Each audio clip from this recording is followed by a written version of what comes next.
Welcome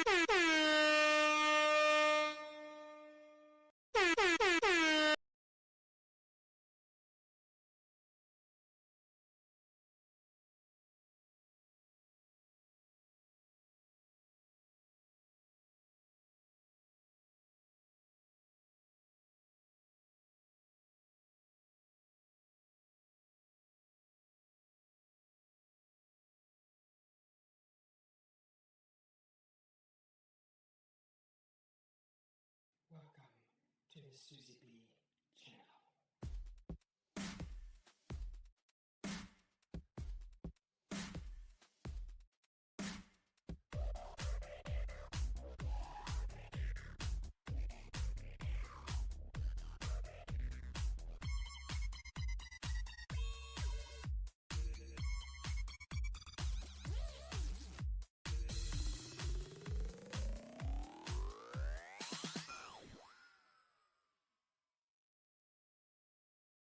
Welcome to the Susie B channel.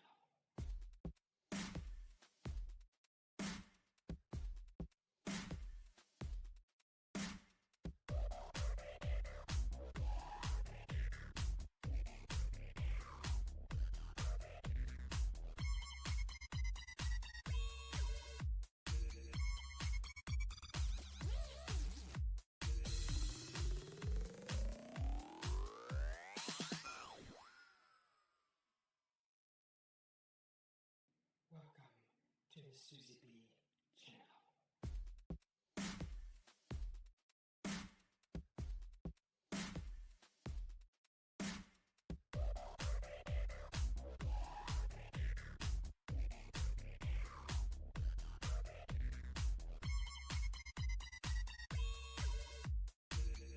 Let's hope that this one will be just as memorable and just as exciting, adventurous, and prosperous.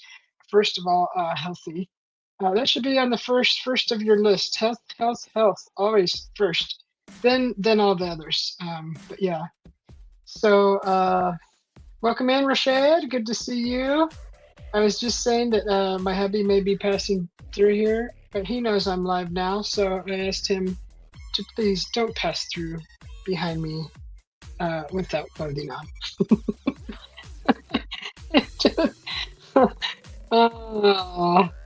Okay, sorry about that. It does that sometimes when I took off me headphones for a second and went to do something and came back, put them in, and it leaves them on mute when you do that.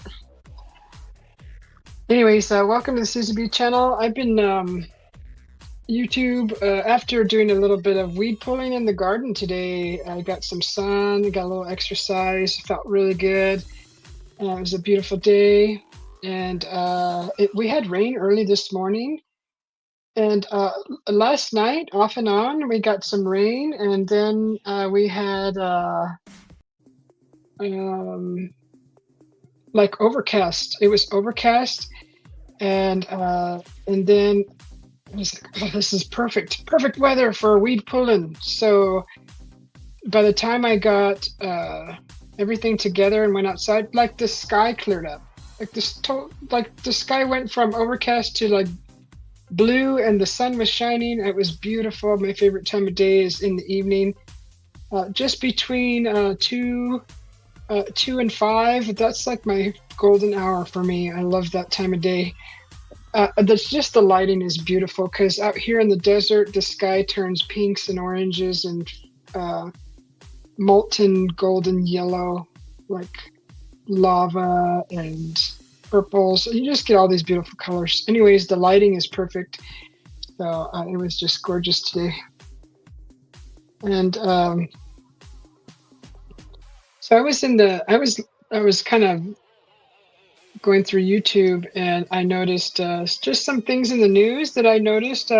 Apparently there's a group of monks from Austin, Texas, I believe. I believe they're from Texas. I actually wrote notes this time. There's a monastery, Fort Worth, sorry.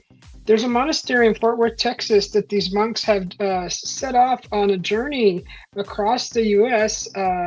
on the way to Washington, D.C., in like a walk for peace.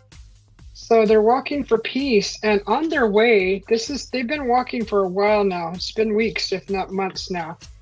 They've been walking for a while, and one of the monks got hit by a truck, and they needed to amputate one of his legs because of this horrible, tragic accident. All the monks are reunited now. There was a kind woman who seen this in the news. And actually, none of it had hit the news until actually one of the monks got hit by a vehicle, which was a truck. And since it caught, attention of the news, there was a gal with a company that provided medical supplies to people. They donated a wheelchair for this monk, and he is reunited with the rest of them.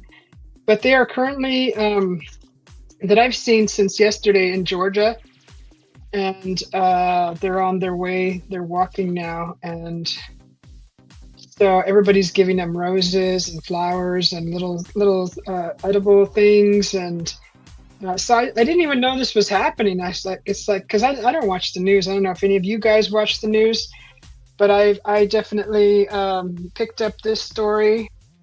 You saw something about that too, Rashid?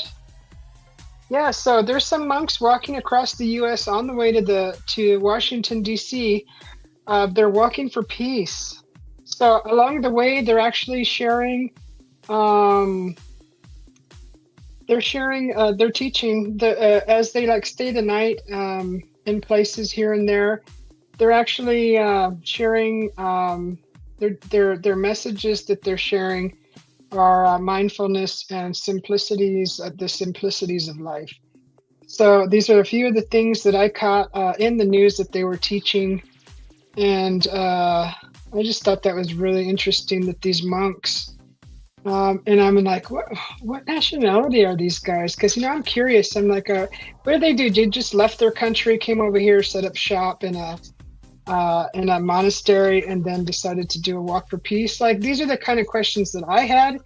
Not that it matters what nationality they are, but I was curious as to, what, just like a little question that popped in my mind. And so some of them are Vietnamese, so from Vietnam, and also I believe they're from Thailand.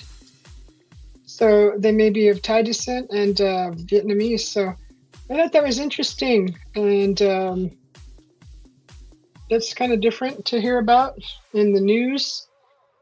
Hey, Stuart.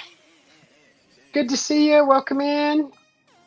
Happy New Year to you too, Brother Raymond and Norma. Good to see you too.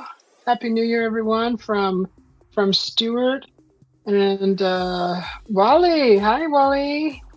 How are you doing? Good to see you. Hey, John P. from Rashid.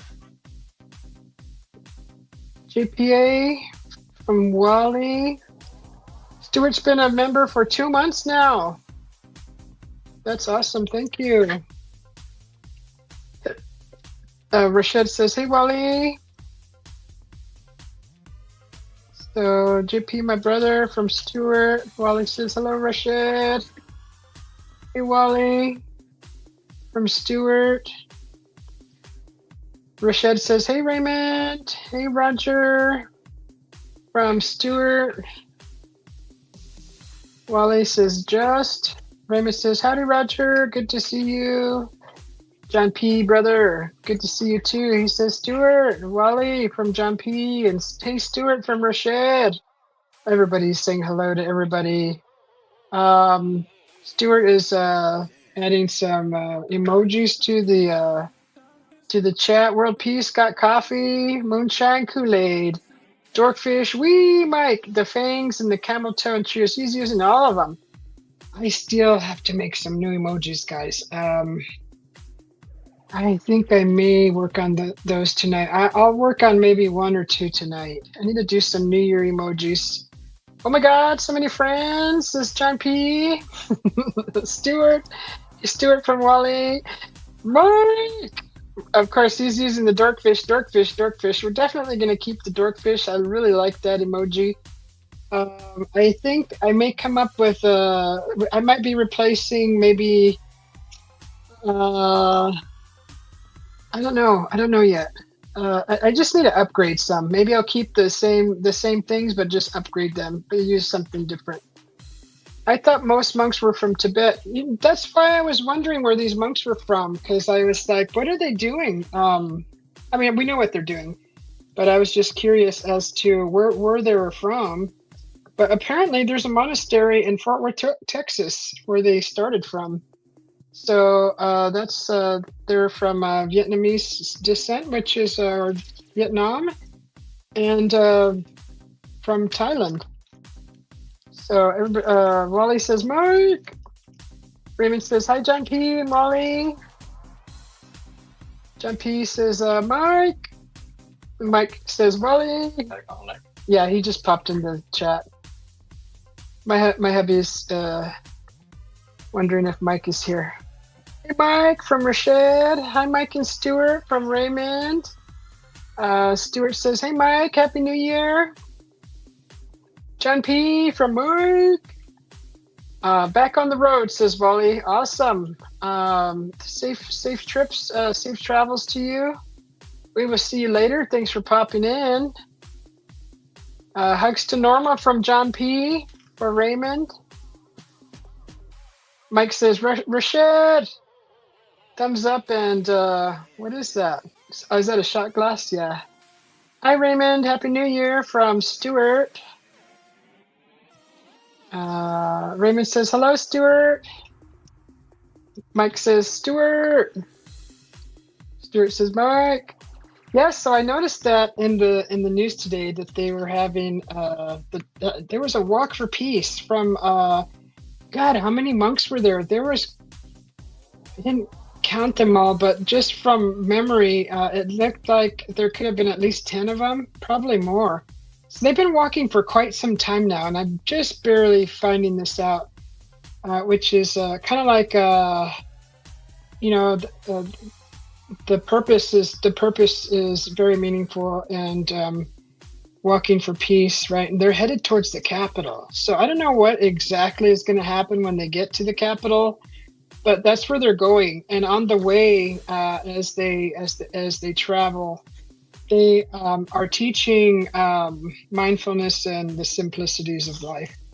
So they do their prayers and things like that. So if you want to look into that, just pull up the monks walking for peace out of Fort Worth, Texas, and you'll see quite a bit of the news stations covering their story now. And they're in Georgia currently, and I don't know how they ended up from Texas all the way to Georgia. So like they're going. Texas is here. Georgia's like west, right? Georgia's north, south, east. I'm sorry. Is it? I gotta look at a map. It's been a long time since I've studied the map, but I'm pretty sure that Georgia is like east of Texas, like northeast, right? Isn't it? Like it's way over by the freaking East Coast. Texas is like close to the border, and they're like went that way on the way to Washington D.C. So I'm not sure what their route is. I mean, I could try to maybe see if it's listed or published anywhere, the route.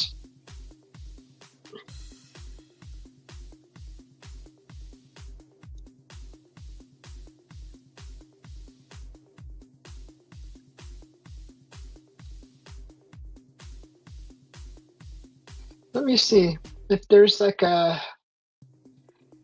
Okay, so their walking route is 2,300 plus mile journey from Texas to Washington, D.C., traveling east through Louisiana, Mississippi, Alabama, Georgia, north through Atlanta, the Carolinas, Virginia, and Maryland, aiming to promote compassion and unity, and they follow major roads and local routes to reach communities along the way.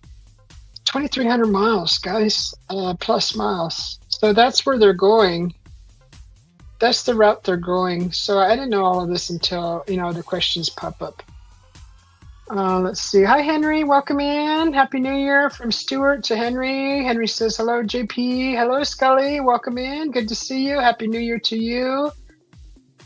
Jumpy says hello, Scully. Did Kathy pop in? I didn't see her.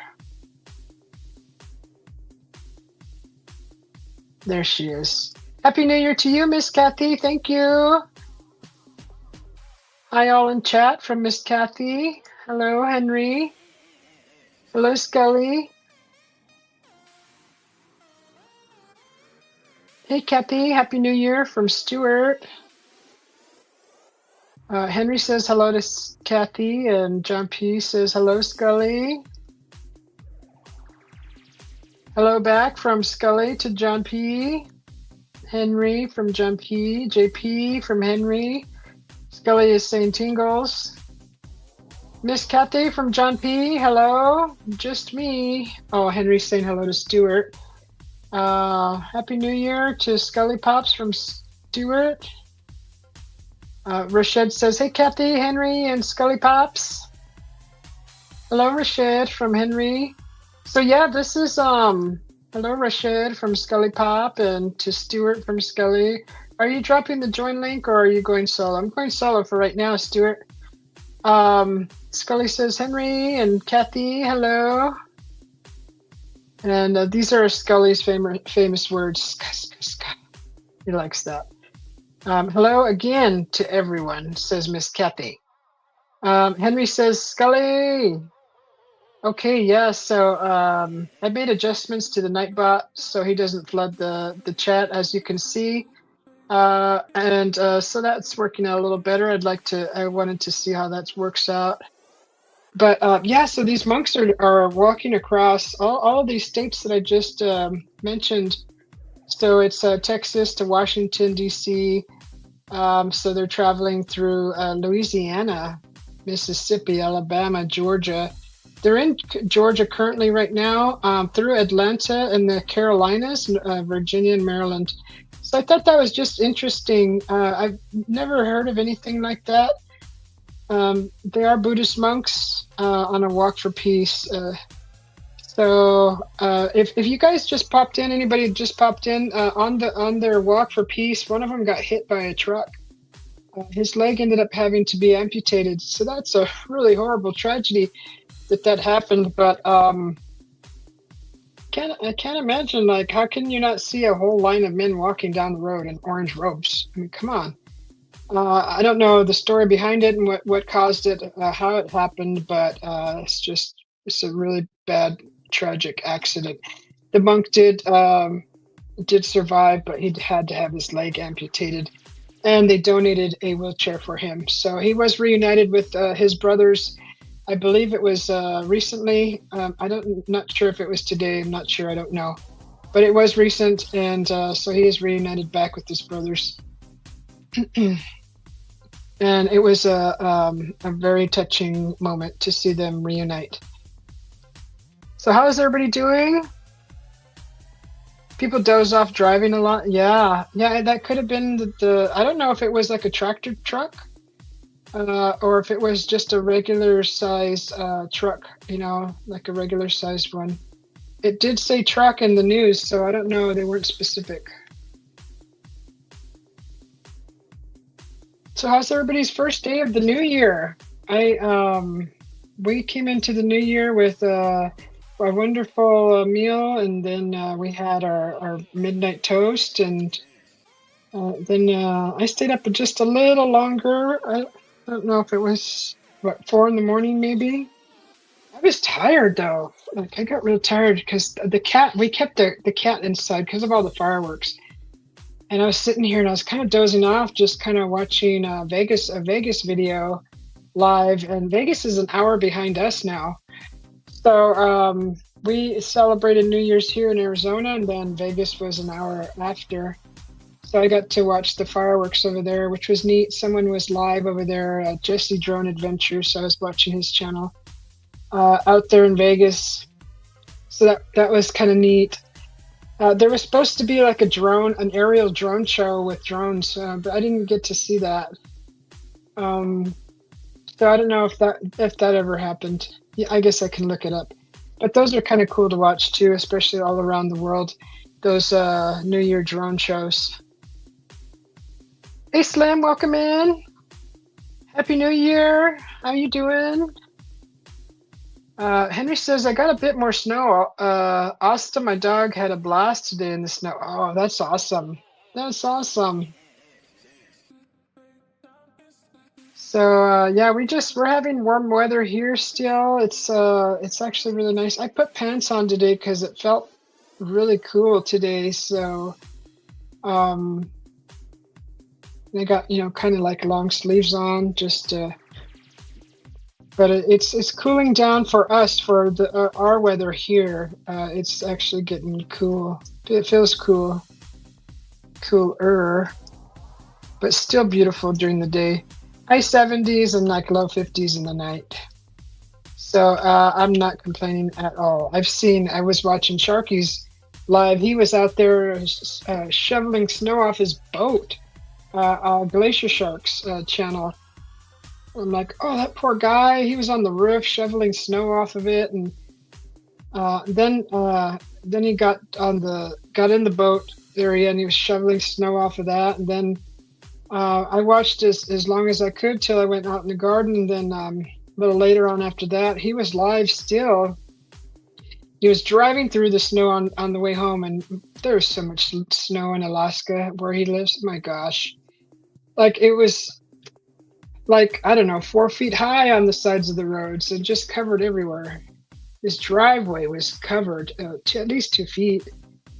2 feet, 1.5 feet, and 2 feet in some areas. It's crazy.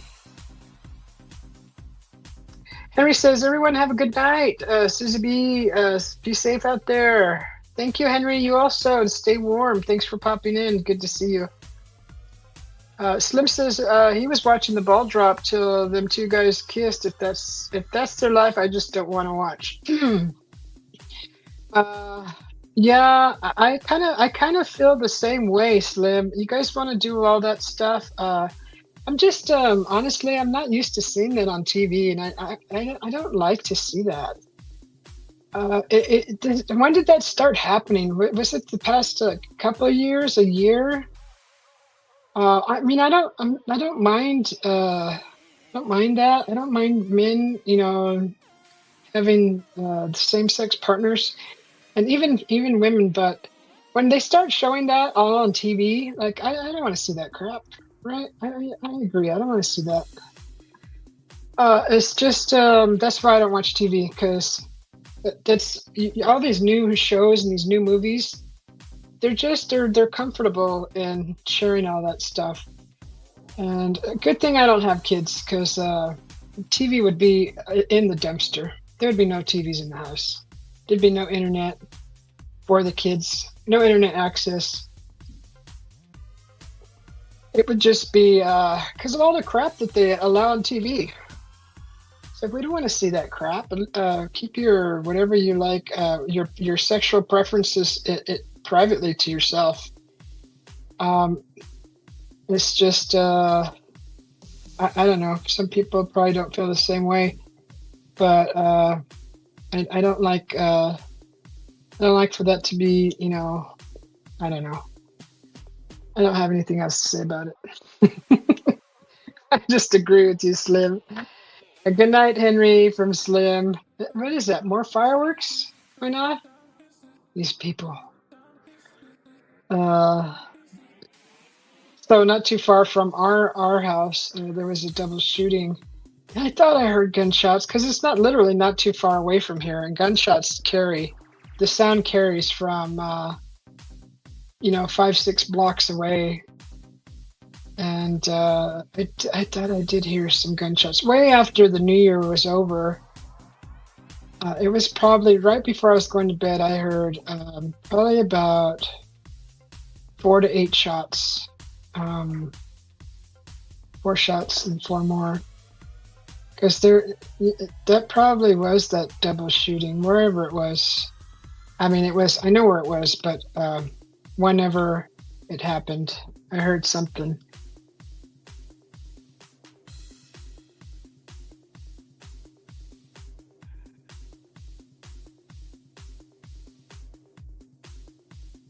So what's everybody up to this evening? Who was it? Um, Somebody asked me earlier when I was gardening what we were having for dinner, and we actually had a good thing that we made extras when we cook dinner. Sometimes we put food away, and we had curry chicken with, I believe it was brown rice and some salad. That was really good. My gosh, oh, that flavors, all the flavors. That was a really good dinner.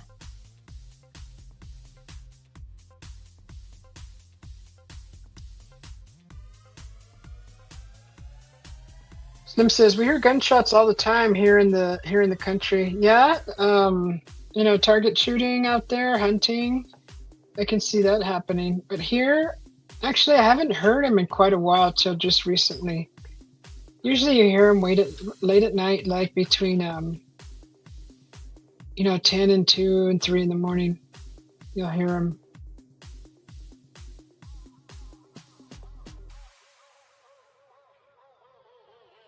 So, how was your New Year, Slim? Was it good? Let's see. So that was the news about the monks that I wanted to talk about, which was interesting. I still don't know.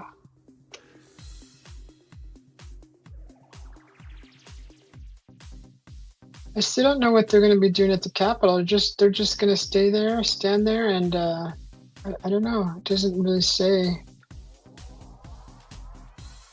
Apparently, if you guys want to find them on Instagram, they have a page called walkforpeace.usa. So they are on Instagram.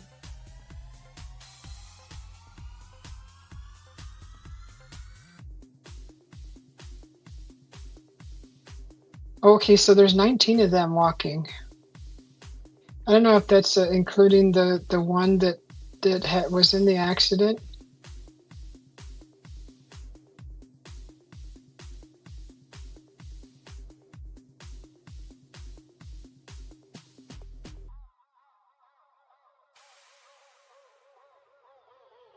Yeah, I'm trying to find what they're actually going to do when they get to Washington, D.C.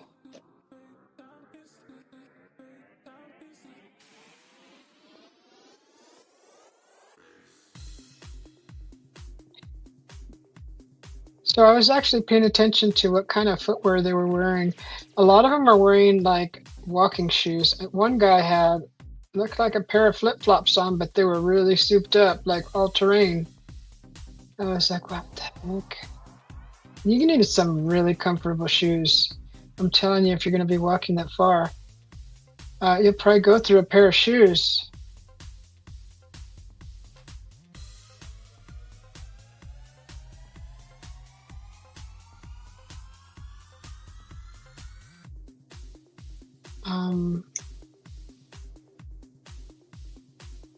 They're walking like in a single file line too,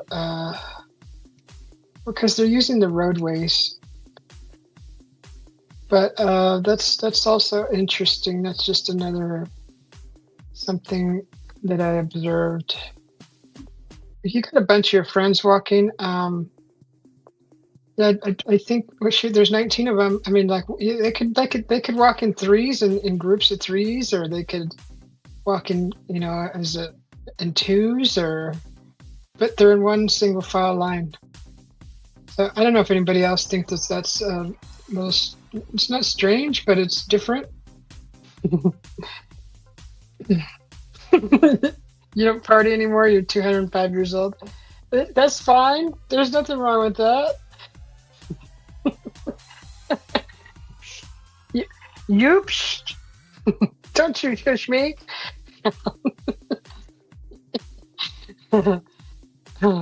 Just you and your granddaughter, Slim says. I made her some punch and we cheers and went back to watching TV. Oh, that's so cute. That's so cute, Slim. That's awesome. Yeah, we made we didn't do champagne this year. We did it last year and we're just like, um I wanted to do something this year that we were going to enjoy drinking. I mean, champagne is for like weddings, toasts, and things like that. I mean, who really enjoys the champagne? Some people do, I think. It's just so dry. It's already dry here, and you're adding more dryness to your throat. It makes me want to clear my throat thinking about it.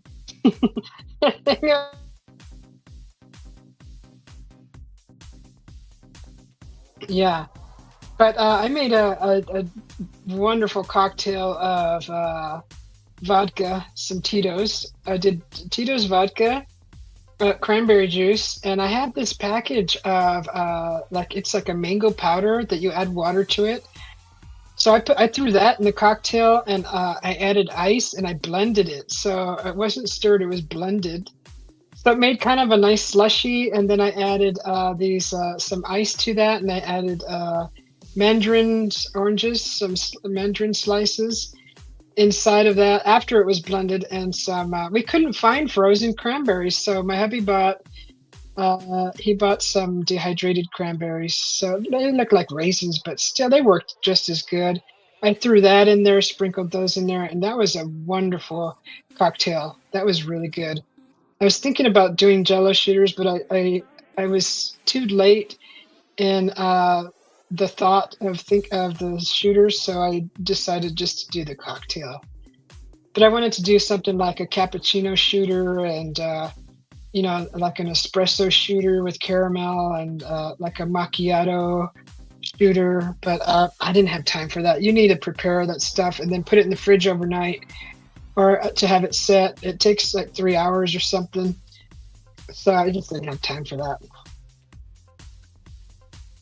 It is so dry. It is. It is dry. Scully's laughing. You had plenty of parties to go to, but had better time hanging out. Um, Hanging out with your granddaughter, right? She's your fishing buddy. You went fishing today. First trip of 2026. Nice. Did you catch any fish, Slim? Did you catch any fish? Fishing. That sounds like fun too. I mean, just being out in nature sounds like fun. And so,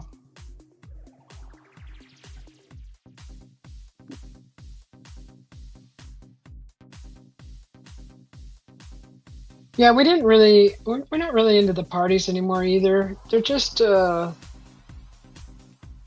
mean, last time we went to a party, everybody drinks real excessive, and then you just, I didn't drink a whole lot, so I was kind of sitting there. I felt like the sober one watching all the drunks be drunk. And it's just, you can't have a conversation with someone like that. You could, but it doesn't go anywhere and it's meaningless, especially when they're just so far gone.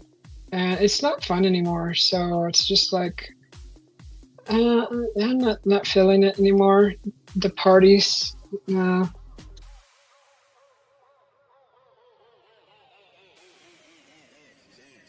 you didn't catch anything? It was too cold. The fish were in bed under the blankets. Probably, huh? They're like, screw that, we ain't going out.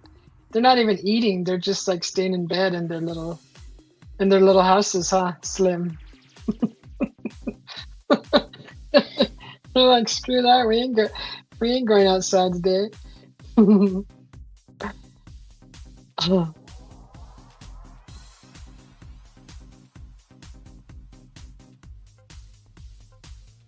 Yeah, so what else was in the news today? What else was in the news? I saw a few things. There was one person that there was one person that brought up a funny subject, and she wasn't actually judging. She wasn't being judgmental. She was just asking why. She was just asking a question. She wasn't saying, she wasn't looking down upon what she had seen, observed, and then was asking why people do this. And then people started getting all butthurt because they're like, why are you being so judgmental? And why can't people do what they want to do in public? It's a free country. And, you got all those people, those Karens saying all that kind of stuff. So,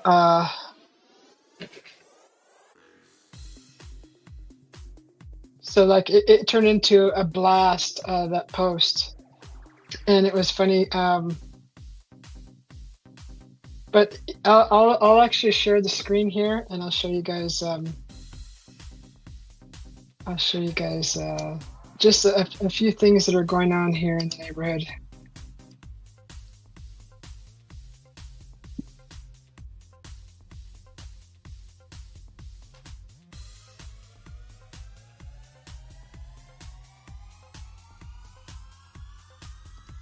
Okay, so we're going to share this right here. All right, so this is the first thing that popped up in the neighborhood. Does anybody recognize this man?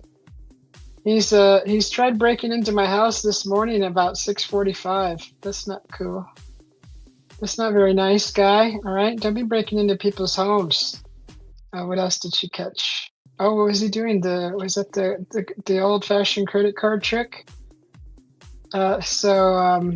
Yeah, this was at 6 in the morning.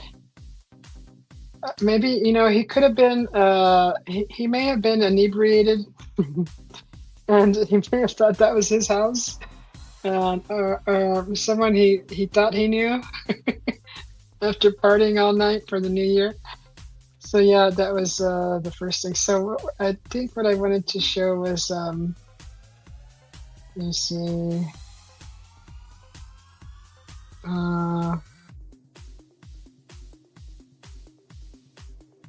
See, where is it? I wonder if they took it down. It was like it turned into a blast. People were blasting. It's just people. I don't even really comment on these anymore, just because it's like not. I just kind of read it all and then just move on. Where is it? Okay, so something hit this lady's yard ornament last night. Oh, what's that? What is that? Okay, I was on my back porch enjoying the sights when this hit my yard ornament about a foot away from where I was standing. Seriously, y'all? Fireworks aren't enough? Gotta endanger everyone around? What goes up must come down, and 5 minutes into 2026 and I'm already dodging bullets. Please, everyone, be safe, and maybe don't go text Avery for the new year. Don't go text Avery for the new. What is that? Piece of shrapnel? Does anybody recognize what that is? Well, she should show him or her say hello to my little friend. Say hello to my little friend. I know what you're talking about. So this landed in this lady's yard. Oh, see, this is why I was telling you guys when I was live last night, showing you the few fireworks I could see from the backyard. But I don't like standing out in the open on New Year's for this very frickin' reason. You see this falling out of the sky? I'm telling you, people are so stupid. Like, don't shoot your freaking gun out here in the gosh darn city of freaking, a bunch of people, right? These are people who are just, they're just idiots. They're just poor decisions. Look at that. What else? That came down crashing down and it broke something of the woman's, one of her yard ornaments. Unbelievable. So that was a few things that she found in her yard. Where was she at? The foothills. Okay, so further. So that's east of me. Oh, so that post I'm looking for. So what was nice is it did start raining before the new year. So all the fireworks, if anything landed on your neighbor's roofs or anything, all that was saturated fairly good. And so we didn't hear a lot of fire trucks or anything, honestly. Usually we hear a few every year if it's dry because of all the aerial fireworks. Okay, so someone says, I just want to say that the people setting off bomb, B-O-M-B, have taken the enjoyment out of New Year's Eve. I don't mind fireworks, but whatever you were setting off makes my house shake is unacceptable. Go out into the desert where you're not bothering anyone. I agree. Okay,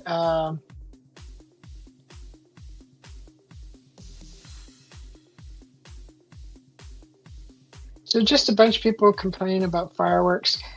There was a lady had brought up why people wear their pajamas to the store. She goes, she observed a woman wearing a bonnet, women wearing bonnets, sleeping bonnets, and adults and children walking into the grocery store in their pajamas. That was the topic, and boy, that topic got blasted. You got kind of 50-50. The people saying, don't be so judgmental, and some people say that's just disrespectful. That's like, some people were like, that's mind your own business. And some people were like, I wasn't raised that way. Those are for sleeping. Those are for private use. Those are undergarments. So I don't know how you guys feel about that. Do you guys wear your pajamas to the grocery? I don't. I think that would be silly. I'd feel weird going to the store and baby dolls. I'm just kidding. I've seen people go into the coffee shops in pajama pants and slippers. So they just wake up, they roll out of bed, they don't even get dressed. They just leave their pajamas on, they slip in their slippers, and they get in the car and drive and go to the coffee shop. And apparently they're going to the store. She didn't say anything about the footwear, but I guarantee you, if they're wearing pajamas, they're sure as heck as they are wearing slippers, and probably with bunnies on them or Tasmanian devils or little whatever the monster feet, whatever slippers, even just the little fuzzy ones.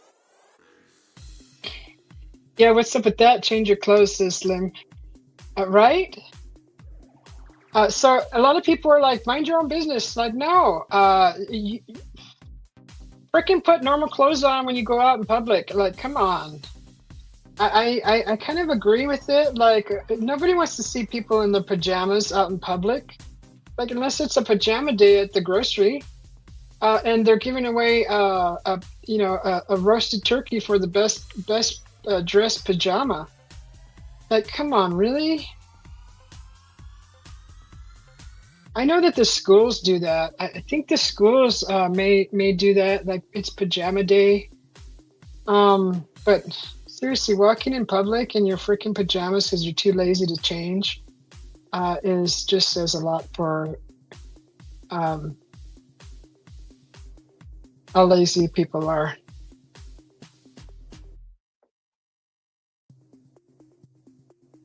Let's see. I'm looking for that post because it was like huge. Like, I don't know if it got taken down. It was in the notifications. You saw a guy visit his family in the hospital in his pajamas, right? Uh, in a hospital too. I mean, okay, if you're gonna be there for a while, I get the pajama, especially if you're in a room and you're gonna be staying there overnight. I wouldn't do it personally. I would bring that change of clothes and put those on at night if I'm gonna be sleeping in a chair.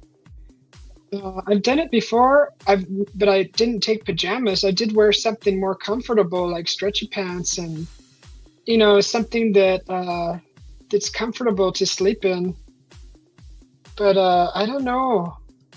I don't go out. I don't do the shopping anymore, so I don't go out in public as often.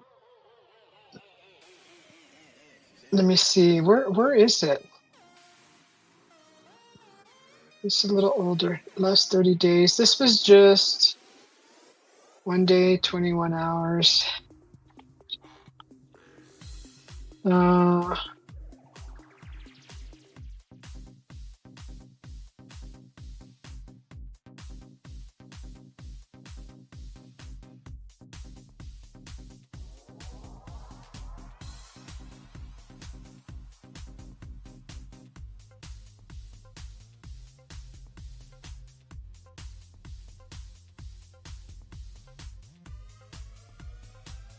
Okay, let me go back to the. So that was just 2 hours ago posted. That guy trying to go into somebody's house. The worst nuts for bloating: peanuts and cashews and sunflower seeds. Stick to walnuts and pistachios is what that I read that earlier. And they say almonds in moderation too. Let me see. Some apple pie. Scully, you taking notes? To them, I say, well, if I show up in my birthday suit, mind your business, right? And that was actually one of the comments that I read in there. There was like 50 comments, probably even more after I finally closed it down. I got tired of reading comments. But someone says, yeah, eventually people will just be shopping in the nude and just mind your own business, right? That's exactly what they said. And I was like, right? I'm looking for it. I'm looking for it. I remember the poster, the person that posted the. I'm just looking for it.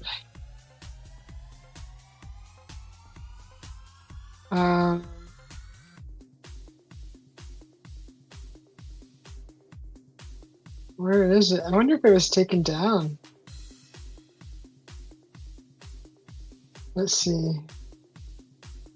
Apparently, if you're a senior, you're eligible for a bathroom remodel. Okay, let's see.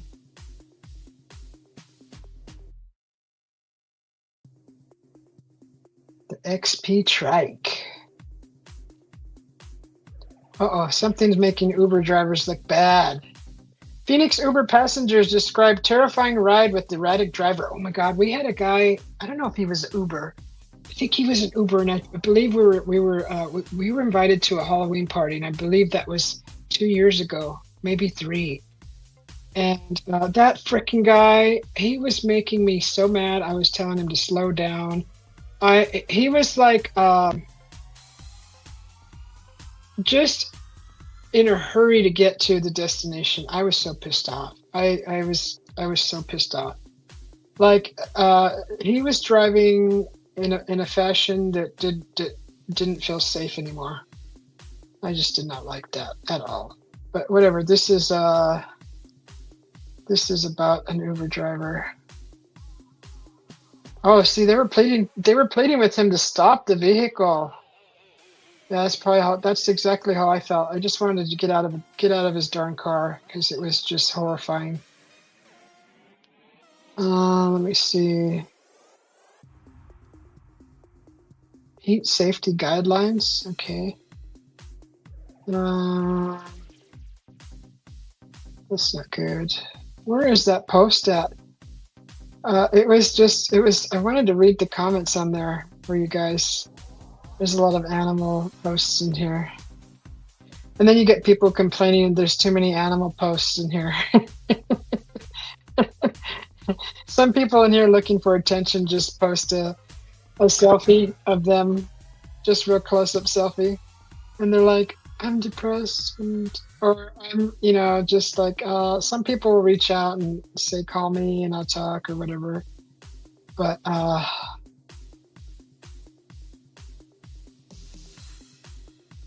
some people just, they need to be, they just need somebody to talk to.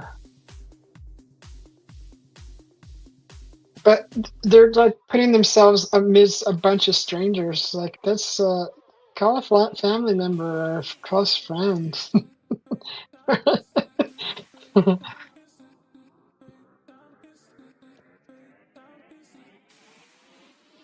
I can't find it. Where is it? Oh, right now? Yep. Is it Thursday today? It's 15, yep. Oh, gosh. Face the Ace. Oh, my God. Everybody, for real? It's Face the Ace.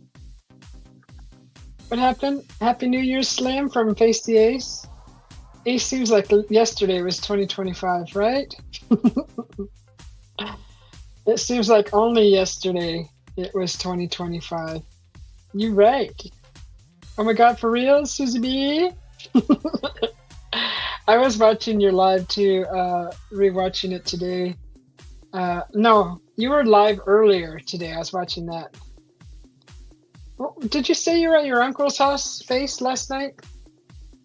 That was a nice view that you were showing for the new year.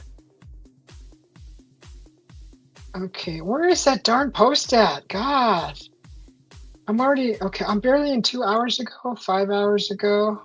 It was funny. You guys would have got a kick out of it. Out of it. Uh, there's a bunch of animals, animals, animals. Fireworks nearly hit moving car in Phoenix neighborhood.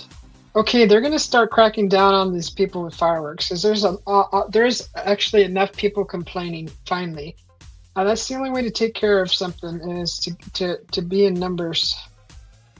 When you come approach something in numbers, that's when you get heard. Let me see. What the heck is that? Oh, okay. It's weird. These are these random ads. Okay, where am I? One day ago. When was it that I saw that? God, it was way earlier, but it was funny about the pajamas. Shopping in your pajamas at the store. And then there was even a comment that says, "I thought that only happened in Walmart." Hey, Nez, welcome in. You got a copyright today because that music? What music? Hello, Susie from Nez. Hello, Face from Nez and Slim. Hello, Nez from Face the Ace. Good to see you. Happy New Year to you, Nez. Okay. Oh, see, look at that beautiful sky. Oh my gosh. These are the skies here in Arizona. Isn't that beautiful? And that's at the golden hour. Just it's beautiful. It looks like there's fire in the sky. I just love it. These are the skies we see out here. Just freaking amazing. Yeah, we did sparklers in our backyard. That was fun. I cannot find the pajama post. God, did it get buried? Did it get taken down? Because I mean, there were so many people. They were like, "Mind your business. Just worry about yourself." But come on, you're in public. Uh, it's like I was in what was it? It was like not a food city. It was like a 99-cent store here in Phoenix. There was a guy in there on the phone, and it's kind of quiet. It's only the noises of carts being pushed, packages being taken from the shelf, the chatter at the cashier, checking out. This guy was on the phone, and his volume was had just kind of went over all of that typical shopping noise. And he was f-bombing, and I'm gonna kick their rear and f-bombing like real loud. And finally, I'm like, "Can you like just take that outside, really?" And he looked at me like he was appalled that I even said something. And the cashier looked at me, and her eyes were all big. I'm like, "That's just rude, and like nobody wants to hear your conversation, especially that loud." And I'm like, can't you just take that outside?" And like he was calling me every name in the book, and I was ready to scrap with the guy. And I was just like, how rude and disrespectful, just no consideration. Like I told him all that. I didn't care. I don't care. I don't care how big you are either. If I end up getting my butt kicked, at least I stood up for what I believe. I don't care. But it didn't go that far. But anyways, no, you don't. They don't know unless you say something. Anyways, the cashier thanked me for saying something. I was like, just how rude, really? Gosh, go outside. No, like you're in a city with a bunch of people. You're not out in the country, in the middle of forest, in the middle of nowhere, in the canyon, or in the middle of the desert, or wherever. There's people like 2 feet away from you, and there's kids walking around the place. Like, you know what I mean? So I'm just saying.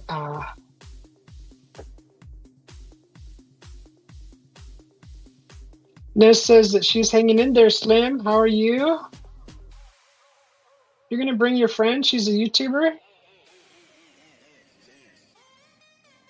Tim says Happy New Year to Nez.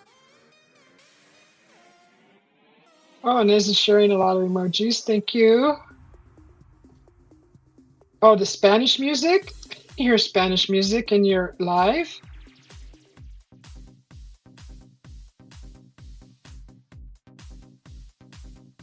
Right? Slim says women can share their vajayjay on YouTube, but you better not play music. I know. That's why I play my own music. Wally's World. I'm gonna go with Taken Down. You missed the D-Man? I know, I do too. I do too, Niz. That's right. And I'm usually a person that it doesn't bother me, but looking at everybody's reactions and nobody's saying anything in the store, it just hit my heart. Like someone needs to say something. It just hit my heart so hard, and I usually don't. I just usually either remove myself from the situation or I'll say something. So that day, I decided to say something. This was a while back ago. But darn it, where is that post? Oh, hello, she looks very happy. She had a wonderful bus experience yesterday. So many men were so kind to me for being pregnant. That's awesome. It's nice to see good news on here. Okay. Oh, Arts and Culture Fest coming up. Where's that darn post at? God, you guys would laugh. These things don't work. There's Tai Chi facial massages that actually help your face more than any of these masks can help your face. Don't fall for this gimmick. You need to stimulate the muscles in your face, not just light. That's just from what I just learned, anyways.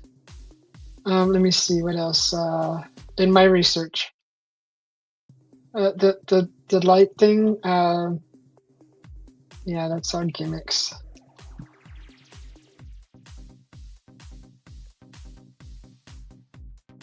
Let's see. Where is that darn post? Where is it? Oh, you got your coffee? Central Mass Paranormal Society, welcome in. How are you doing? Happy New Year to you. Thanks for popping in. Does anybody have any extra fruit? Okay.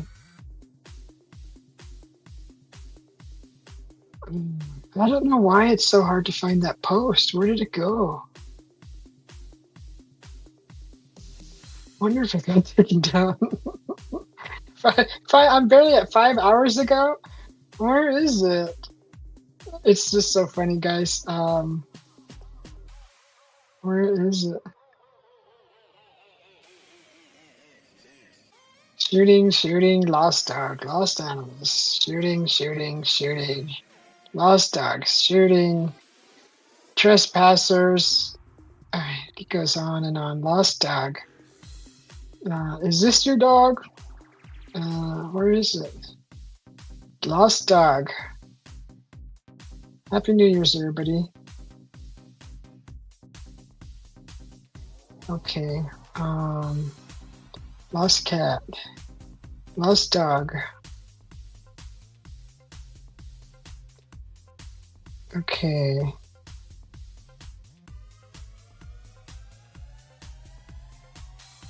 Boy, that was funny. I almost wanted to go live right then, just to share that post. But I was like, oh, it'll be here when I come back later. What is that thing? Gadgets hoarder. I love seeing all the new gadgets of the year.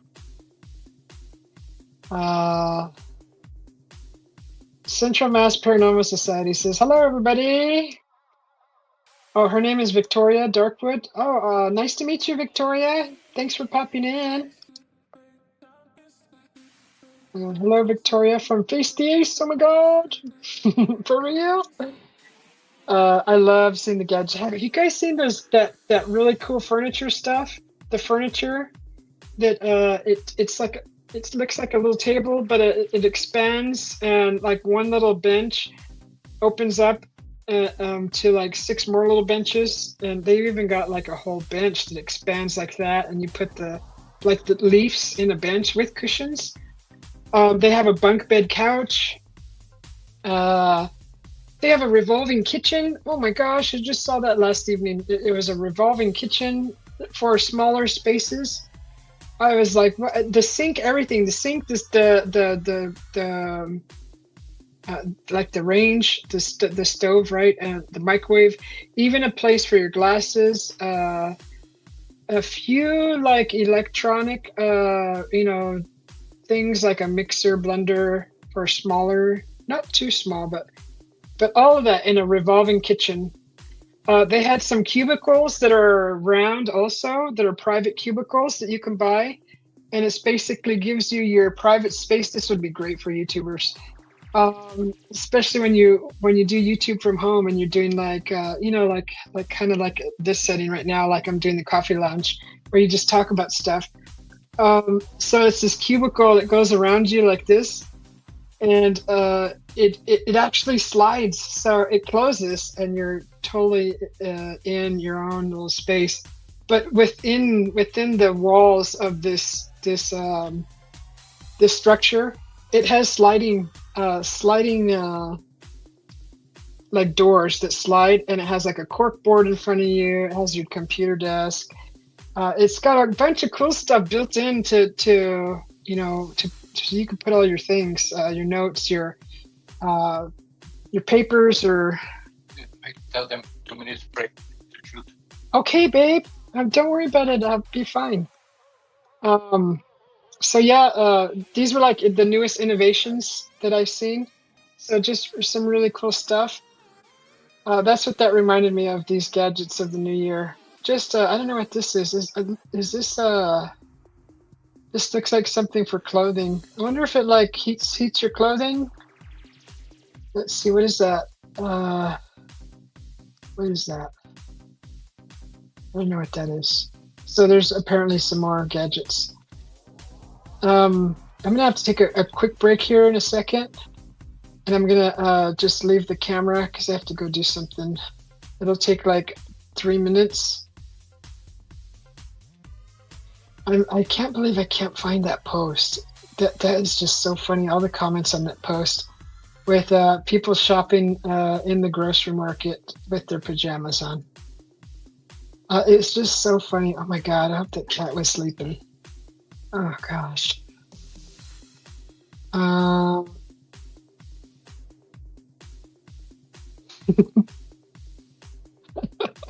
Hey, Wally. Nice. Oh, okay.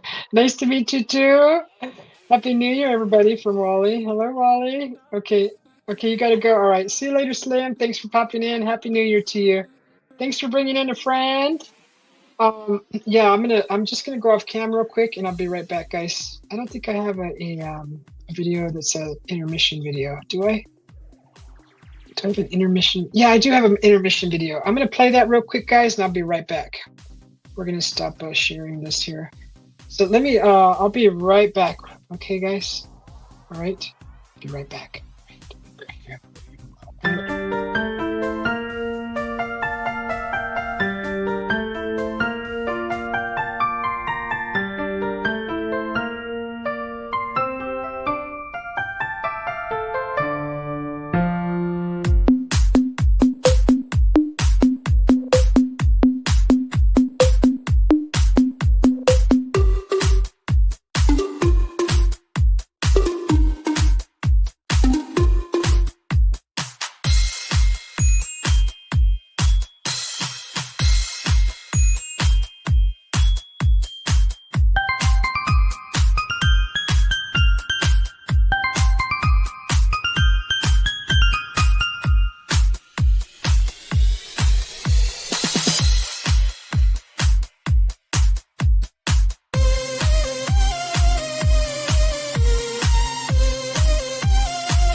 All right. Thank you. Thank you all for waiting. Whoever's still here. And let me see, put some music on. Okay, so we were looking at the neighborhood app here, and what happened to my music? Oh, there we go. Okay, so I'm actually still trying to find this post. I'm just gonna try for another minute or so, because if not, I'm just gonna let it go. I'm down to the end of the at the end of all the posts. Okay, I'm gonna look one more time under the notifications. That was just so funny. Uh, it was just so funny. I think it may have gotten taken down.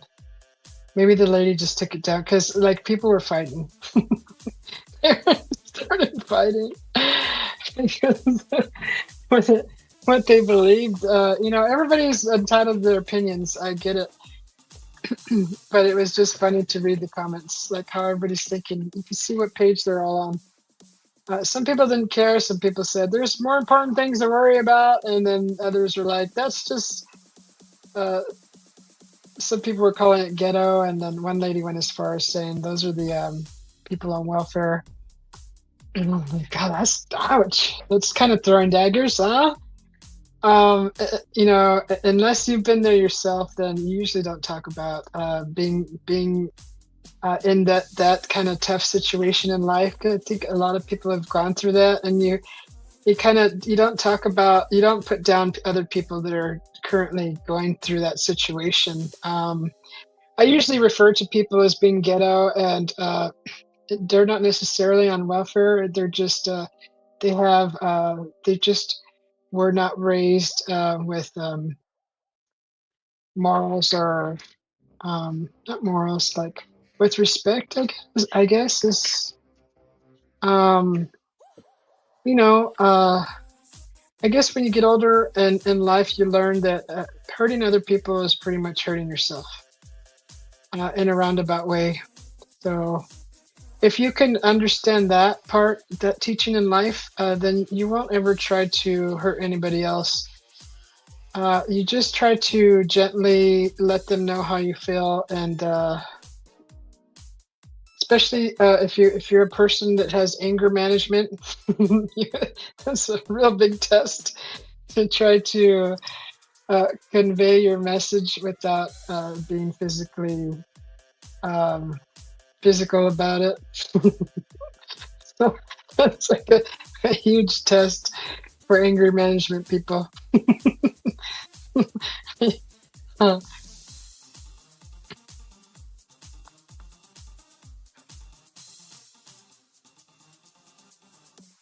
let's see. I thought I saw this. I read something earlier about a post. A guy said that something to the effect of veterinary clinics were owned by Mars. What do you say, Mars? Mars. And then there was some people checking him, and they're like, you need to check your facts, because he said he won't support anyone who makes candy.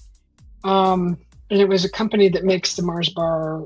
I don't know, the candy bar.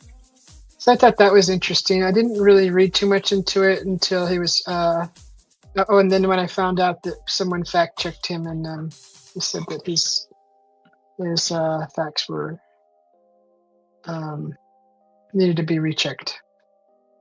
So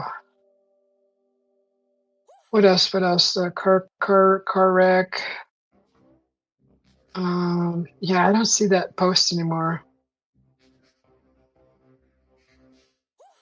Last 30 days. I know this was. It must have been taken down. Like, God, I wish I would have screenshotted it. That was so funny. Uh, that was so funny. Uh,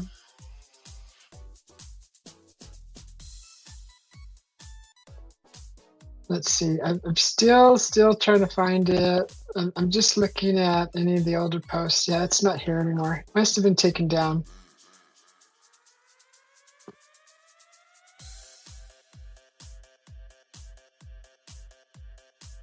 See what's happening.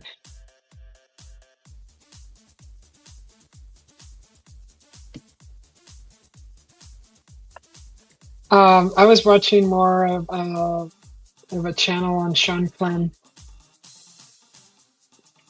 and he was doing a what's that called? Gosh darn it! Shit, I knew the word earlier.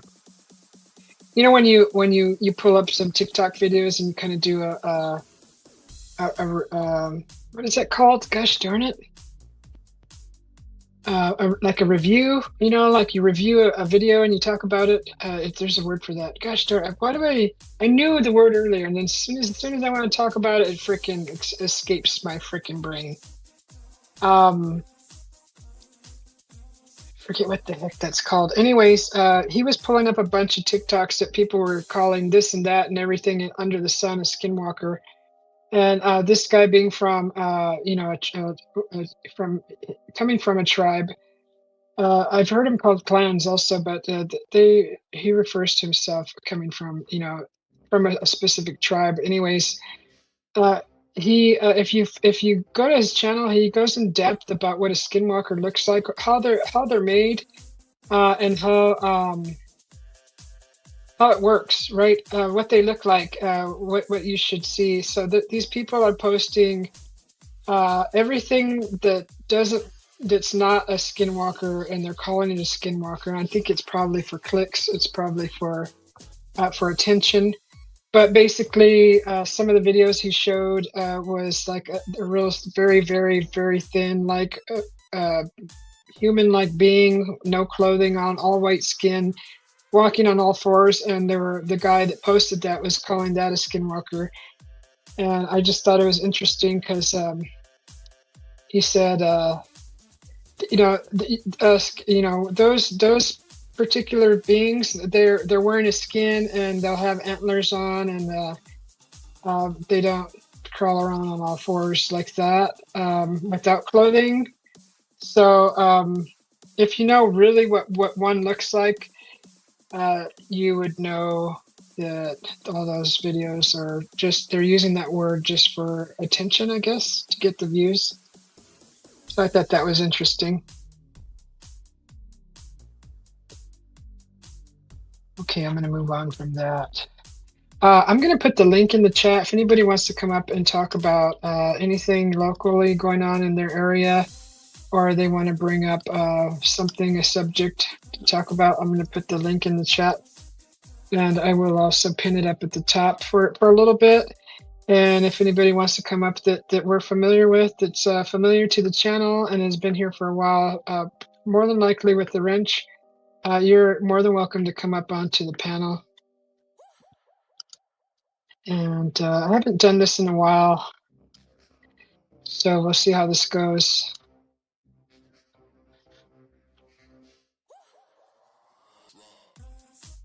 Okay, so I'm going to put this over here. And yeah, that post was taken down. That was really funny. It caused so much, it stirred up so many people and emotions that it must have been taken down. So I'm gonna just step out of here. You're so cool, Miss Susie. Thank you, Wally. Hello, Richie from the UK. How are you doing? Happy New Year to you. So yeah, that's all the news that I noticed today going on. And then in YouTube, I found that the monks walking for peace, and apparently this is already, they're in like several months now walking, because they're already in Georgia. They started in Fort Worth, right? Fort Worth, Texas. And they're already in Georgia right now. So they've been walking for quite a while already, and I'm just barely, you know, catching wind of this walking for peace.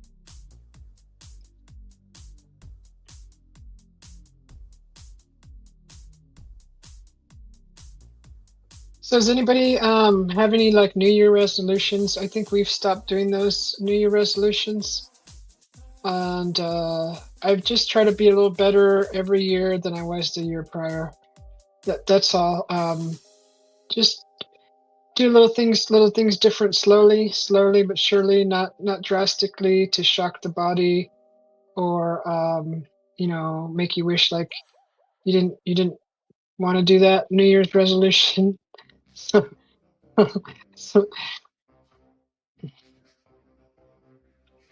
uh,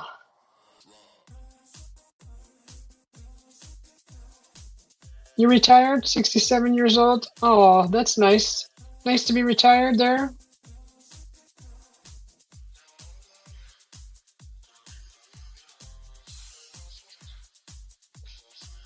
Yeah. So I don't know if any of you in the chat have made a New Year's resolution.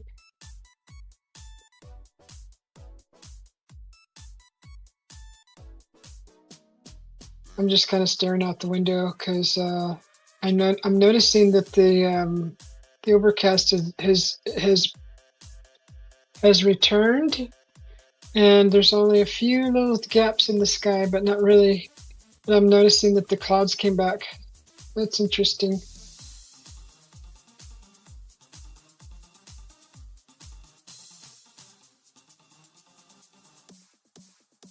So I'm gonna be working on some more painting soon, and I got more gardening to do too. I got to do the yard section at a time. There's like one, two. There's two more sections to do. That'll probably each take an hour, especially if I go live. But the one section is all the weeds are bigger and they're underneath um,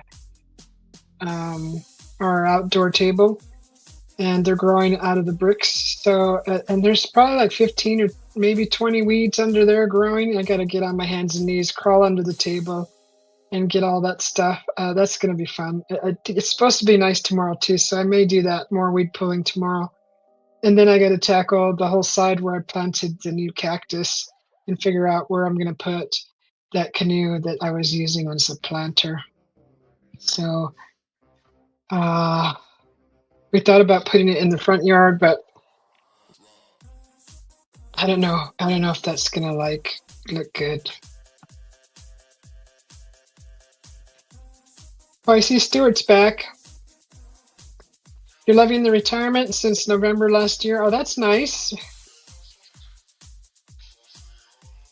Yeah, it's nice to be retired.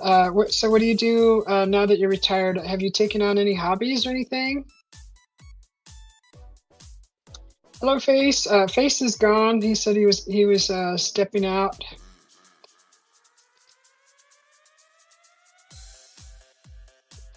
So yeah, that's kind of like on my agenda for the upcoming days. And my wonderful hubby got me a 2-night stay at a casino out in Camp Verde. So we'll be gone, I think, from Sunday to Wednesday, I think. So I may go live from there, from the casino, in a few days. So that's what the heck? Oh, they're gonna scare the cat. Son of a biscuit. They're lighting those off like, where is that at? Mother effers.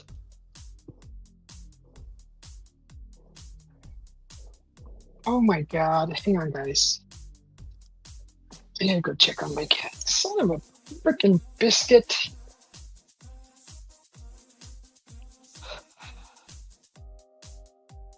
So freaking rude.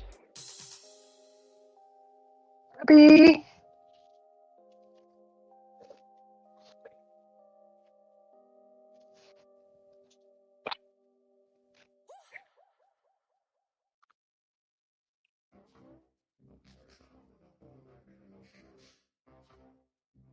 Puppy.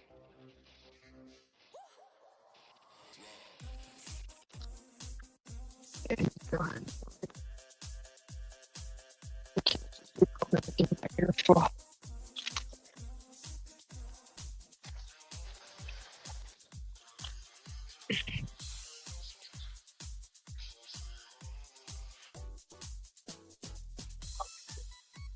I know. It's so rude and nobody's prepared for it. This is what everybody is pissed off about. Nobody's prepared for it and they got their animals all safe now and calm down and these freaking idiots want to go and blast off their M80s. Ah, unbelievable.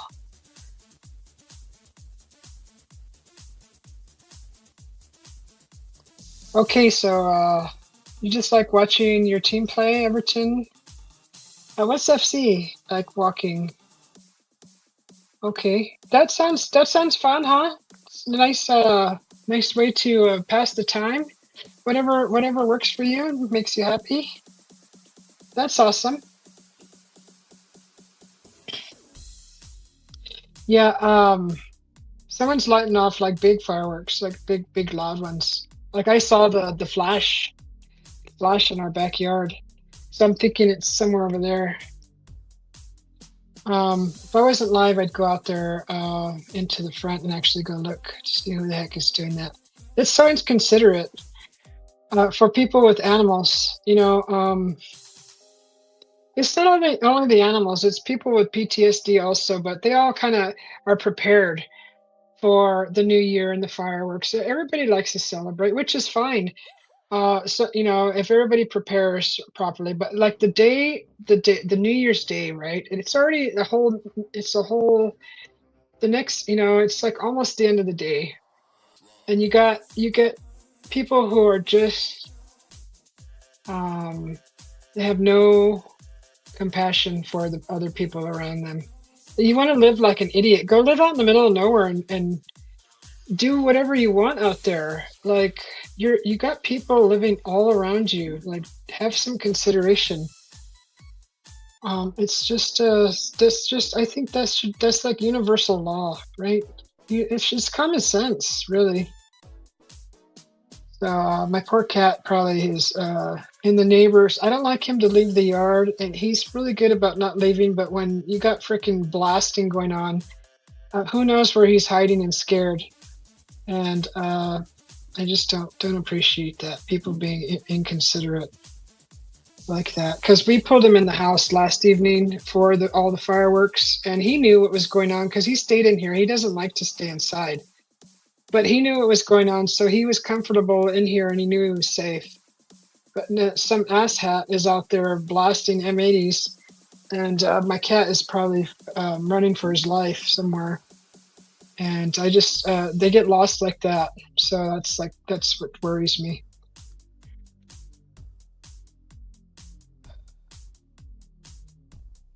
You got an espresso machine for Christmas? Oh, here they go again. Mother effers. Ah,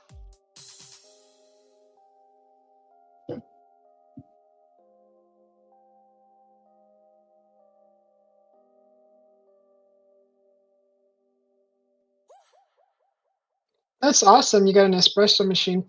I was my happy and I were talking about our Keurig. We got a Keurig machine, and recently I read that when you heat your coffee through one of those K cups, you're pretty much getting you're inviting a bunch of microplastics into your system. And I'm like, oh no. I never thought about that. I'm just like, God, why does everything have to be so bad for the body? Like everything that they sell you, like they don't take the responsibility of researching for the better for the betterment of human beings. They just create a product, and well, it's our duty to whether we want to use the product or not. And I guess we should know better, right? But you would think that they would use maybe the plastic that they use is like heat proof kind of thing, and hopefully nothing seeps out of it into the product, into your cup, into your system. But I don't know. I might have to research more of that and see how much plastic actually seeps out of that K cup. And so I'm not too worried about it. Yeah, you're more of an animal lover than people. I agree. I totally understand why too. Um, now my cat is like nowhere to be found. So I just don't like him to go because we live in an area here where the coyotes do come as far as our way. And I mean my cat's smart, he knows how to hide, but he shouldn't have to be put in that situation because some inconsiderable a-hole wants to light off M80s because he's a day late, a dollar short. Just it's just I don't know. But yeah, an espresso machine, I kind of like that route better. I'm gonna do a little bit more research on how much actual plastics seep into the coffee through a K-cup like a Keurig machine. Because I mean I don't drink coffee every day, but when I do drink coffee, that's what we use. We have a Keurig which uses the K-cups. So an espresso machine would be awesome.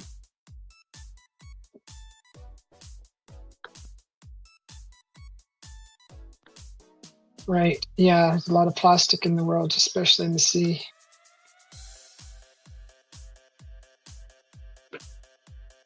They're still shooting them off, huh? Somewhere over there, I think. I heard him like this way. Son of bitches. I agree. There's just There, over there. Yeah. but it's just And nobody had any warning to put their animals safe somewhere.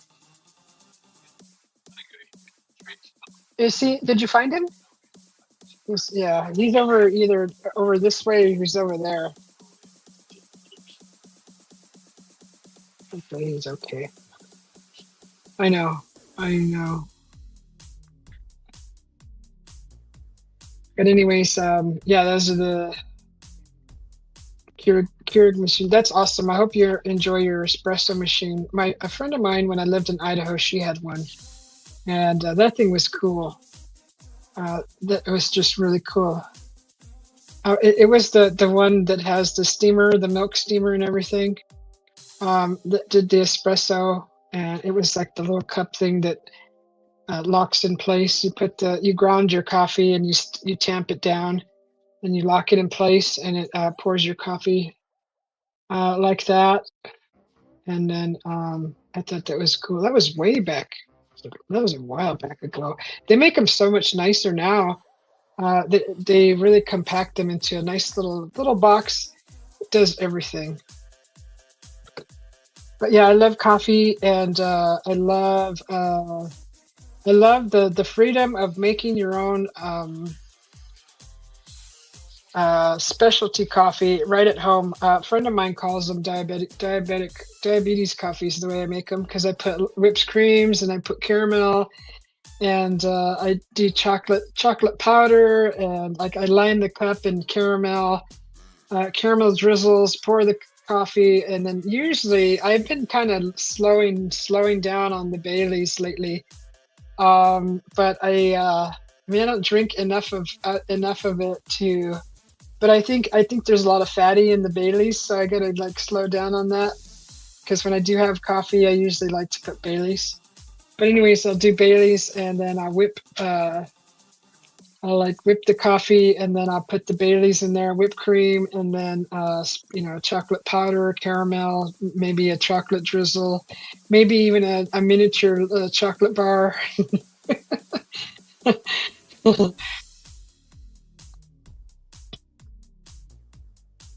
Your dash hound doesn't like the 4th of July, and on the flip side, Squeaker successfully removed.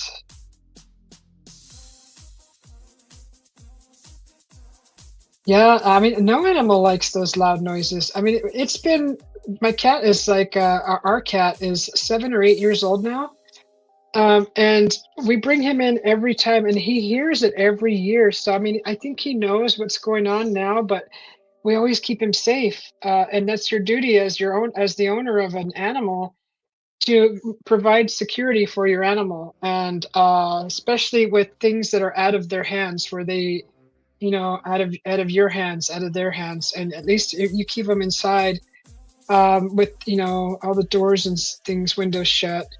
where the noise is filtered out tremendously, and they're not so traumatized. And they're in the comfort of the home, and you're consoling them through speaking to them and giving them treats, and keeping their mind off of the booms outside. So my cat, he was like real fine with it. He was last night. He was around me. He was laying under my desk when all the fireworks are going off, and he was fine. Usually he's hiding under the like a chair or behind the couch or something. But this year he was actually walking around the house during all the fireworks, and he was fine. But as soon as we open the door and you get that that slight sound of a boom, he ran. So they don't like that. You're in Liverpool. I'm in Phoenix, Arizona. Yeah, so he's outside somewhere, hiding somewhere in a wet spot. I mean, he's got his little house here, and he's got his comfortable place. But because some inconsiderate a-hole, he's in between a building, probably in, I don't know, the neighbor's yard, in a wet puddle, somewhere wet and cold, and that's just not cool.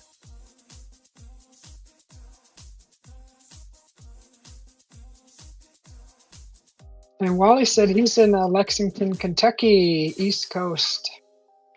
You're in Kentucky, Wally? What did I just hear about Kentucky? What was it? The highest rate of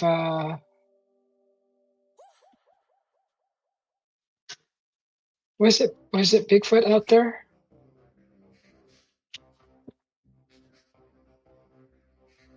What did I just hear? I just heard something like that. Or sightings or whatever. Paranormal. Anyways, yeah, I don't think anybody wants to come up, so I'm going to remove this link here.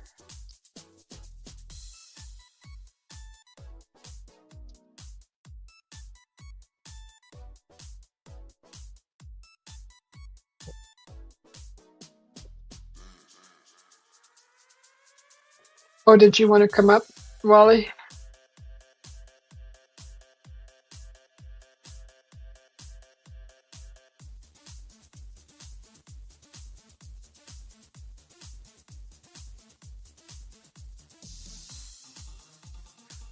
Okay, let me put the link back up.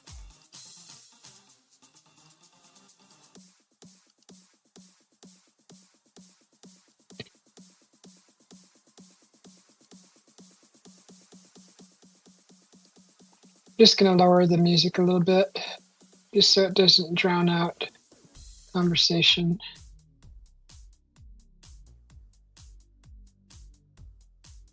I got to make music for the channel. I want to work on the emojis for the channel. If you guys would so kindly push that like button, I'm really trying my hardest to grow my channel and to be recognized by the algorithm. So pushing the like button really helps the channel. Commenting also, but all I'm asking is if you'd push that like button, please, I'd appreciate it. It's 4 a.m. where you're at? I'm confused. Did you want to be called what was it? Stephen? Did you want to be called Stephen or Richie? I'm a little confused. It's 4 a.m. where you're at. So right now, currently here in Arizona, it's 9 p.m. and you can't sleep. Oh, you're a night owl, or just there's some more. Now that sounds like gunshots. No, those are M80s. No, those aren't M80s. Those are just, God dang it.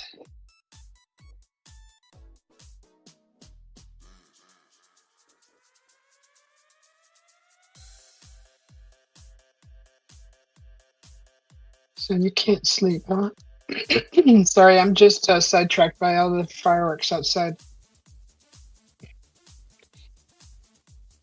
Try not to let it get to me too much. Try not to stress on it. I'm just like trying to figure out where my cat went. Steven, okay. You're sitting up 1 minute? Okay, Wally.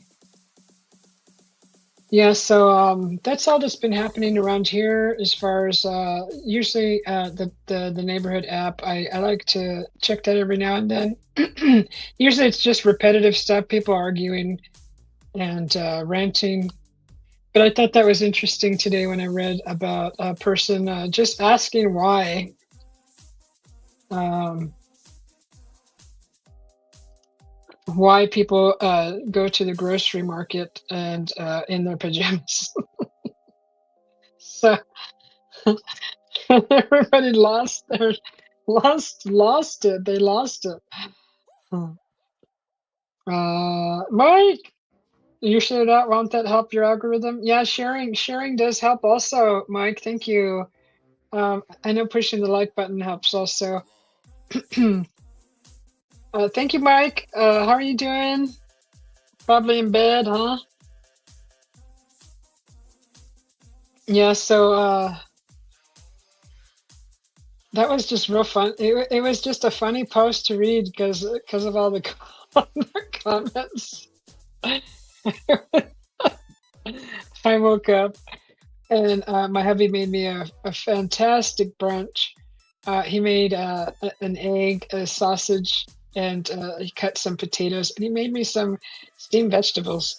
I was so happy. I was just like, this is the best breakfast brunch ever. And then I was reading the post from that woman that posted why people shop in their pajamas. And she didn't mention, but they do. If they're in their pajamas, they're definitely in their slippers.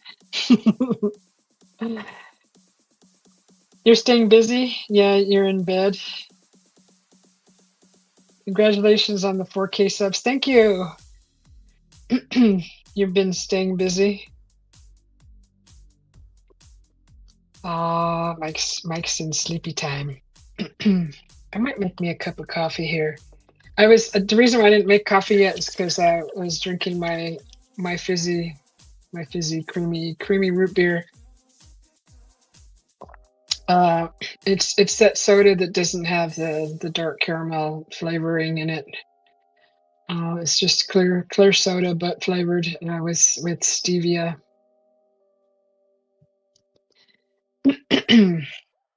It's dark. I can see the clouds. Oh, they're just rolling through. It's going to be probably. I believe they said the forecast called for. I believe. I think they said 71 tomorrow. That's still going to be a nice day to be outside. It's going to be real nice. I'd like to have a fire too. I got to chop some wood and prepare some kindling for that, and then pull out the big axe. But the problem with breaking the bigger pieces of wood, for me currently, is I need a chopping block. I need a stump. So I gotta go and find a stump that I can put wood on top of and chop that. Just because the pieces that we got from the neighbor, they're really big and they take way long to burn. I'd like to at least chop them in half for our fire pit. Oh my God, you drove 200 miles today? Oh, you subbed and liked. Thank you. Thank you, Stephen. I appreciate it. Uh, you drove 200 miles to deliver mirrors to a guy. Boring day. Tomorrow's going to be 14 degrees. Oh my gosh. Okay, here's Wally coming up on stage. All I want to do is say hi. Hello, welcome in. Hello. Okay. Hi, Miss Dizzy. How are you? Good, how are you? Thank you. Getting warm. I'm in too warm clothes for the temperature right now. Oh, hello. I'm over here hiding in the corner with really thick, fuzzy sweatpants on. Oh, nice. I got my sweatpants on too. I just got these the other day, and they actually got fuzz on the inside, and they're really super thick and warm. Yeah. And I tend to layer up. Nice. Fuzzy pajama pants on underneath of them. That's nice. That looks really nice. Our little makeshift studio. I know. It looks so comfy. Well, it is. The wife got tired of me falling asleep on the computer and falling out of the office chair, so she got me a bed. She said, "You ain't falling out no more." I hurt my ribs real bad one time. Oh no. But luckily, But at least you're nice and comfy and not falling off anything anymore, Yeah. huh? Yeah, for real. Everybody says, "Is that your bedroom?" Well, no, not really. I do hang out here a lot, though. We got another studio in the other room, but we're ripping up the oak carpet. This house was from 1970. So everything we touch, we have to replace it. New carpet, new floors, new cabinets, new kitchen. Everything in there is falling apart. So we got to. The newest thing in this house is the windows. And even Now the ceiling fans. Oh, well, yeah. Those don't count. But Yeah, how are we're- you, Susie? Happy Good, 2026. Thank you. I didn't really know what you was going to talk about, and I just didn't want to, most usually there's more people that comes up, so I don't want to intrude because I've never been up with you before on panel, Mhm. ruddle, and I just, yeah. I even typed it in and it showed on Walmart. I typed it into YouTube to see if it was on YouTube. Uh-huh. People going to Walmart in their pajamas. And it Yeah. must show you the pajamas that was in it and not really the. I do. All day, every day. Mhm. As long as Yeah, I there don't was it. Walmart is totally understandable. That's where it gets freaky in Walmart. You see all kinds of weird people, weird dress, weird dress decisions. Yeah. And that's normal. an old dude coming in nothing but a Speedo. I know, right? I really seen it while working in the middle of summer a couple years back. That worked at Walmart for like 5 years. Yeah, that's kind of normal. I've seen people in their house slippers, their house shoes in Walmart and pajamas, but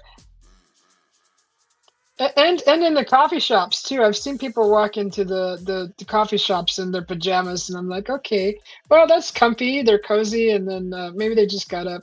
But like the grocery store was just a new topic, and I've never seen that before. So I was just So even back in high school, I would go to school in PJs. really to school, and they'd let you do that. As long as it wasn't inappropriate, yeah. Yeah.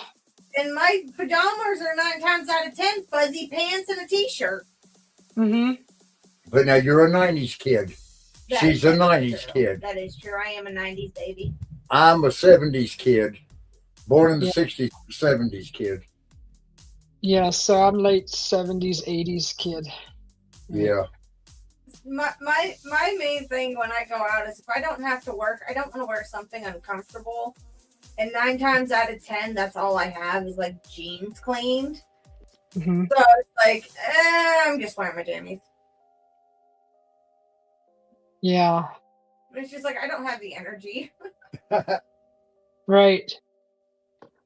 But I wonder if you was to take and get a regular coffee filter. Okay. Now you take the regular coffee filter and you just clip a little round circle and put it under your K cup. You reckon that would help filter out the microplastics, or do you reckon they're going through the filter itself? Well, if Because it's not a K cup, it's in the plastic thing itself. So yeah. If you put the filter underneath of it, it should catch any microplastics. See, because you would have to probably try to make one for the K cup because our K cup don't got no filter. Nope. It just punches the top. No. Yeah. There is that little thing for the ground coffee they have disposable. If I remember correctly, they have disposable filters for that part of it. Yeah. Yeah. Just drop the K cup down into that filter and put it down into the machine. Yeah, we've got the adapter that goes in our K cup that you Mhm. make your own little pouches, right, Ray? How do they do it? Or make your You put your own ground coffee in it. And then you brew it that way, just with regular coffee instead of having to buy the actual K cup. We got one of the fancy ones. It does all kinds of stuff. The wife, where she has trouble seeing, she had to get the one that you can actually see the meter, the water level, the water line on the back, the water trough. Mhm. So she wouldn't overfill it. We She went kept through 3 overfilling it. of them.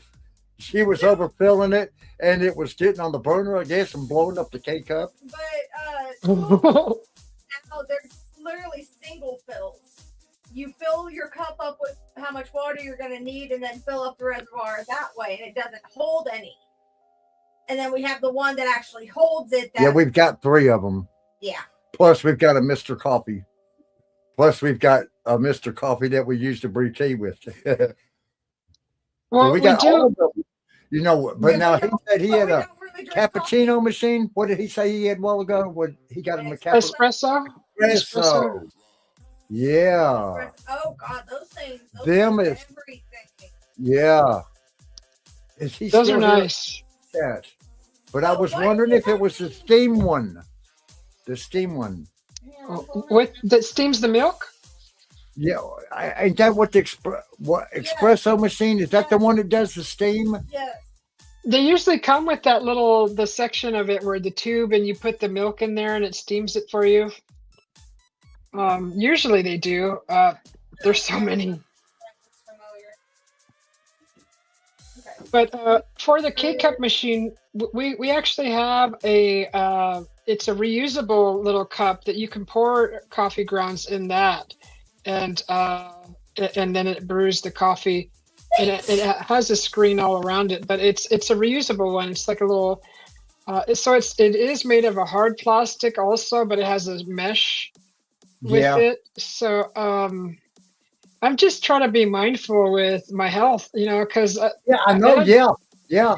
And you just gotta you gotta try change at one point in your life, and hopefully early enough that it doesn't affect you later on down the road. Well, that's like the little lining that they put in a popsicle can.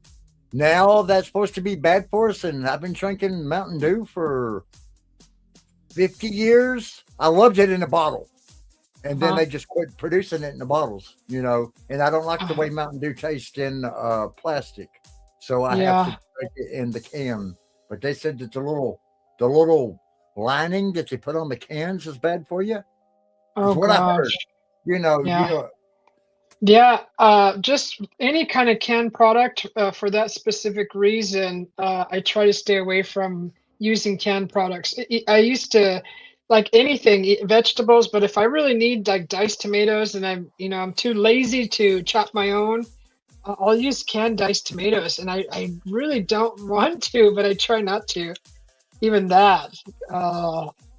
Soups, all your soups, your oysters, everything, a lot of the stuff that I like to eat. I'm just Yeah, but worried about. the chemicals that's in the thing makes the can dissolve. So they put that. I've seen that part of it. Oh, from the Yeah, pop, no. from the soda. Yeah, well, the soda and the fish oil and different things. I think it's how it's made. I think it was how it's made. It's what I've seen it on. Knowing us, probably so. We watched that show religiously. Yeah. I even got it popping up on my YouTube, and I watched an episode of Candy the other day.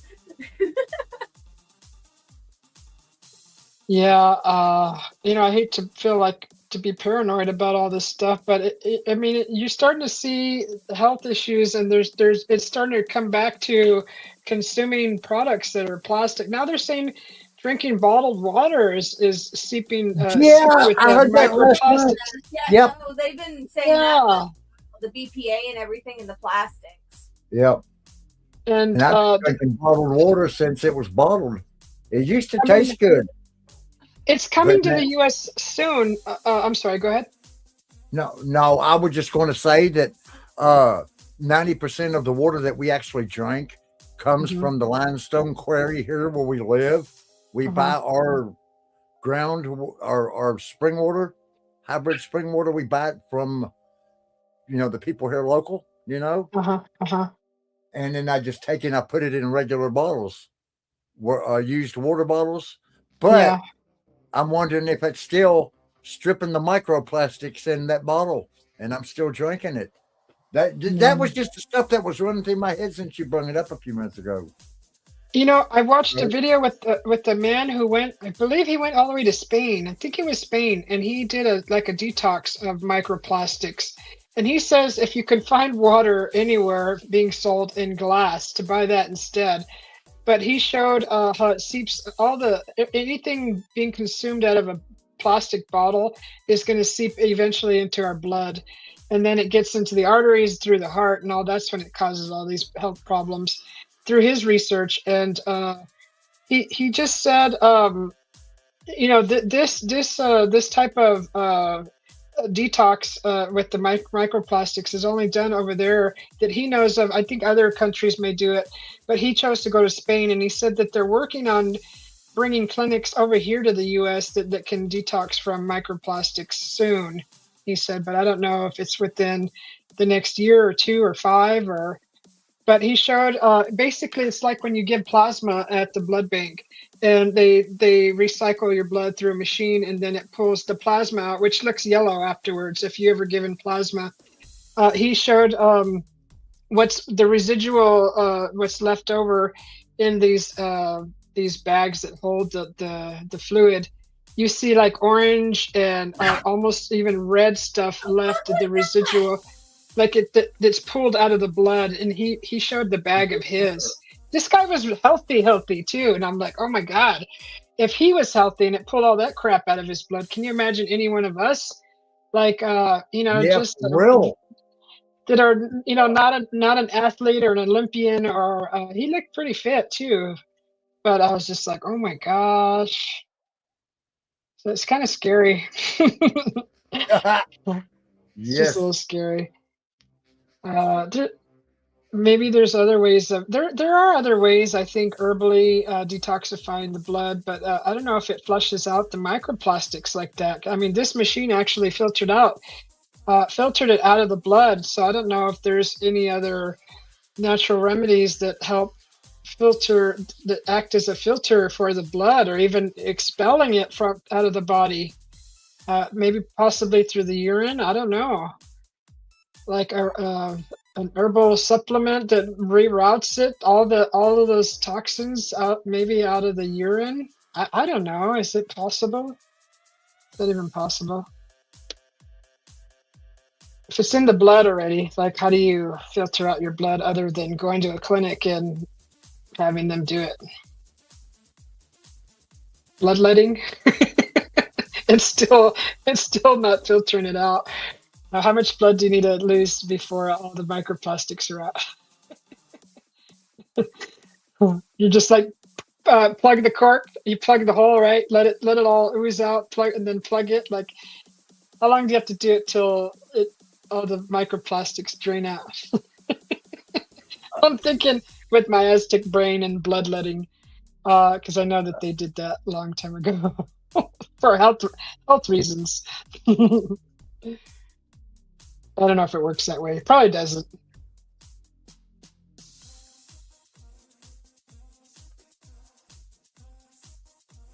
Yes, I don't know. I don't know how you would filter out your blood other than I know there's herbal remedies to expand the arteries, like cinnamon and cayenne, and um, that helps expand the arteries. But I don't know anything that actually filters out any toxins. Not that I've researched, though. Not that I've researched lately.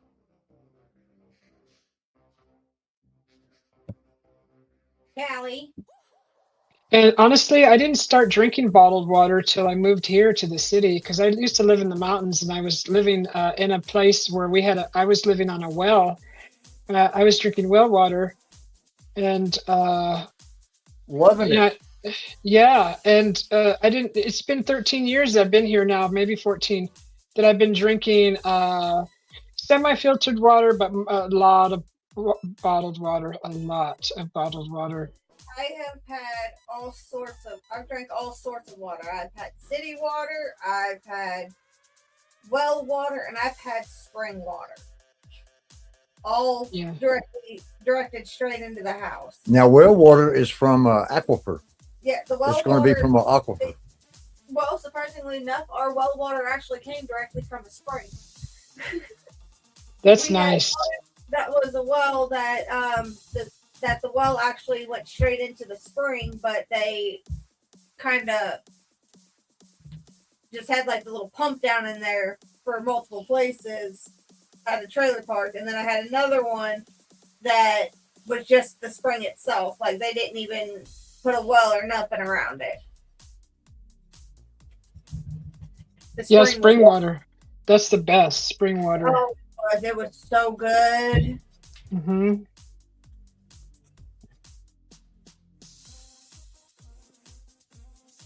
Yeah. I mean, we're all going to go anyways, but I'd kind of like to go peacefully on my own terms and not, go through the hospital and go through all kinds of testing and who knows what else, then through hospice. And then, I'd like to just fall asleep one day and with old age and just pass over like that. Just pass on like that on my own terms and not because of my poor choices in bottled water. That's a good one. Yeah. For uneducated choices. It's like everything's bad for us now. Everything. Yeah. Nothing. Everything. Well, because nothing's designed for our health anymore. As far as being a consumer, everything on the shelf is for monetary gain. It's not for human health anymore. It's just for profit. So they don't care if it's bad for your health. They just care that they can make profit. So that's pretty much how it is. Like wash your vegetables and fruit, but what's in it? What's And already baking soda. in the fruit? Yeah, I know. Is it modified? I mean, what kind of chemicals Yeah. created that fruit? It went into helping make that fruit 50 times bigger than it normally would be. Or But now, yeah, we're lucky. We are lucky. We are surrounded by lots of farms. We've got dairy farms. We got cattle farms. We've got chicken farms. We got everything here locally. Tomatoes. I mean, it's like we don't have to go far to get fresh produce from our little mountain area. oh, that's nice. And I can imagine the people that have to have it imported, how bad it could be. Yeah. Yeah, like we have our own orange trees. We have 2 orange trees, and I try to grow our greens that we eat the most. And actually, I haven't plant. I need to plant some lettuce, but I try to grow the few greens that we eat the most, and even radishes. I've got potatoes growing too, but green onions, and I got plenty of basil. I need to plant cilantro, but that's like most of the stuff that we eat as far as greens go. Then the meat, Yeah. that's a whole nother story. Gosh, that's a whole nother All of story. our farms is going to the little white canopy over top of the plants now. The Uh-huh. little white canopies they're putting over top of these plants now, so the bugs can't get in there. Oh, okay. Like a mesh screen or Yeah, something? at the corner of across from Walmart, the University of Kentucky owns that Mm-hmm. farm, and you can Yeah. see all the cool experimental stuff they're doing to plants. To prevent bugs. Yeah, yeah. Yeah. It's like a big show piece farm. It's really cute. I mean, it's in the middle of our. Not we don't live in a town. We live in like a metro. It's not a city. It's big, but it's not big. Uh-huh. So what is that called? The suburbs? Yeah, Yeah, suburbs. We live in the suburbs. So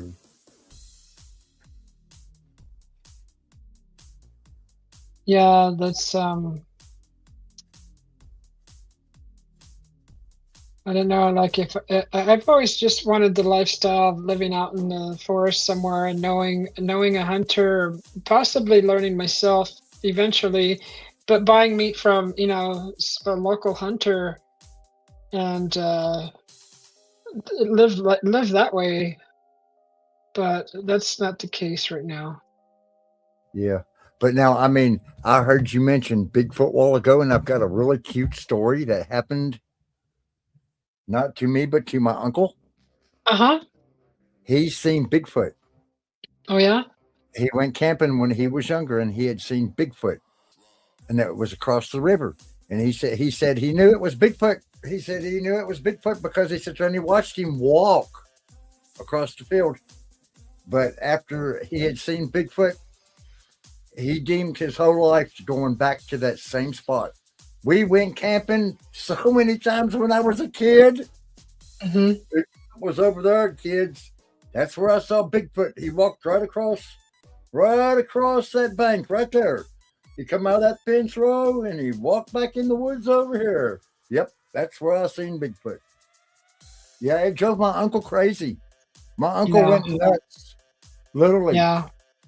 he did going back to that same spot. He said he probably seen him for about 5 or 6 minutes walk across the field, Uh huh. and he literally everybody thought he was crazy because he Yeah. That. seen Bigfoot. That was just a no Nelly no or whatever.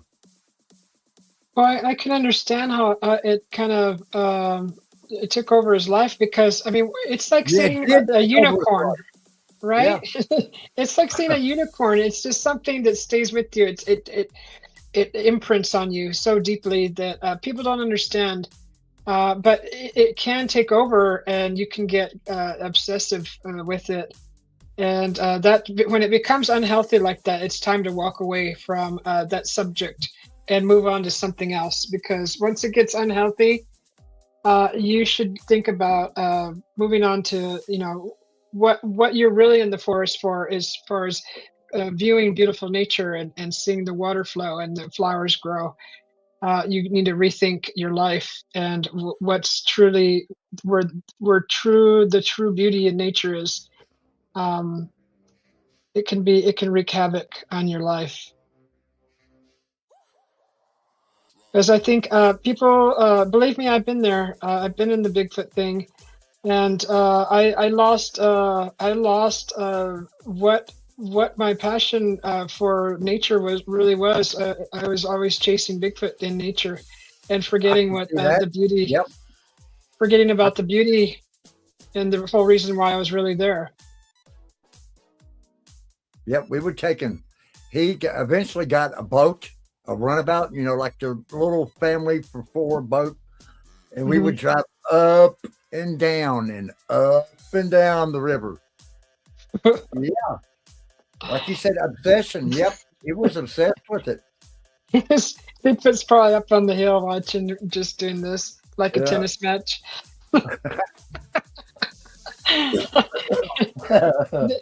They don't owe anything to us. This is just my opinion. They don't owe us nothing, no explanation, nothing, and you'll be lucky if you ever get one. So it's just you just got to make that decision to walk away, and be happy with that you were privileged to see what you Yeah. saw, and Well, that's it. yeah. He said out of the thousands of times he's took his camera, that was one Mhm. time he didn't take his camera. Yeah. So go figure. How convenient, huh, for Yeah. the situation. Because that's just how it happens. That's just how it is. That's how the cookie crumbles. It's, uh, but that's neat, though. I think that's neat.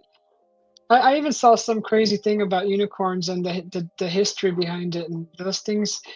I didn't read it. I didn't read it all and watch it all, but apparently there was a dark side to the unicorn, the whole unicorn thing, and they were actually like hunting dogs, hunters, and they actually impaled their whatever it is they were hunting with that darn horn.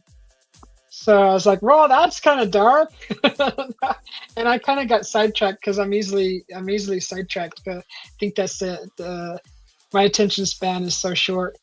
But I moved on to something else and totally forgot about it. But I remember seeing just a snippet of that unicorn subject, and I was like, "Oh, great!" Because I was like, I was into a bunch of the glitches in the Matrix things, Yeah. and that unicorn video popped up because I was watching all those glitches in the Matrix. It just filled up my feed with just oddities and things.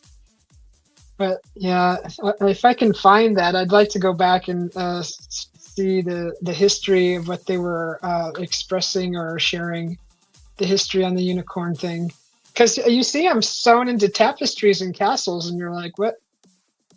These are old, from medieval times, and you're like, what? What's the deal with the unicorn thing? These unicorns, like, I think they were all hunted or they disappeared. But they were saying, oh, it's a sea creature that has that. There's apparently there's some kind of a seal or something that looks like a seal with something like that. But I think they got it mixed up. But that's their way of explaining it away. But I mean, there's so many different theories. Well, that's like fairies, Mm-hmm. Yeah, that's another thing that was also part of the glitch in the Matrix videos, where people talk about fairies and stuff, and they say, "Wow, Disney really made them sound like they were so friendly and cuddly and fuzzy and beautiful," but that's not the case in a lot of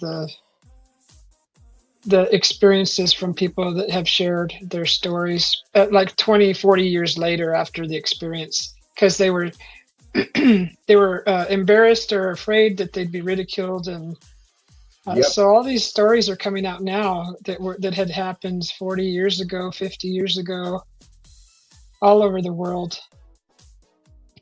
And those are interesting stories, especially if you're up late at night and you're kind of wanting to hear something, just to help you wind down before bed. Those are good to listen to or watch.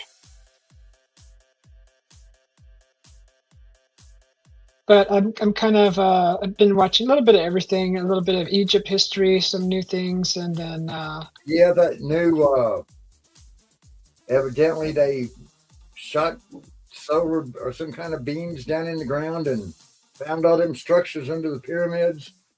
the lidar Yeah, and then there's supposed to be big pillars and I forget what it chamber. was. I've seen it. Yeah, or something There's under the pyramids. Yeah. Is that under specifically the Sphinx? I don't know. I had just seen it like yesterday, and I've not seen nothing else on it yet. Yeah. And I didn't know if you've seen it yet. I did hear in the past about the lidar used and them discovering a chamber underneath the Sphinx. Yeah. The pyramid, I haven't seen anything new on the pyramid other than that thing is a big old powerhouse. It was powered by the water that used to be there in Egypt, because they recently discovered they were trying to explain that the Sphinx was wore down by wind. Water. Yeah, water lapping up Yeah, against the but Sphinx. I've seen that. right, Yeah. and And it and showed it's the water lap marks. yes, and a new specialist that specializes in how the rocks are worn down.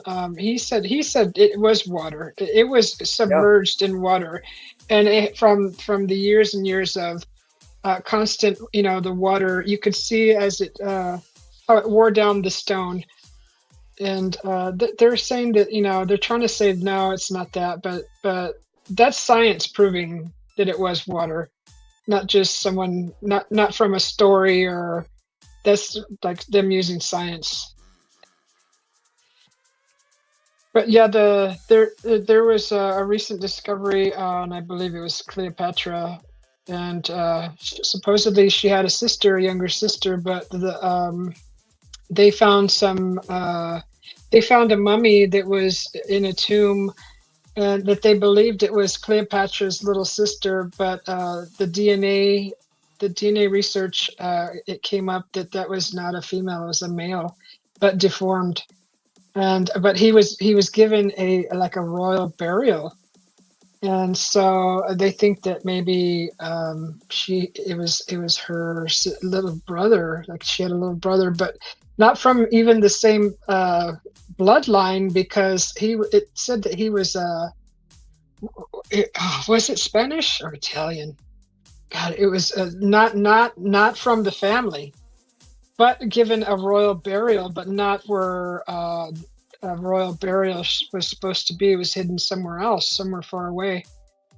So that was kind of interesting. That was new science. That's a new I think it's archaeologist that discovered that, because she's been following some clues that she had hunches on, and sure enough, she found a chamber that she did find somewhere where it could be where they could be hiding a secret, and she found a chamber, and sure enough, they found mummies down there, royally buried or entombed in a royal manner, like a special person of royalty.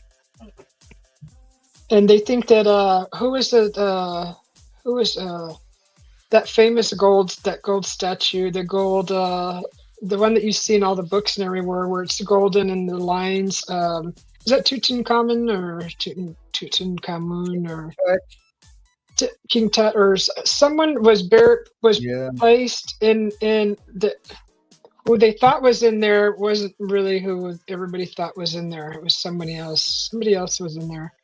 I have to go back and look at it because I honestly don't remember.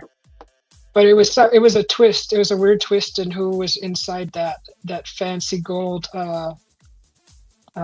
tomb. But that's just science.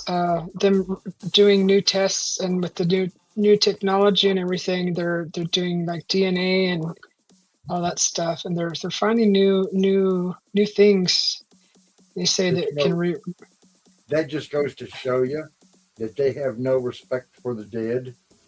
yeah, That they have to do that, swap bodies, put a fake body in a king's tomb or a queen's tomb or right. royalty tomb, you know, hmm because somebody be trying to dig it up and resurrect it or Well, do kind of the, weird stuff to it, you know. the the whole reason for Cleopatra's little sister, the reason why she was hidden away, is the theory from that archaeologist. She said that they hid it very well to prevent it being robbed, or being what do they call those people that go in and rob the tombs, the grave diggers? Kind of, The there's a grave special name. robbers or Uh, yeah, uh, it was to hide it from them, because to keep it, intact and from it not being robbed. But also it was hiding a secret.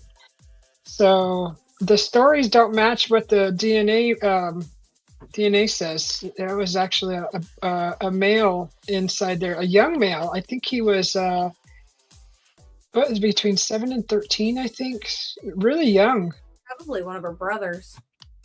They said it was the story says she had a sister, but they found a boy instead of a girl.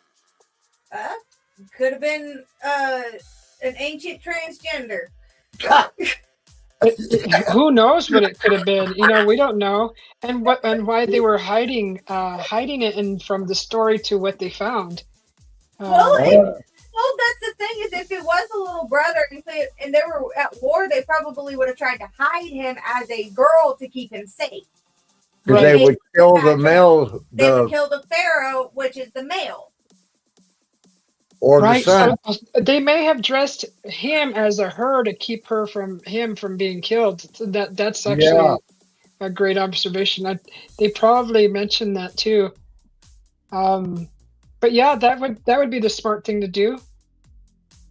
Because because most cultures, it's the male that precedes the bloodline. inherits the throne. Is what I was trying to say. Okay. It's usually the males that inherit, not a female.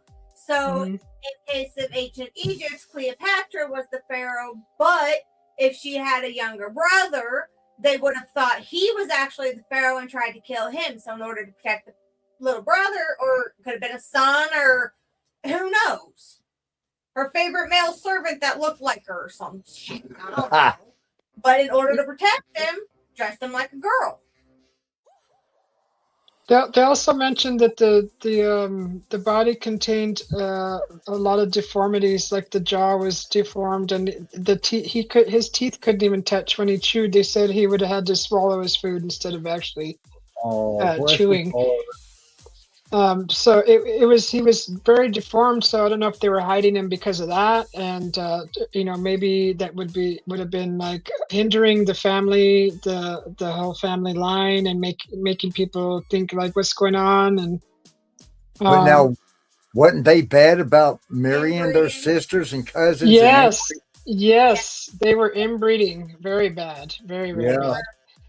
But apparently they said Cleopatra didn't get it that they could see on the outside, but she could have been suffering from a lot of things, like the goiter in the neck, maybe even other things like where she was always in pain, constantly in pain, because she was always using medicinal products and always constantly researching them and creating them, like pain relievers and things.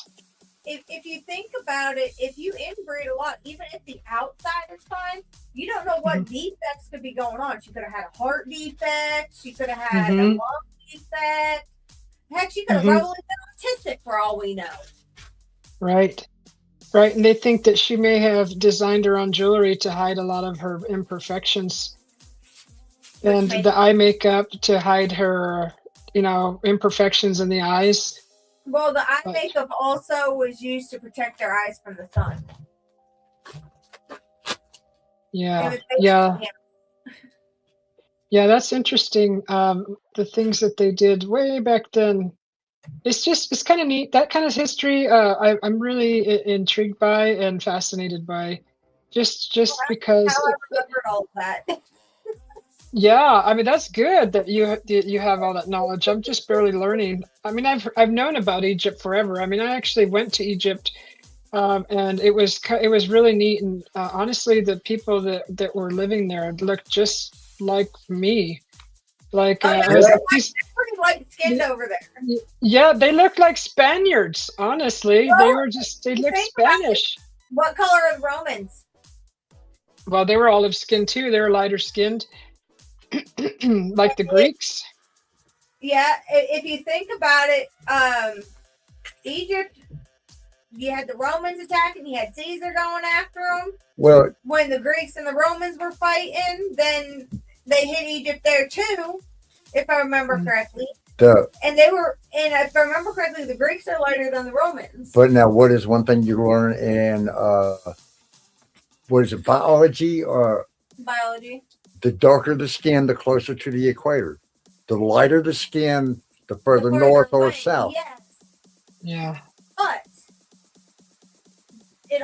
that's the descendants. So if you get a blacker person in a different region, that's going to be genetics, because there is actually times that a white person, if they have black in them, can't have a black baby, even if both people are white. Genetics are weird and interesting, and I love that section in my advanced biology class, to be honest with you. Yeah, I find it interesting also. That's kind of neat. But so you had the Greeks, the Romans, and that's not even counting who else they traded with, because they were at a major area in the Nile. So they could have had more people coming in, and the more people you have coming in, the more genes you get, and depending on where they came from, you're gonna get somebody white. Yeah. I mean, Asia was right above them, and they are basically white for all intents purposes. And then you had the the Silk Road, I think it is, and I'm pretty sure that went through Egypt. So there you go there. But they say that the actual Sphinx is older than the Yeah, pyramids. I heard Yeah, that Isn't that too. interesting? it was the first to it was a tomb for one of the pharaohs, if I remember correctly, and they did the Sphinx, and then after that they started doing the pyramids for the pharaohs. Hmm. But nothing is buried in the pyramid, Yeah, except I right. think one of them may have maybe a tomb that the one that has like the little door in it, I think. But the main one, there's nothing buried there that they've discovered. It's got a bunch of what mercury at the bottom, or some shards of mercury glass, or Yeah, whatever that glass is called. like a river of mercury underneath of it. Mm-hmm. So And they then the can't. chambers. Yeah. I mean And the copper and brass that's in the pyramid. So that was probably some kind of amplifier, some Yeah, kind of yeah, power plant. Yeah, yeah. it was something. That's Yeah. for sure. Because why would you need that much mercury? And where in the heck Yeah. did it come from? Because it definitely was not there. Well, now we don't know that it wasn't there, and then they put the pyramids on top of that. Hmm. But no, actually, the pyramids is up in Pacific places, special set up on the ley lines. Hang on. I'm looking it up. Yeah, and I think there was water running through those pyramids at one time. Yeah, That made them actually do what they were designed to do, whatever that was. Sure. Mercury and found in the tombs. Well, no shit, we knew that. right. But that's all just so fascinating, and they're always constantly covering it up. Everything. It's like, just tell us what you see, what Yeah, you're finding for real. down there, please. The truth hurts nobody. Yeah, just okay. We're gonna have to rewrite the books. Okay, so can we just do it right? The second time, please. Can we just tell the people? Exists, yeah. There's other races of people here. And the fact that that whole races. pyramid has practically been robbed of all of that's not even what it looked like. It should have had a lot more what was it, limestone on the outside of it, and it's all that's missing. And even the capstone that was there should have been solid gold. That's missing, apparently. I seen that on. It says it's primarily found near volcanoes. What the mercury? Yeah. So they would have had to have brought it in from somewhere. Because there is no volcanoes in Egypt. That's a lot of freaking mercury, though. Yeah, for real. And so where would it have came from? Unless it's buried underneath all that darn sand. Well, there's no volcanoes there, though. That's not even in the Ring of Fire for volcanoes. So how did the mercury get in Egypt? Alexa, how did the mercury get in Egypt under the pyramids? There's no evidence of mercury under the Egyptian pyramids. Mercury was found in a Mexican pyramid and China's first emperor's tomb, but not in Egypt. Isn't it that glass, that shards of glass? What's that stuff called? It was the Chinese one. That's where they had that little miniature. You're thinking of the Chinese tomb with mercury. That's right. It was Qin Shi Huang's mausoleum. They found liquid mercury there, possibly representing rivers in the afterlife. Okay, then it's the shards of silvery stuff that was in Egypt. Then I think or is that Mexico? I think you're mixing up different ancient wonders. The Egyptians didn't use Alexa, mercury. thank you. So, you're welcome. Can you help clear that up? Mexico, under some of their pyramids had that. Yeah, it's like fine shards of silver. Yeah, they said so. What she just said is she said in the Mexican pyramids, there is mercury there, and then in the one Chinese pyramid where it's like it's that little model that has those river-looking things with all the mercury as the rivers. You should have let her talk. I got my Alexa tuned up. Hang on, wait a second, because I just seen Let me.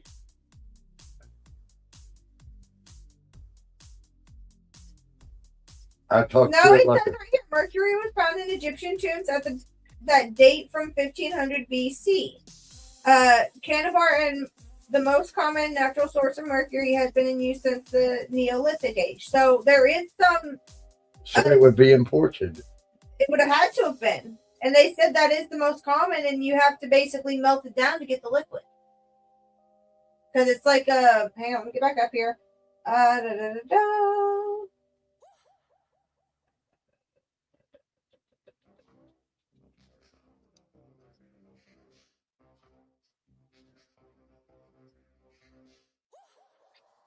Oh God, hurry back.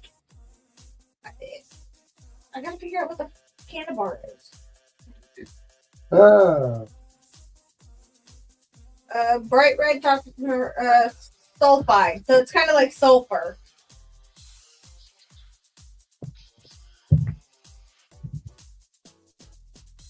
But now that's what we use to tell the temperature, or it used to use to tell the temperature. It says it's the primary. It's a bright red toxic mercury sulfide mineral, historically mined as primary source of mercury, and for its vibrant pigment, the vermilion, used in paints, cosmetics, and rituals across ancient cultures. Valued for its intense color resembling blood, it symbolizes victory, life, and death. Through its toxicity, limits modern use. Imitation. Most of them now are imitations. Formed near volcanic activity and hot springs, and is sometimes carved into jewelry, requiring careful handling. Blah blah blah. Blah blah blah. Yeah, you're liking this history, huh? Yeah, it's very interesting. Where was it? It's not mica. We actually have it where I used to live up in the mountains, and we would go on just on the trails. There was a side of a mountain that had these rocks that were real thin. They were stacked, they're compressed. And if you grab one, you can break it open. It looked like glass. It was used for stoves a long time ago. That was used for cast iron ovens. That the actual glass that was melted and made into glass. That was found. I thought maybe that's what there was found in the pyramids. That it's like real. It breaks apart, or that may be Mexico. I'm getting it mixed up. But it's not mica. There's a name for it. I was trying to find it, but that also But yeah, you're is like talking a about like conductor. sandstone. Sandstone would do that too. A real soft rock. You know, Yeah, I don't think. it's almost clear, but it's silvery. Yeah. And it You're looks not like a talking- rock. And you can break it apart in layers. It literally comes apart in layers, and you can hold it up to the light and see through it. And it looks silvery. Rock that was used. You know, that's a highly conductive material too. Was what I remember. I think remember reading about that. Is it? It's not called mica. Is it mica? That silvery rock. I don't think that's. This actually, it just flakes. It just flakes apart. Yeah, no, it's almost certainly mica, specifically silvery white variety called muscovite, used as a heat-resistant transparent window to view the fire, often called the Muscovy glass. Other Okay, that's it. Yeah, so you was right, Micah. You was right. Okay, it is. Okay, it's mica then. Yeah, that stuff. I know they found a ton of that stuff under one of the pyramids, and I don't know if it was the Mexico pyramid, but they also found mercury under the Mexico pyramids too. But I think they found a ton of mica, and they're like, how did all that get down there? And that could be transported. It's not very heavy, and it's real light. It's kind of light. I mean, depending on how much they needed, it would have made eventually the load would have been heavy. Yes, they found it in Tutankhamun. Teotihuacan, Mexico, particularly in the Pyramid of the Sun, placed in thick layers between sections and in subterranean chambers, suggesting advanced uses beyond simple decoration, possibly for energy focusing or insulation. Despite the mica originating from Brazil, thousands of miles away, while Egyptian pyramids, pyramids used mica as naturally reflective and insulating mineral in ways that hint at sophisticated knowledge of materials and energy, possibly from ceremonial purposes or even as large-scale condensers. Jesus Christ. Yeah, they're thorough, aren't they? Oh gosh, sorry, I'm so bad with the Steven is asking, did Noah's Ark exist? That's a really Yeah, because Well, supposedly they had recently found it, remember? Mount Ararat, supposedly. Yeah. I don't know. I And then it honestly was don't only know. wood, a few wood bow. Hang on. I'm pulling it up. No, it has not been found definitely, despite numerous searches and recent claims, particularly around the boat-shaped Durpinar site in Turkey, which scientists largely consider a natural geological formation, though some researchers continue to find intriguing soil radar data suggesting ancient wood or human activity aligned with biblical descriptions, but lacking conclusive proof.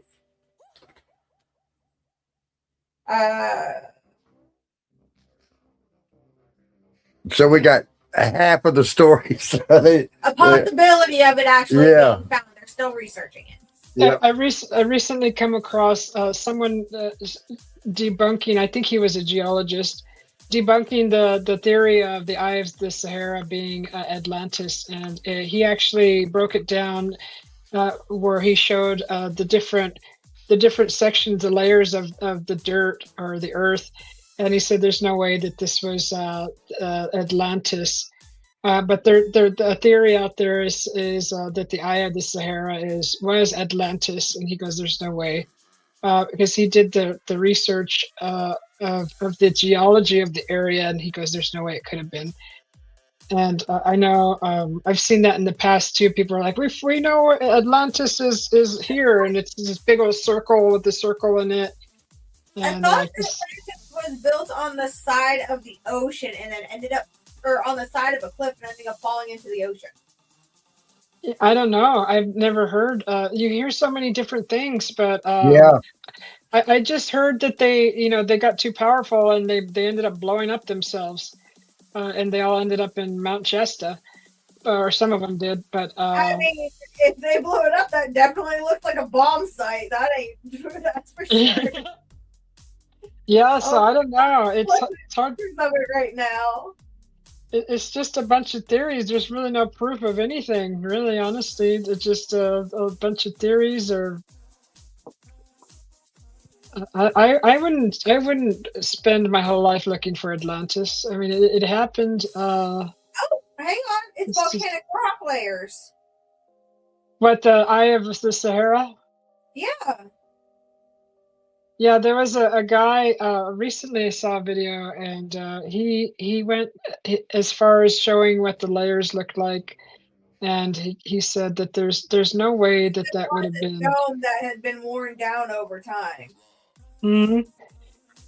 Yeah, he said, yeah, that's the time had wore it down like that. I don't know what caused the circles, but I know he explained it. I just didn't pay enough attention. That it was a dome.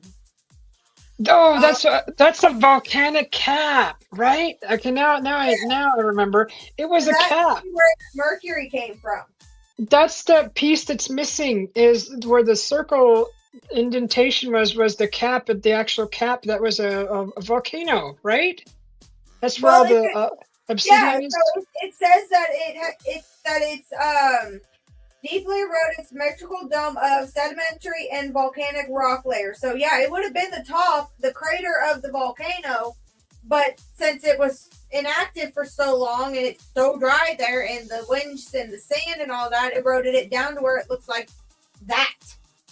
Yeah, and that's why I think I believe he debunked the whole theory of it being Atlantis, because they wouldn't have been built on a volcano. Or I don't know, Right. maybe there was, but he said no. That's not true. That's not where Atlantis was at. No, even ancient times, they always said Atlantis was built over the water and got sunk. Now, I've heard different stories that they got too powerful and the gods sank them. I've heard that they got too powerful and there was a natural disaster that just completely knocked them off. Supposedly, where it was supposed to be was between the United States and Europe there, and off our East Coast, and Dave went over it with the fine-tooth comb and can't find nothing of a civilization being down there. And then you got some places like off the coast of Florida, they find that random statue and stuff under the water. Yeah. Really? What kind of statue was found? Was Bim, it like Bimini Road, ain't it? Bimini Road down there. Hang on. Type in Bimini Road. There's a lot of things that are underwater right now, especially all the lakes and stuff. There's a lot of places flooded, villages and old settlements and things in a weird way. Like, was it purposely done? And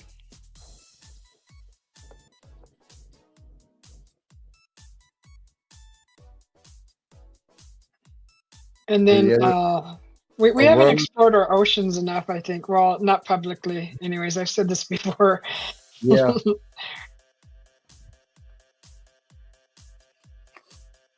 There it is.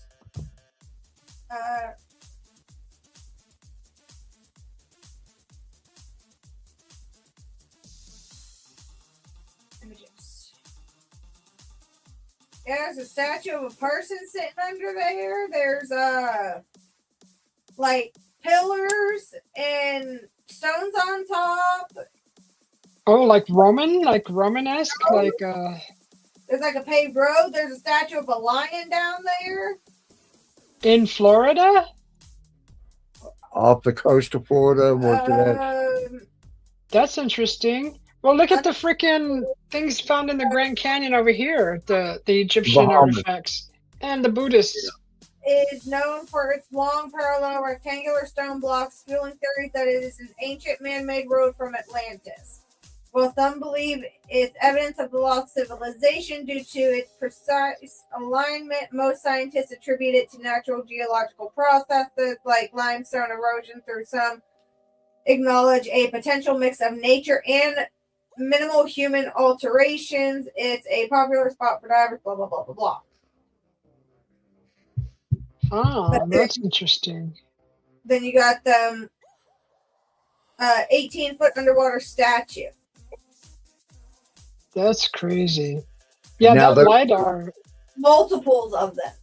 Now, when you look at when you look at that ancient map, where somebody from I don't know how many years ago mapped out that map, when you look at Atlantis,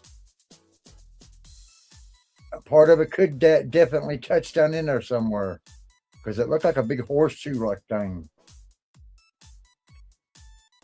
I think seen it once, and I tried to click on it to save the image, but it wouldn't let me save the image. Oh, I think all that stuff is interesting. It is neat to see new discoveries, but that LiDAR can find a lot of hidden things. It's like strap that LiDAR to a drone and just go have some fun. You'd be surprised what you could find. Stuff that shouldn't be found, I think, is maybe being found. Oh, honey wants to take you one of your tummy pills. Go help her out. We're live. She really Yes. wanted her pills. Stop in and wave hi to. Say hi Stop to in and Miss say. Susie. Right here's the camera back there. Back here. Wait. It would be better to come over here. Hello.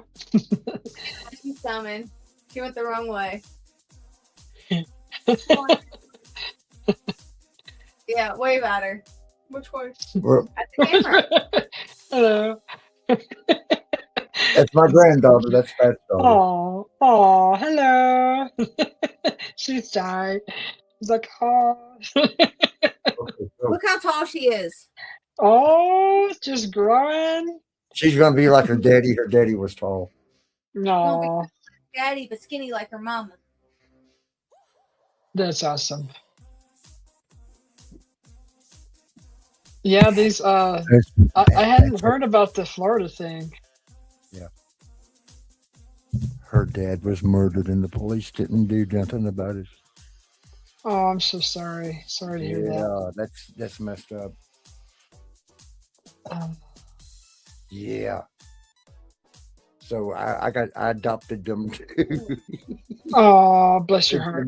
They've been with us for a long time, 14 years now. Wow. Yeah, Bat's not my real daughter. She's just our adopted daughter. Yeah, but still, you gave her a family, Yeah. which is very nice of you. It's a kind heart to do something like that.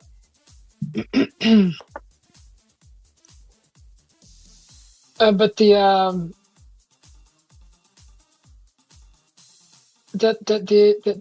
going back to Atlantis. Sorry, I'm Yeah. going to change the subject, but No. Go. Yeah, I would. Yeah.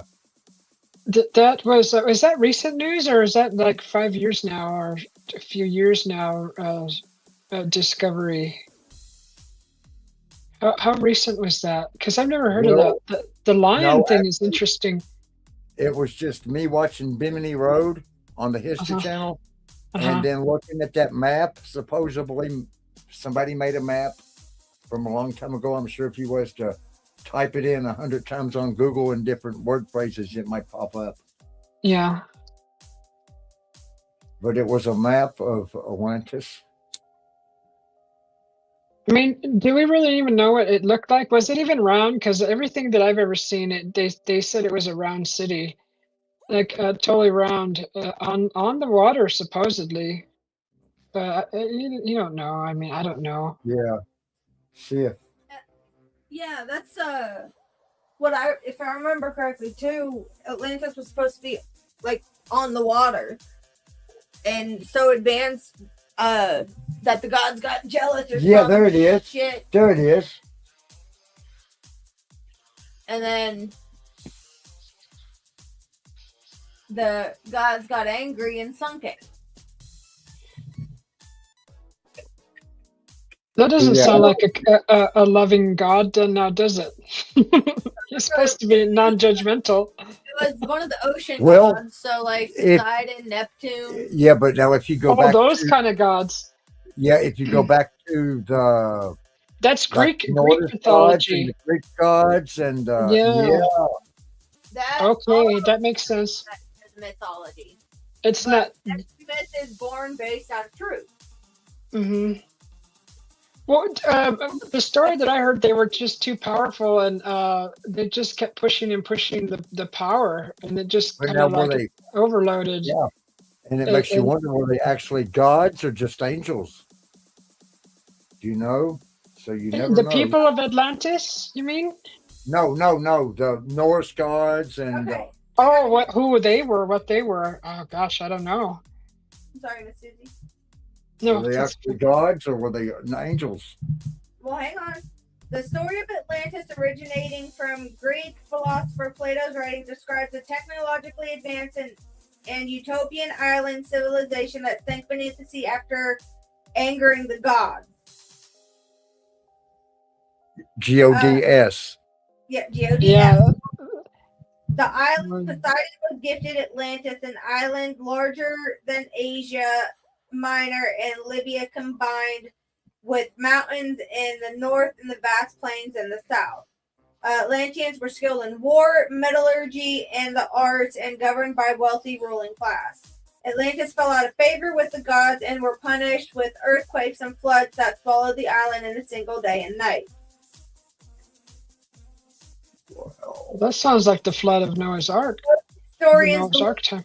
intended Yeah. Atlantis as a cautionary tale and allegory for the fragility of utopian society.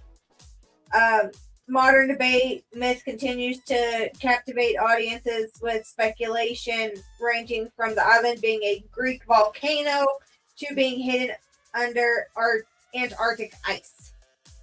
Mm, Yeah, that's another place we don't know what the heck's going yeah. on because it's all buried under the ice. They Well, said and that was a tropical area at one time. yeah, yeah, that's what I was getting ready to say. Tropical. Yeah. Yep. That's another place of mystery that's untouchable by anyone like us. I mean, you'd have to be either They a said it was in billionaire the or Atlantic Ocean. Well, that's like in each one of us, Russia and China and all of the countries has got their own little piece of it down there. The United States, Mhm. everybody's got their own little bases down there. Yeah, it's like You know. Wouldn't surprise me in the And slightest. then what Admiral Byrd seen when he went down in the hole? right, that hole, that big Yeah. hole that nobody wants to talk about, and he was told that, and everybody that's seen it, right? Weren't there some people who were rescued not too long ago, and everybody that's seen that were like, weren't they? Didn't they disappear after that, or they just were told not to Well, they say anything? disappeared. Yeah. It, yeah, that's an interesting thing too. That big gigantic hole. Yeah. What's going on with that? It's a big old blowhole. Um, It's supposed to be in when I listen to the actual story, but it's probably just a story, but it's supposed to be like a big giant octopus like creature. oh, kind of like Dune, this thing that comes And out of the it's sun. mental telepathy. Uses mental telepathy. Really? One old dude walked right up to it and it grabbed him by one of its little tentacles and ate him. Oh my goodness. But now it's just a story. It's just a story. Yeah. It's what you hear on, this is not an actual. It's legends. Yeah. But again, all legends are based in some sort of fact. You just gotta find the fact behind that legend. Yeah. Yeah, it's a roundabout way of telling you the truth, but not directly. Yeah, I haven't looked into that kind of stuff. Just like I've been kind of into like petroglyphs, the history of that, and just like little things, smaller things. Yeah, I like the petroglyphs that got UFOs in them. So Oh my gosh. they're in the little dudes, yeah. Yeah, all that stuff, all those symbols and different things. It's just interesting to see. I was just watching a video about Chaco Canyon, how they discovered a whole That's yeah. there was a whole room in there that they found a bunch of bones in, and the bones had scarring that was evidence of butchering. So, like cattle, like when you hunt a deer and you gotta butcher the deer and separate, all of it to prepare it for the meal for the table. That Yeah. those human remains were prepared the same way. Wow. So, and the natives don't like that because they're afraid that the people are going to say, well, the natives were cannibals, and they don't want that name plastered to their way of living. And it wasn't really any of the locals. They say that the Anasazi came in, and they were the ones that brought those ways to the people, and that was what they practiced. Well, where did these guys come from? Probably Mexico. Hopefully that the Aztecs weren't part of them, because I don't feel like I want to eat people. Yeah. That's for sure. But yeah, that's a new kind of discovery, and it's up for debate. They really don't want that. They really don't want people thinking that the natives or the people that were here before that's what they were doing. Especially the Navajo. They said this isn't our way. So they just don't want any more backlash on any of the tribes here. They've already been through enough, and they don't want to go through, especially cannibalism, that being plastered to their ways. So I understand that. Yeah, but now this was a discovery, and it was proven through science and through microscopes, and they were really researching the bones, and there was so many. Yeah. um, But, and yeah, I of all mean, ages. when you think about it, I mean, when you get hungry and Well, that's what there's, they thought too. yeah, But they proved that wrong because they in that period, that time period, there was plenty of vegetation to eat, so there was no reason for starvation. oh, so yeah, So then it would this be is this cannibal. is Yeah. this is how they proved that it was actual a practice. This was a. It's not like they did it every night. They did it. I don't know if it was like through ritual or it wasn't often. And so they go deep about Chaco Canyon than some of the discoveries, and the natives don't like that. They were really trying to tell those people who discovered that was false, and they didn't like that. But and I totally understand. But hey, science is science, and that's what science is saying. That would be deep. I just could not fathom eating another person. Wow. Yeah, that's I think it was done through what was it like not spiritual, that's not spiritual, more like ceremonial kind of, maybe even offering, sacrificing, but then eating afterwards. The Aztecs did that. But honestly, the people weren't like that. There's something came around, something claimed to be a god, and I think tricked all the people. And that was the way that he tricked them into saying, "Oh, your crops will grow better if you bring me a sacrifice." And whatever that thing was, I don't think it was fully They said human. I it think it was was serpent. monster. What, They huh? said it was serpent. If you're talking about the Aztecs and their sacrifices, if I remember correctly, there were sacrifices to the serpent god. Hang on. The serpent god. There was a god before that, before the one asking for sacrificial offerings, which were human beings. So the one before that was more of a loving god that they worship. But the one after that was the one that's when everything got bloody. Hey, Mirror, how you doing?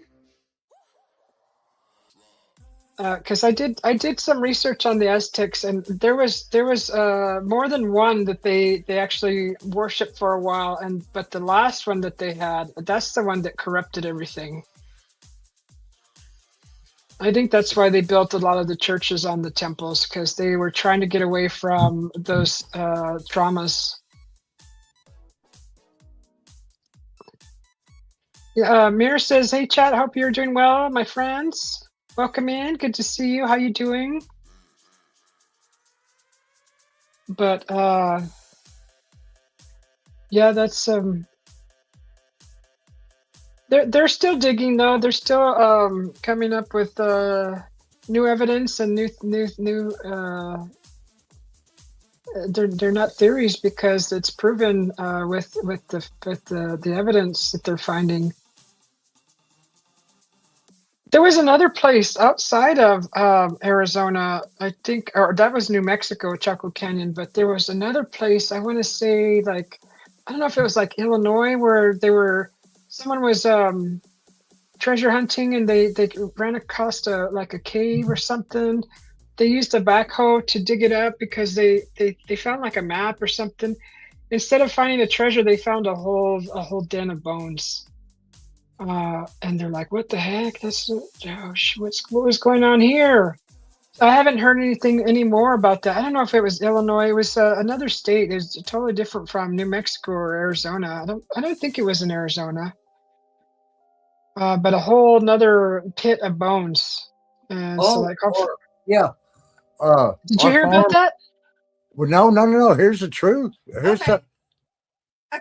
I found something on the sacrifices. I'm sorry. Oh, well, okay. You tell yours first. Well, mine can hold. Oh, okay. We bought a farm in Nicholasville, Kentucky. Yeah, Uh-huh. and we was digging the sewer. We was digging. We was putting D boxes and leach lines and everything in, and there was an old sycamore tree, few hundred years old, and then underneath that sycamore tree was just a lot of rocks.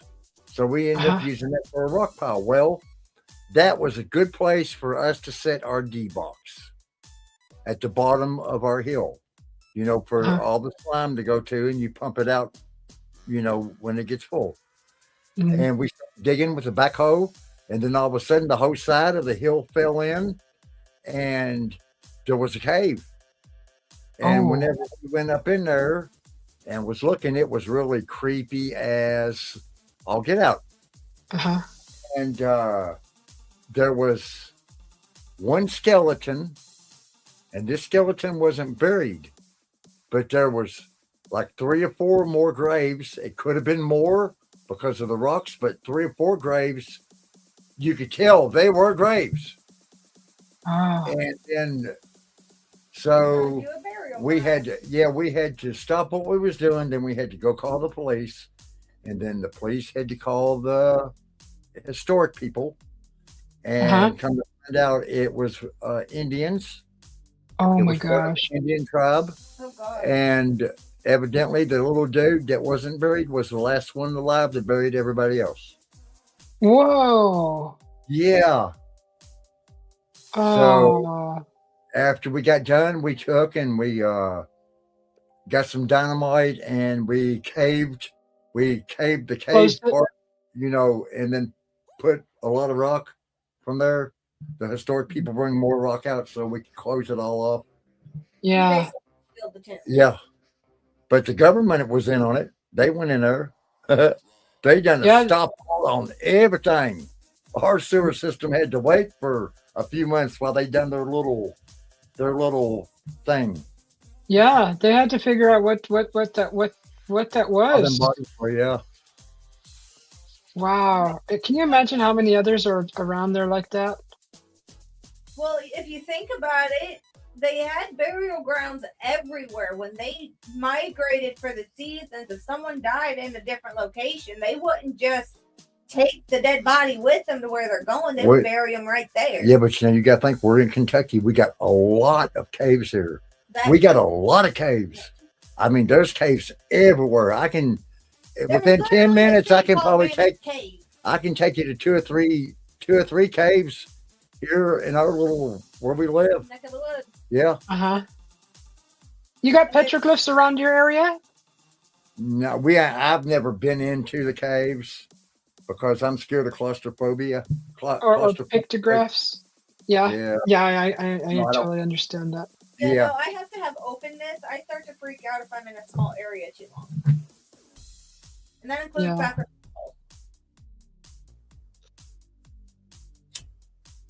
Anyway, according to Aztec mythology, the sun god required constant nourishment in the form of human blood to prevent the rise of darkness and the end of the world. The serpentine fertility god Quetzalcoatl, I know how to say that one, and the jaguar god both also required human sacrifices. Aztec ideology dictated that how an individual fared in the afterlife depended on them being either sacrificed to the gods or killed in battle. In contrast, a person who died of disease went to the lowest level of the underworld. Historian argued that because sacrificial victims were sacred, eating their flesh was an act of eating the god itself. The ritual was therefore a gesture of thanks and reciprocity to the gods.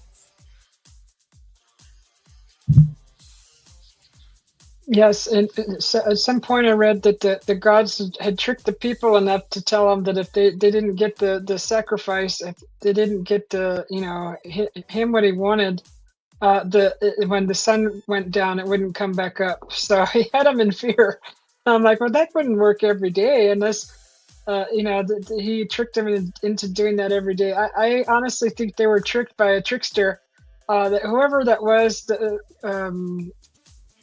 saying that he was a god, he was probably something that has traveled or has lived a very long time through these time periods, using a different face and tricking the people, and then just going through different time periods, whatever that thing was. That's just my thinking, and I guess like my theory.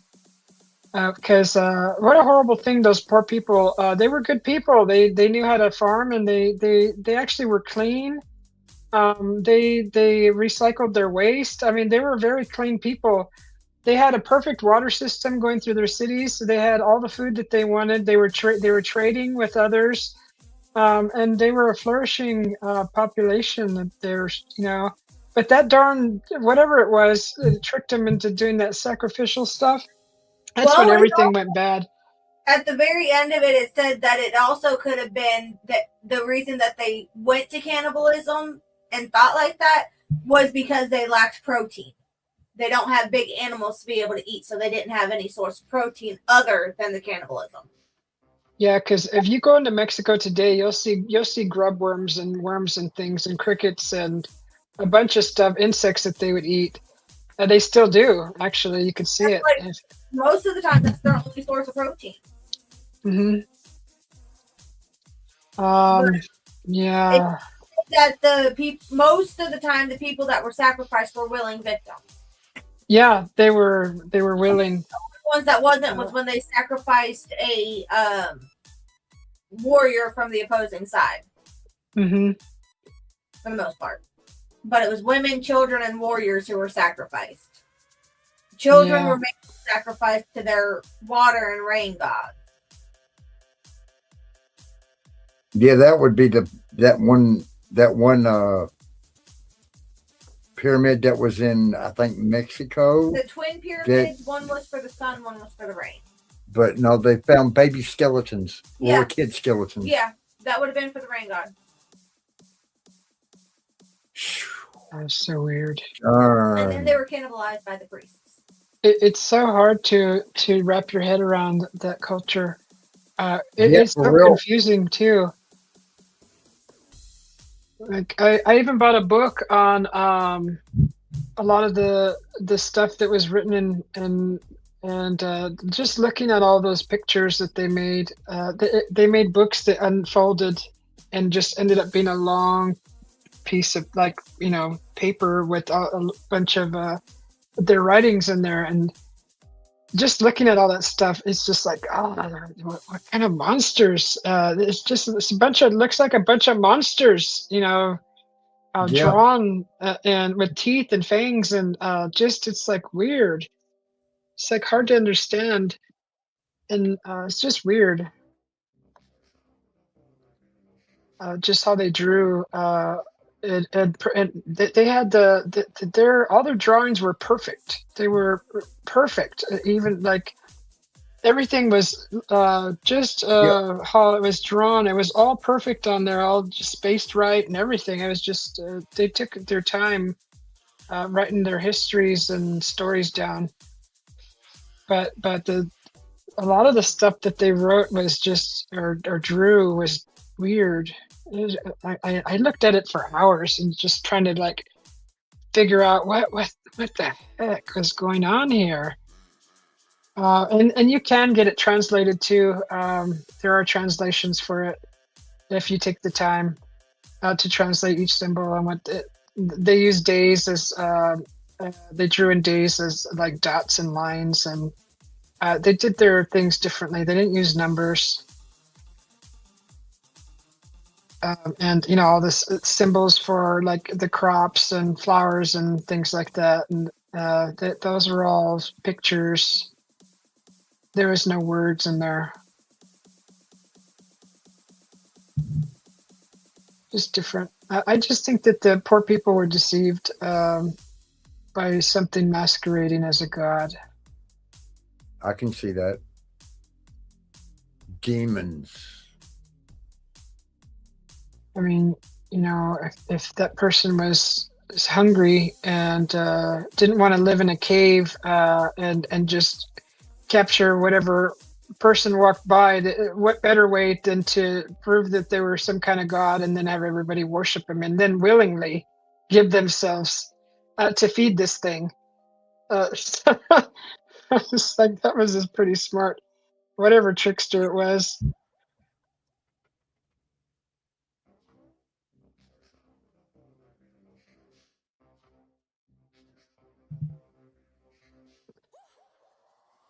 Just weird stuff. Weird stuff. And then if that happened on the land, what's going on in the ocean? What's Mer kind of people, oddities going on in the ocean? Yeah. and are the mer people alien? Well, they're alien to us, but they probably could have been there longer than us. Hmm. Yeah. Yeah. It's the book that I got. It's like a codex.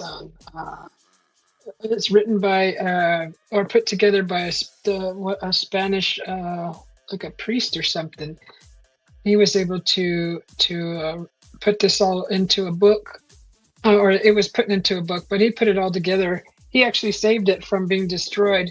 There were several tablets. They're like tablets, but they were unfoldable into this long strip of whatever they were saying. But there's several of them, and I got a book on one of them. I just thought it was interesting. Yeah, that's like I was sitting there and I actually stumbled across something last night that I ain't never seen before. The Huh? dude that invented the car that ran on water disappeared. Oh my gosh! Yes. See, Yeah, this is why we can't advance as a human race because it's like Edison with the darn light bulb and and Tesla and that story and them this thing with the hydro engine, right? Is that what it is? Like yeah, a yeah. hydro. Hydrogen. This would benefit humanity, and then you're going to get someone saying, well, they're going to use up all the water on the planet. Well, I'm sorry, but you can get water from literally out of the air. I put a tarp over some astroturf for 2 days, and when I lifted that tarp, it was drenched in water underneath, and that was before it rained. So you can't tell me that we're going to run out of water if we have a hydroelectric engine or hydro engine. That's just people scaring, fear mongering the whole idea of this could possibly work. I get angered by things like that when those people disappear. It's just like this is why we can't have nice things. Yep. Well, that's like when you learned in school how the H2O it went in the cycle, the frozen, the steam, and the Mhm. water. How it just keeps cycling. So if it Oh, goes into steam, I don't think you're using up. It go into the steam, go up into the clouds, be rain right back down. yeah, that's like creating a hydrosol. So Yeah, you get a pot of water and you put a bowl inside, elevated bowl inside the pot. Put the lid upside down, and you boil it, and the steam rises. It collects to the middle of the underside of the lid, and then it drops right back into the bowl, and you're getting like this constant recycling of of an essence. That's how perfumes are made. Well, hydro. Um, what are they called? Aerosols, hydrosol. But I mean, some of that stuff escapes, but it's kind of like the same thing. It just it rises and then it falls back down again because just the planet does it on a bigger scale.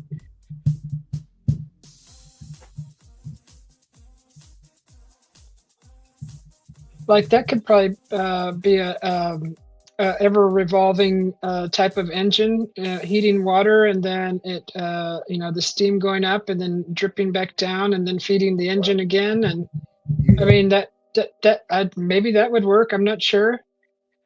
you had trains run off steam for how many years? 100 years. What happened to that? You know? Yep.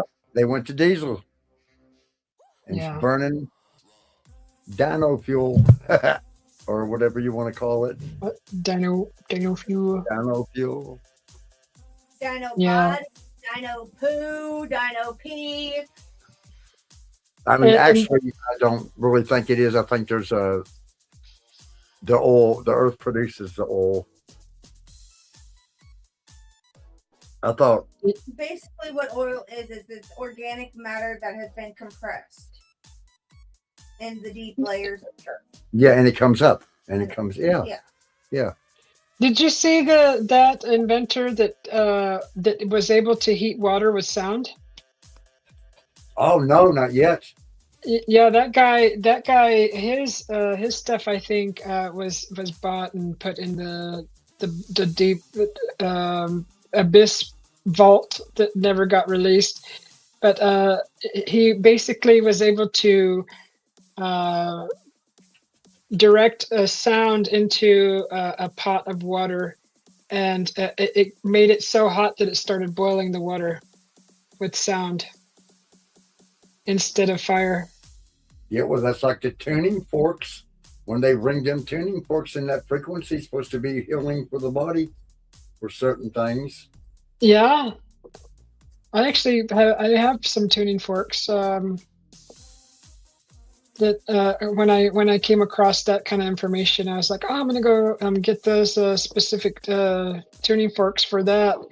And then they came out after that with, oh, those little ones don't work. You got to buy ours. That these are special, and they're the the top of the cream of the crop type ones, and everybody's it's just like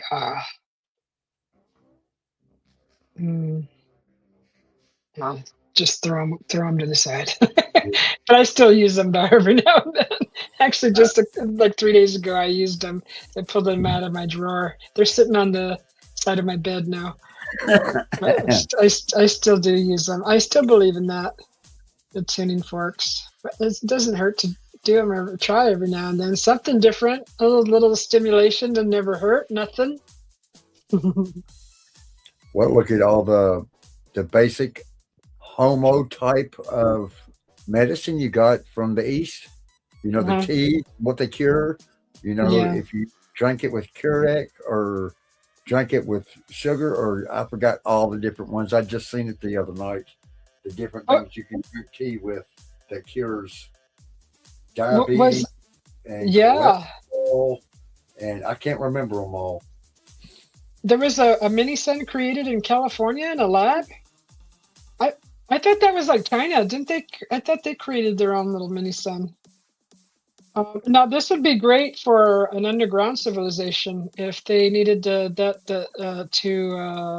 kind of produce something similar to the sun and have a whole population living underground. Like I could see that working for that, unless they think that our sun's going to fail and they need to produce an artificial one. Like, what's the whole purpose of creating a mini sun? You said yes, ma'am. I didn't hear about that. That was in California. Where was that tested? I haven't heard anything about that. I'll have to look that up too. That's interesting. Like, what's the whole purpose behind that, and on what scale? But no, I like the one about the UFOs flying through the sun. Oh my God! Feeding, refueling off of the sun. Did you just see those videos? Yeah, that was crazy. What telescope cut that? Whose telescope was it? But then I saw those videos. I was like, what the? They did. Yeah, they come out. They was coming out before AI got famous. They parked right there on the sun, and freaking, you could see them like they were fueling up, and then boom, they would take off. I'm like, what the heck? And I just see. Well, here in the on the Earth, they go into the volcanoes. Oh, the size of a walnut. Volcanoes too, yeah. And the volcanoes, yeah, I've seen those videos too, where you see one go in and then just blast out like on what was that movie? Oh, that was so cute. What was it called? Gosh darn it! Remember those little miniature spaceships in like New York?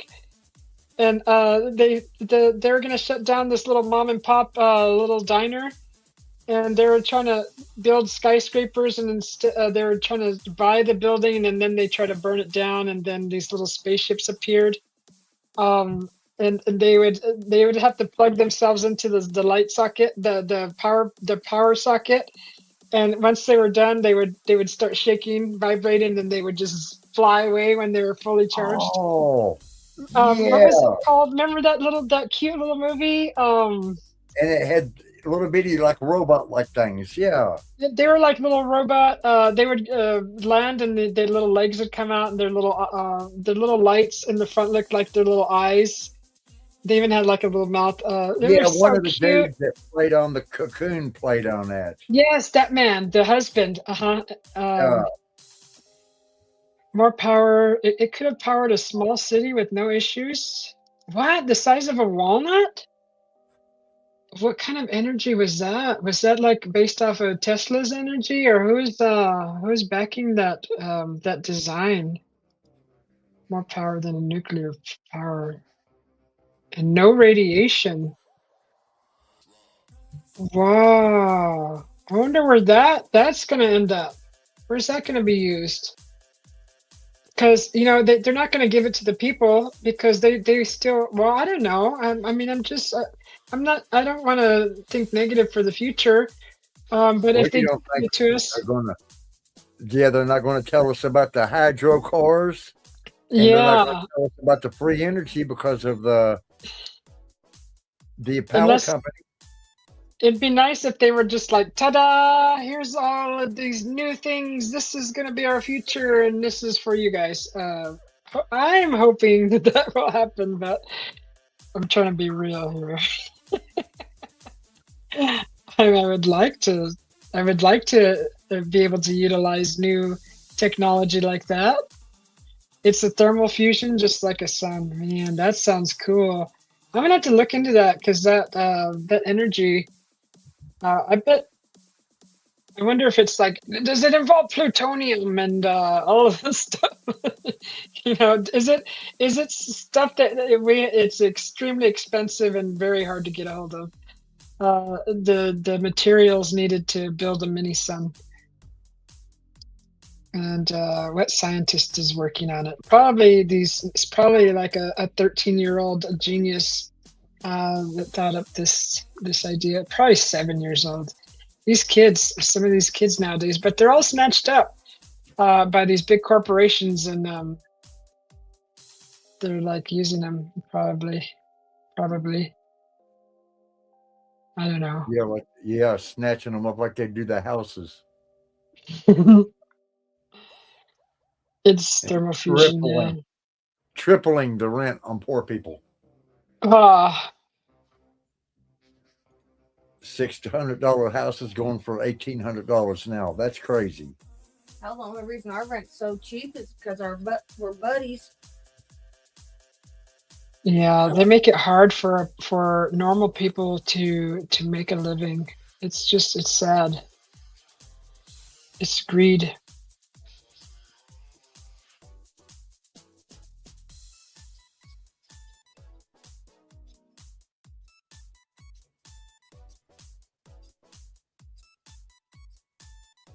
Yeah, that little mini sun thing is interesting. I don't think I've heard about that. But I like that hydro engine. That's cool. Way back, shoot, when I was in my teens, I met a guy.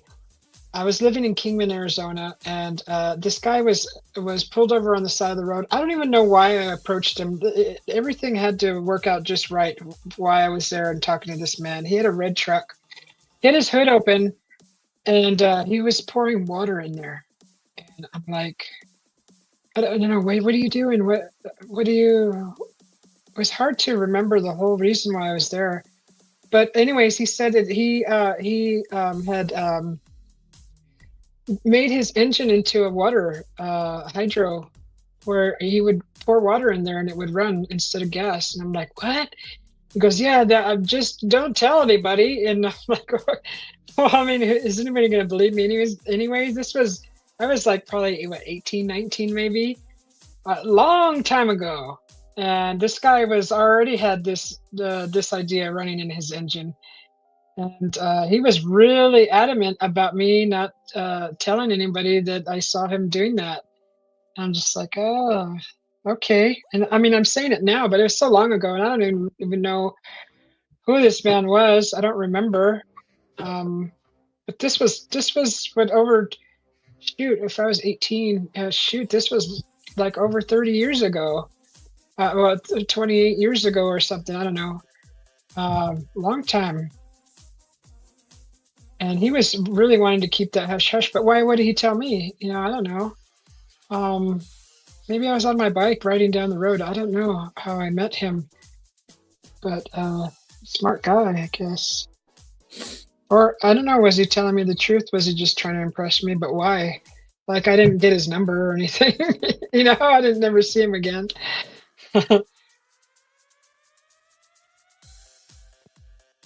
And then when I was really young, living with my parents, I want to say maybe 11, 12, we had a friend of the family that would come over, and he had already figured out how to remote start his car with a remote control, and he put it in there himself. That was his own invention. And this was long time, way before even like electric start. Push key. Everything is like turnkey on the automobiles.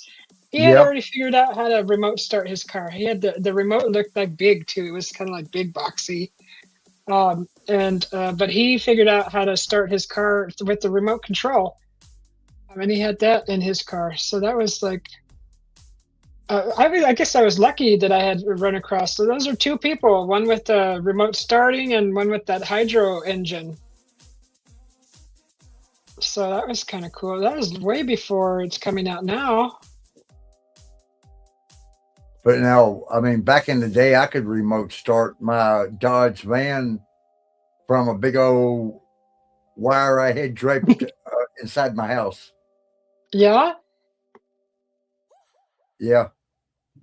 Yeah, I mean, I thought that was like amazing. And this guy was known he was an inventor. He was always inventing something cool. But he was a friend of the family. And those are the people I like talking to because when I was little, I was taking apart VCRs and putting them back together, repairing them, and like 11 years old. Yeah. Even 10 years old, because I was just curious how things worked. So I always used to take apart stuff, especially VCRs. And when one wouldn't work, they would walk over to me with it and they're like, here, fix it. I'm like, oh, thanks. All right. I'll just figure it out. I don't know. That's back when they had good circuit boards and it was really something mechanical. It was You know? easy. It was either like a broken, something easily replaceable. It was easy mechanics. Like you're right. And you could buy parts from Radio Shack. Yeah. Yeah, Exploradora. Hi, welcome in. Good to see you. How you doing? Fellow hiker also here. Nice, another explorer. I love that, adventurer. Technically speaking, a steam engine is a hydro engine. Okay. Yeah, but he that was his fuel, was water. So I don't know how it worked. I didn't ask because it was something that I didn't really care about back then. I just thought it was really cool. I was told not to say anything, and but I wish, the way I think now, I would have said, well, how does that work? But maybe I don't think he probably wouldn't have explained it if he didn't want me to even talk about it. So I don't know. Happy New Year's, everyone, from Exploradora. Happy New Year to you too. Thank you. Steam engine fuel is water, dorkfish. Okay, well, that you know what I mean. Did I say it in a funny way? Was I contradicting myself? Steam engine fuel is water, right? Right? Yes, I know this. You're just giving me a hard time. But yeah, so you were able to remote start your what was it? Your My car? van. Your Actually, mechanics has got this little thing they put on the starter, and you push the button to start it.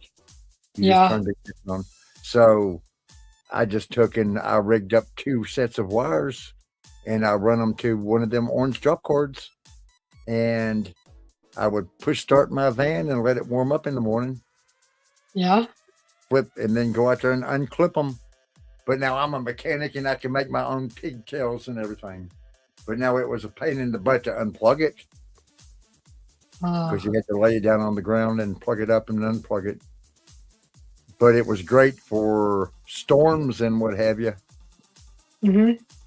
Because remote starting your car in the winter was something highly admired, right? Because you're at a friend's house and you're there real late, and then you go outside and there's that frost on your car, and being able to start it 15 minutes before leaving is awesome because the car's warm, everything's defrosted, the windshield is melting already, and you don't have that thin layer of ice on the windshield because the car's warm. Um, that was a long time ago, way before the. Well, now I mean everything you can just push start your car. I know Yep. there's remote start now, but built better. The guy's remote was literally a black box. It was like a thick black little box. And I was just like, that's freaking cool. And back then it looked new. You know, that was something new and cool. And you don't think about how thick it is, like those car phones that they had way back then, those big old bulky car phones and the cell phones that you carry around that were big and bulky. Yeah. Um, The brick. yeah, That brick. yeah, the big bricks. Yeah. So Explorador, where have you explored recently? That's awesome. I was just in Camp Verde exploring around there. I actually came across some not petroglyphs, some caves, some dwellings, and just some really fun stuff. And I'm going to be going next winter, well, right after summer, just in September, but then explore some more.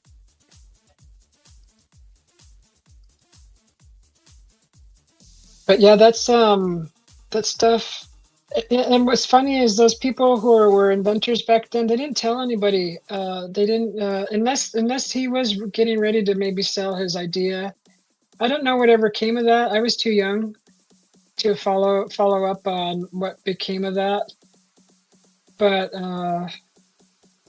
heck, maybe even it was because of him, you know, that it was able to be marketed in the masses.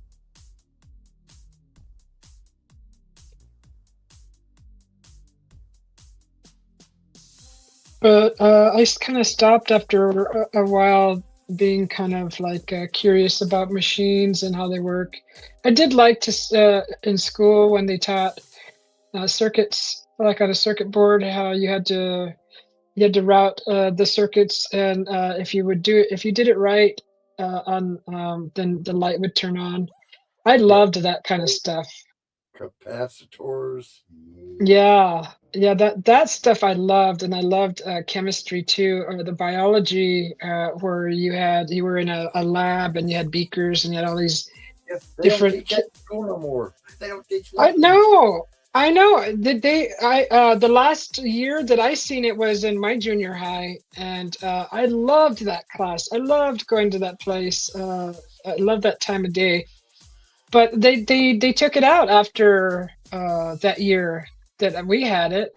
It's like it was chemistry, right? Chemistry. That was so cool. I want to have my own little lab Yeah, well, just we to had make. electronics class. Yeah. Yeah, that was fun. I actually enjoyed that a whole lot. I loved that, and even we're looking at things in the microscope. I got my own microscope. I love looking at things under the microscope. We learned with the layers of onion, and I've done my own blood, and you Yeah, we got know a other. microscope for stones to look at rocks underneath. Oh, uh-huh. You like looking at rocks in the microscope? Yeah. That sounds cool. All the tiny little things. If you just even look at sand, Yeah. small little piece, just a little thing of sand, you can see how there are a whole bunch of different things. That's cool. I think it's called a gem scope is what we got. A gem scope. Coins.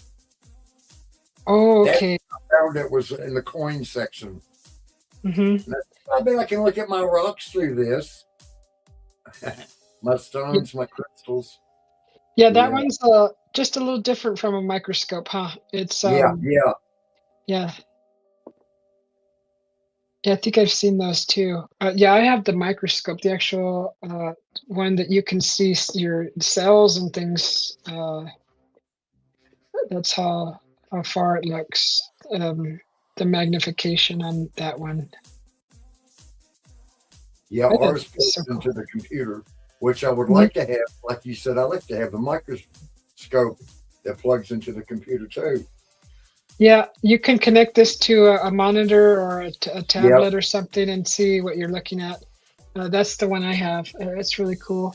I set it up, but there's nowhere to put it. I don't have a special room dedicated for like a Yeah, science lab, we so take it's just sitting up there, and I want like a room special for that.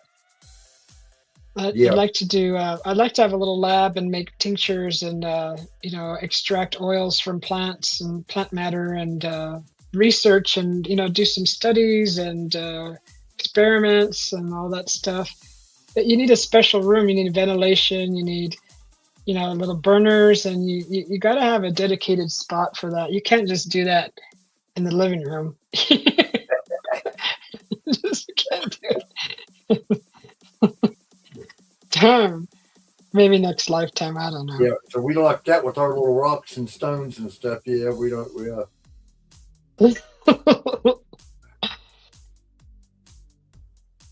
Yeah, my hubby says the spare room is off limits. I try to move my whole computer desk and everything to the spare room, but he's not having it.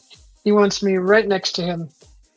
So it's like, damn, that's okay. That's fine.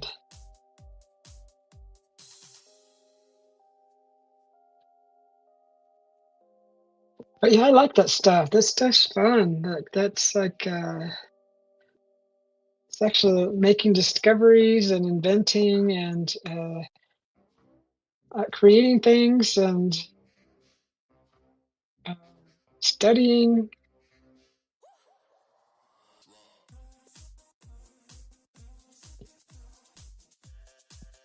Where did you end up putting your train set at? Oh, everything right now it breaks down. It goes into boxes, and then Yeah. but right underneath of this one camera here, there's a bunch of trains, and then over here is a bunch of trains, and there's another big box of trains in the living room. Wow. You need a room to set your track around a room and just that way you can enjoy them all the time. You go through the house, deliver your drinks. Yeah, There's I think there's a restaurant. Where is this restaurant? Is it I've seen Vegas? it. Yeah, I've seen it on my train feed, and it takes people's food and drinks and Yeah. stuff to them. Yeah, Yes. Isn't that cool? That's where I said yeah, deliver your drinks. It yeah. goes That's a throughout the detail. restaurant. Yeah, It's a burger place. It's burgers, right? It's burgers and yeah. fries. Is it in another country? Is that where it's at? Where did I I see don't that know at? where it's at. I've not really paid attention to it. I've just seen it Yeah, recently in the yeah. last couple of weeks. But it works though. I mean, you could run a track throughout your home, and I mean, I don't know. That takes construction and putting a lot of thought into it, electrical and creativity. But yeah, you got all those trains. You got Yeah, the I don't. trains already. Yeah, really, I don't got that many trains. I think I've got 7 or 8 Uh-huh. trains. But yeah, not like some of these people you see on here. I said, "Oh my God, these people have to be loaded to have these trains. I mean, these are them is expensive trains. Darn." Wow. And Yeah, like me, I have to buy the cheapest darn train I can buy. that's a deep passion for trains, huh? Yeah, but now I got my train from 1974. I got my train from 1976. Got my train from 1997 and 2009. Still got them. I gave my grandson 3 trains. I wished I'd never done. He said he was going to keep them, and I bet if I Uh-oh. would contact him and say, "Hey, do you got the trains?" He's going to say Uh-huh. no, because I told him, I said, anything, if you get tired of playing with them or you don't want them no more, just call me, let me know, and I will come and get them. Yeah. So I Darn do it. need to give him a message and see if he's still got them. I bet he Oh, don't. okay. Oh God, I thought you were gonna say he already got rid of them or pawned them or He probably something. did. Yeah, he Oh probably gave it no. away. I there's a lot of things that I could have still had if I didn't entrust them to a family member and they end up pawning them away, and I'm just like, oh, uh, just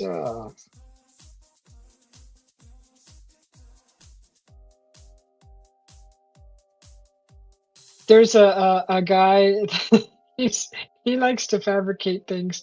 He got a like a four wheeler. I think it was like a four wheeler, and he put the body of one of those Tesla dumpster looking cars. It looks like a dumpster. This The silver. Tesla, He, yeah. he built one of those frames over his four wheeler, and he's driving down the street in it. It's a miniature version of it. He called it the what did he call it? The Tesla. What's it called? The Tesla or something like that. Them one dumpsters was designed to keep bears out of them. Yeah, that's the story about that Yeah. design. That he stole it from, that wherever he stole it from. But anyways, this guy built a shell over his quad. He's like this, he's like this cowboy, redneck cowboy kind of looking guy, but very innovative. He's funny as heck. But every once in a while, I'll tune into seeing what his newest and latest invention. And that was the last one I seen. He got a moped and tried to make it go in the water. He failed. He had two attempts. He used those plastic barrels that hold that you can catch your water in. All them Um, blue barrels. Yeah, yeah, I think yeah. I've seen that. He used those as the floating device on each side of the moped, and then he had a trolling motor connected to the back of the moped, and he used pool noodles in front of the front tire to help keep the front afloat. And he went into the river, and he sank. He's like those they were supposed to act as buoys, weren't no, he at first, I'm sorry, he used kegs, and he sunk. The second attempt was those plastic barrels, and he floated. But Yeah, when he blue barrels floated. Yeah, yeah, I see yeah, that one. but when he reached around to turn on the trolling motor, it fell back, and he couldn't reach it, and he just kept spinning around in the water. He had to bail out of it and pull the moped back up to shore. It was funny, but at least he Oh, okay. tried. The one I seen, it was a four wheeler, Yeah. and all four barrels were turning, and then he had to go back out and fix them to where he had some kind of tread on them. Uh-huh. And then he put like little fan blades on the side of them. Dangerous as can be. Oh, don't nobody get around that thing. I think it's fun to see people doing their inventions. I really appreciate it because it's just neat to see that there's still inventive people out there, even if they fail. Yeah, It doesn't matter. They keep trying because obviously that idea, that design didn't work. Okay, let's try something else. Let's tweak this or tweak that. Eventually, they're going to get it right. yeah. But it's neat just to see what's kind of inventions are out there. I love seeing new inventions. Oh, my eyes are burning.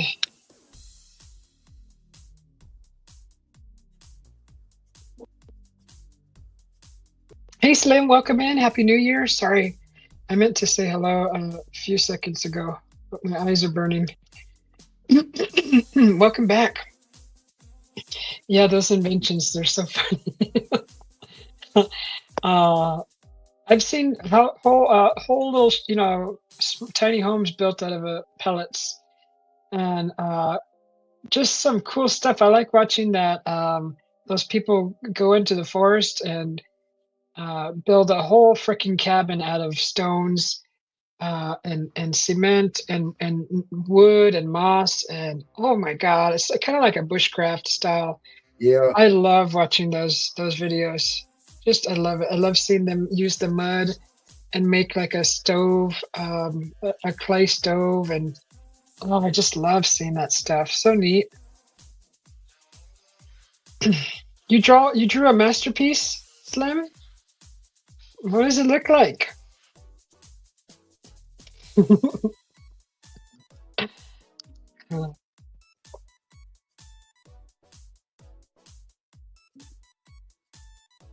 Yeah, if I would have stuck to that class and would have stuck to those electronic things, I probably would have been able to wire up some cool stuff with lights.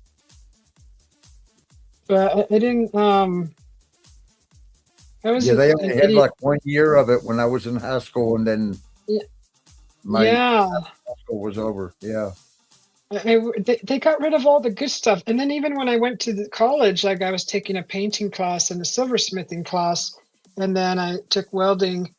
Uh, after I don't know if it was the first or second semester, they like totally got rid of the painting class and the silversmithing class. Well, the silversmithing class first. Then I was just going to the painting class, and then they didn't have that the next year. And the welding class, I'm sure, was still there.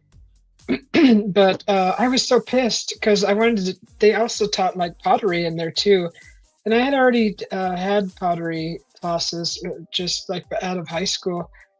But they didn't have that either. They took the pottery class out and they put in more RN and like was it CNA classes and all that stuff. I was like, gosh darn it. What a waste. We need art in our life. We need art. We need these artsy things. And they took it all out and they put more medical field classes in there. And I was just like, I was so pissed. I was like, screw this place. I'm leaving. yeah. I'm I was leaving. able to take automotive, which I Uh-huh. already knew because I'd been working on cars forever since I could pull a chair up to them and take the carburetor off. And then I took auto body. I took Yeah. woodworking. I took metalworking. I took Wow. home economics was my favorite. Yeah. You drew a stick man, Slim? Oh my goodness.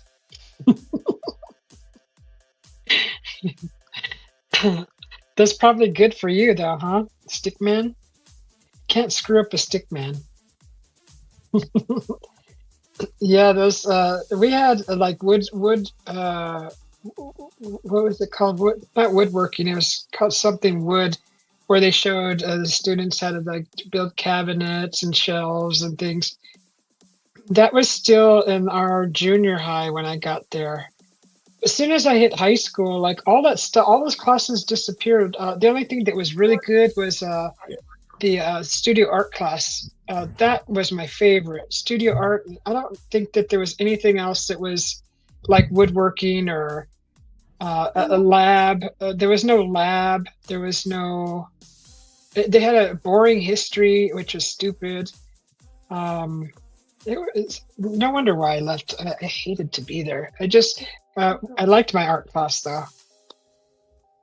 Yeah, I know I took Bunch auto of body BS. too. Oh, They had art class ain't nothing. I still do art. yeah. They had the art. They had home ec and they had ag. Those were the only things that were like more to where like you would take that stuff into after leaving high school. Yeah, All Um, the other whenever stuff. whenever Bat walked through here one day was about, I don't know, it's been a while back when you was painting the rocks. And remember the one person that stole the rock out of your garden? Oh, That's we when had she's, someone steal an Indian head that I was gonna paint up real nicely. yeah, and somebody stole a rock out of her garden too. Oh, I was mad. oh my God. Yeah, that's something you made. It was literally, well, I didn't make it, but I was getting ready to paint it because we were getting ready to move it.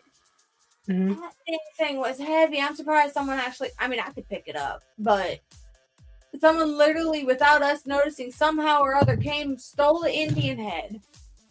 We were literally getting ready to move into the backyard. We were just waiting for a day for me to be off. Because it weighed a couple 100 pounds. I mean, I could lift it enough to get it on the dolly to get in the backyard, but I literally, he was taking me to work one morning. I looked over, I said, "Where's the Indian head? Did you take it out back already?" He said, "No. What are you talking about?" I said, "It's gone." And Susie had a rock stoden from her, didn't you? Didn't you have you had a rock stoden from you too? Out of your garden, right? It was when I was at the village. I was painting some rocks, and someone tried to take them. I told them that it was specifically property of the village and not to be taken. And it was brought back though after I made a big old stink about it. Slim said he was in 9th grade going to a 12th grade class. Didn't realize it until 2 weeks before graduation. How did that happen? So you Depending on passed what 12. class it was. What'd you say? Depending on what kind of class it was. Yeah, he was that's a freshman, passing a senior year class. Here's the question though. How hard was the class? They didn't know what to do about it. They never had that happen. Oh gosh. Then what class was it?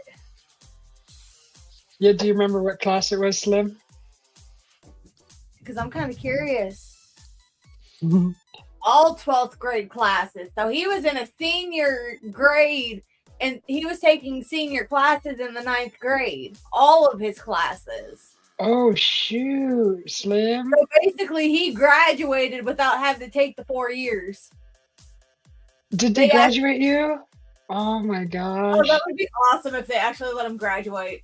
Because if you think about it, all 12th grade classes, that includes English, science, math, history. All you got to do is get your 108 credits. Exactly. So. But well, the credits wouldn't have matched up though, right? Do what now? Would the credits have matched up even if he was a freshman doing senior year classes? Probably not. When did you start getting credits in your 9th grade, right? 9th grade, yeah. Yeah. He would have been real low on credits by he would have barely had enough for his sophomore year. I mean, that's a huge mistake on the faculty, I think, not paying attention. Unless they didn't have anything on computer back then, it was all written down. Yeah, chiseled in stone. No, they're hieroglyphics. I'm just kidding, Slim. We love you, Slim. Oh, you went to class with you went to a class with a friend, didn't know it was a 12th grade class. You're silly. That's funny. I had taken almost every art class my high school had. Mm-hmm. So where I was retaking art classes just for S's and G's. That's awesome. I also had the same teacher for every art class that I took. And for some ungodly reason, every art class I took always ended up at 3rd period. Oh. The time I would get hungry. Well, you could sit and eat, right? In art class? So he was a cool teacher. You were allowed to eat in his class as long as you didn't make a mess and you paid attention to the instructions and did your work. Mm-hmm. But what I would do is I would get a cereal bar, an apple juice, and a chocolate milk in the morning. Uh-huh. I would drink the chocolate milk, put the apple juice and cereal bar either in my pocket or in my purse. Mm-hmm. And then 3rd period hits, I'm hungry, I'll eat my cereal bar, drink my apple juice, and then do my drawing. Yeah, I know. I never could eat breakfast early in the morning either. I have to be up for a few hours before I even start to feel hungry. And I've always been like that. And my mom used to get up every morning and cook bacon and eggs and sausage and gravy, biscuits. Oh my God, she did it every morning. Wow. I also took home ec. I took before work. I took a home ec class, which none of the kids would let me near the fire or the knives because I was the baby of the class. You skipped class the whole year, huh, Slim? You skipped 2 freaking freshman and sophomore. You skipped 3 years. 2 years. I don't know. Uh, Hmm. no, just a whole year. And then he said in 10th grade he had to get his credits. They caught on. Darn it. Yeah. See, I dropped out so many times that I ended up finishing way He said later. I didn't realize until the end of the school year. That's crazy. Shoot, my school was all my mom and dad.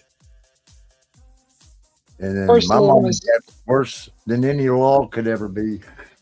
yeah, you don't want them calling your parents when you're in school. Yeah. That's fun. That's an interesting story, Slim. I had home ec, which they wouldn't let me actually cook or cut anything, so I did dishes. Oh, because you weren't old enough to handle the knife and stuff? And According to them, because I was a few months younger than everybody. I literally just hadn't turned the year over yet because my birthday's the end of August. shoot, my mom had me in the kitchen at 10 years old cooking already, doing Yes. the dishes for sure. But That's that's when we started learning. Make my own eggs. I'd make French toast, pancakes. I was cooking before 10. Yeah. But so I had home ec. I also had a woodworking class, Mhm. which I will admit I was absolutely fucking terrified. I could handle a screwdriver, the drill. I could handle anything but the saws or the lathe. Yeah, she don't like Those saws. scared the out of me. Yeah. Well, yeah, they're big old sharp blades spinning. So I made my teacher cut it for me. You never graduated, but you passed the 12th grade. They should have just given you credit just for that, just for doing all that. And then, you know, like your health class that you used to have? Health class, what was that? Oh. EE and health. Health was basically Oh. where they taught you about your periods and Oh, birth. okay. babies. That was family. What was that called? Family planning? No. So it was technically health class in one grade, or in Mhm. one school I went to. And then I went to another school and they called it life. Oh, okay. And the reason they called it life, because they did not only go over where a baby comes from, they taught you how to balance a checkbook. Now we learned that in home economics. Whoa. So, That's they don't do that no more. No, now you just do it all on your phone. yeah, now everything's done through the phone. You don't have to. But It does it for you. yeah. But the funny thing is, I was the only person in my class not to have any miscalculations in my math. Oh, that's good. Yeah, I was always good at math. I love geometry. I technically got my GED when I was in 11th grade. Well, technically, I went through my graduation ceremony like 2 months before my actual graduation class did. Yeah. Only because I was pregnant and got sick. Yeah. So I missed the last test and I had to take it with my sister. Well, It at was least you did it. Actually, now that I think about it, it could have been morning sickness that I had then instead of the flu. Because that was right before we found out I was pregnant, but it was after the New Year's with y'all. Anyway. Slim dropped out in 11th grade, went to work. Went Yeah. to work instead, started a roofing business. That's awesome. Right? Because you're like, school, I think I could be doing more productive things. Right. Yeah, my school bus dropped me off at Wendy's. And I would go to work there in the afternoons and work at Wendy's. And one Yeah. day, the little dude from the taco stand says, I need some help. You want to make some more money? How much do you make an hour? Oh, is that when you started at Taco Tico? That's when I started Taco Tico, yeah. So I went to work for him. Yeah, I didn't learn anything productive in high school, only bullying from the students, watching other students be bullied, and the teachers were being bullies. So I was like, I don't need to be here. Why am I even here? Screw this place.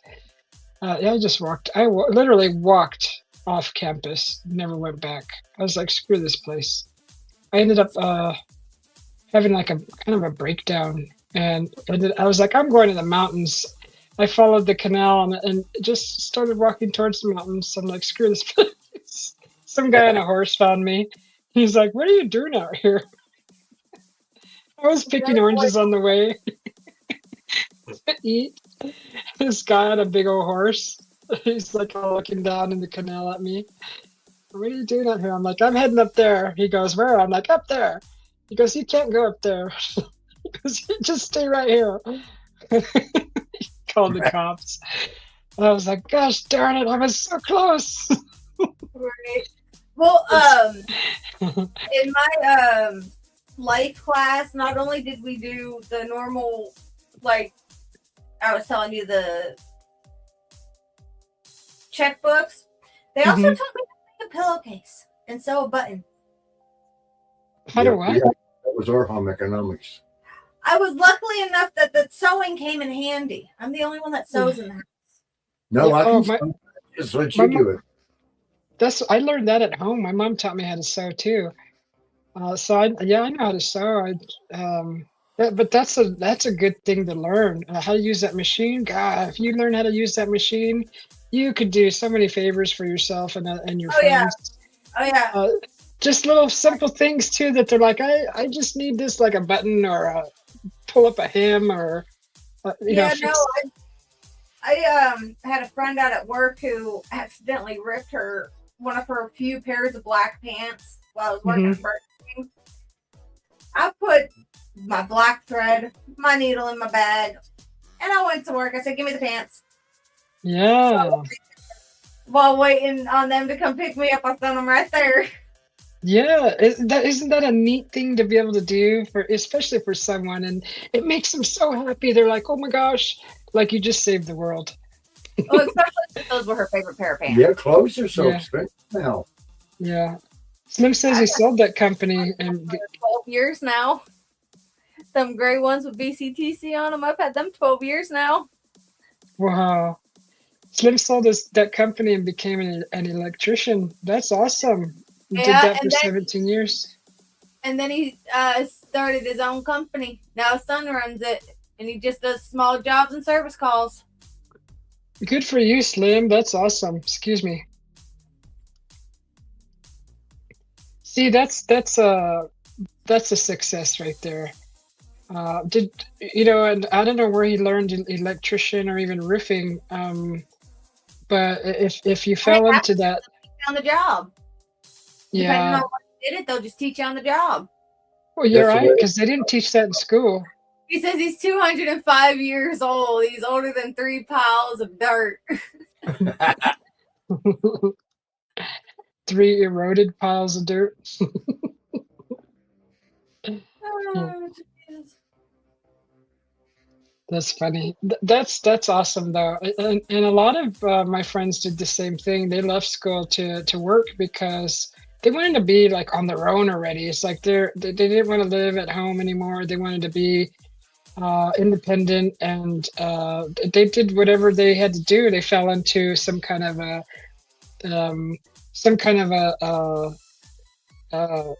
what is it called? A trade of something, and followed that instead, and were more successful than they would have been if they would have stayed in school. It sounds weird to say it like that. Well, if you think about it, and I seen this the other day on this conspiracy thing, which actually kind of sounds pretty legit, that the schools mainly were started, other than of course to teach kids to read and math for like farming and stuff, but the structure of the schools, the schedules, the bells, the worksheets and things like that, just doing what they were told by the authority figure, that was basically done by factories to get people assimilated into the factory life to where they know, okay, the bell rings, I gotta go do something else, or da da da da da. They're basically producing more people for their factories by the school system, because the school system's starting to train them to get used to that. So basically preparing them to be a cog in the machine. Exactly. And then that's why they don't like when you question what they're teaching and things like that, because you're questioning authority. They say schools are actually designed to hold people back. And businesses or factories don't like independent people. They like team players, and that's specifically how they word it. Yes.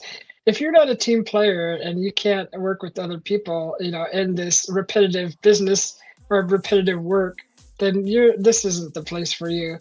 And you're right. I think there's a lot of truth to that. Where it's a program to get you prepared for the cog in the machine. The sad thing is, how I ended up finding that was a doom scroll on YouTube Shorts. Yeah, I mean, in a roundabout way, that's truth. So bad. Like anywhere you go, you have to. They make sure that you can take instruction and don't question what you're told to do. A lot of businesses are like that, where they call it a team player. They have their special words for it. I've been in so many jobs. Work all the time. Oh God! And when you worked for Amazon, that was nightmare. Oh my God, my knees are still killing me. Yeah, that's a lot of. I bet that's strenuous, especially on the body. Were you in the warehouse just sorting? I was in the warehouse. I was actually doing the picking. She was in one of the monster warehouses. I was getting items off the shelves, putting them in my carts, and sending them off to be packaged. I had already messed up my knees beforehand. One by getting knocked over by a car, the other one slipping on slick steps, and it went straight under my kneecap.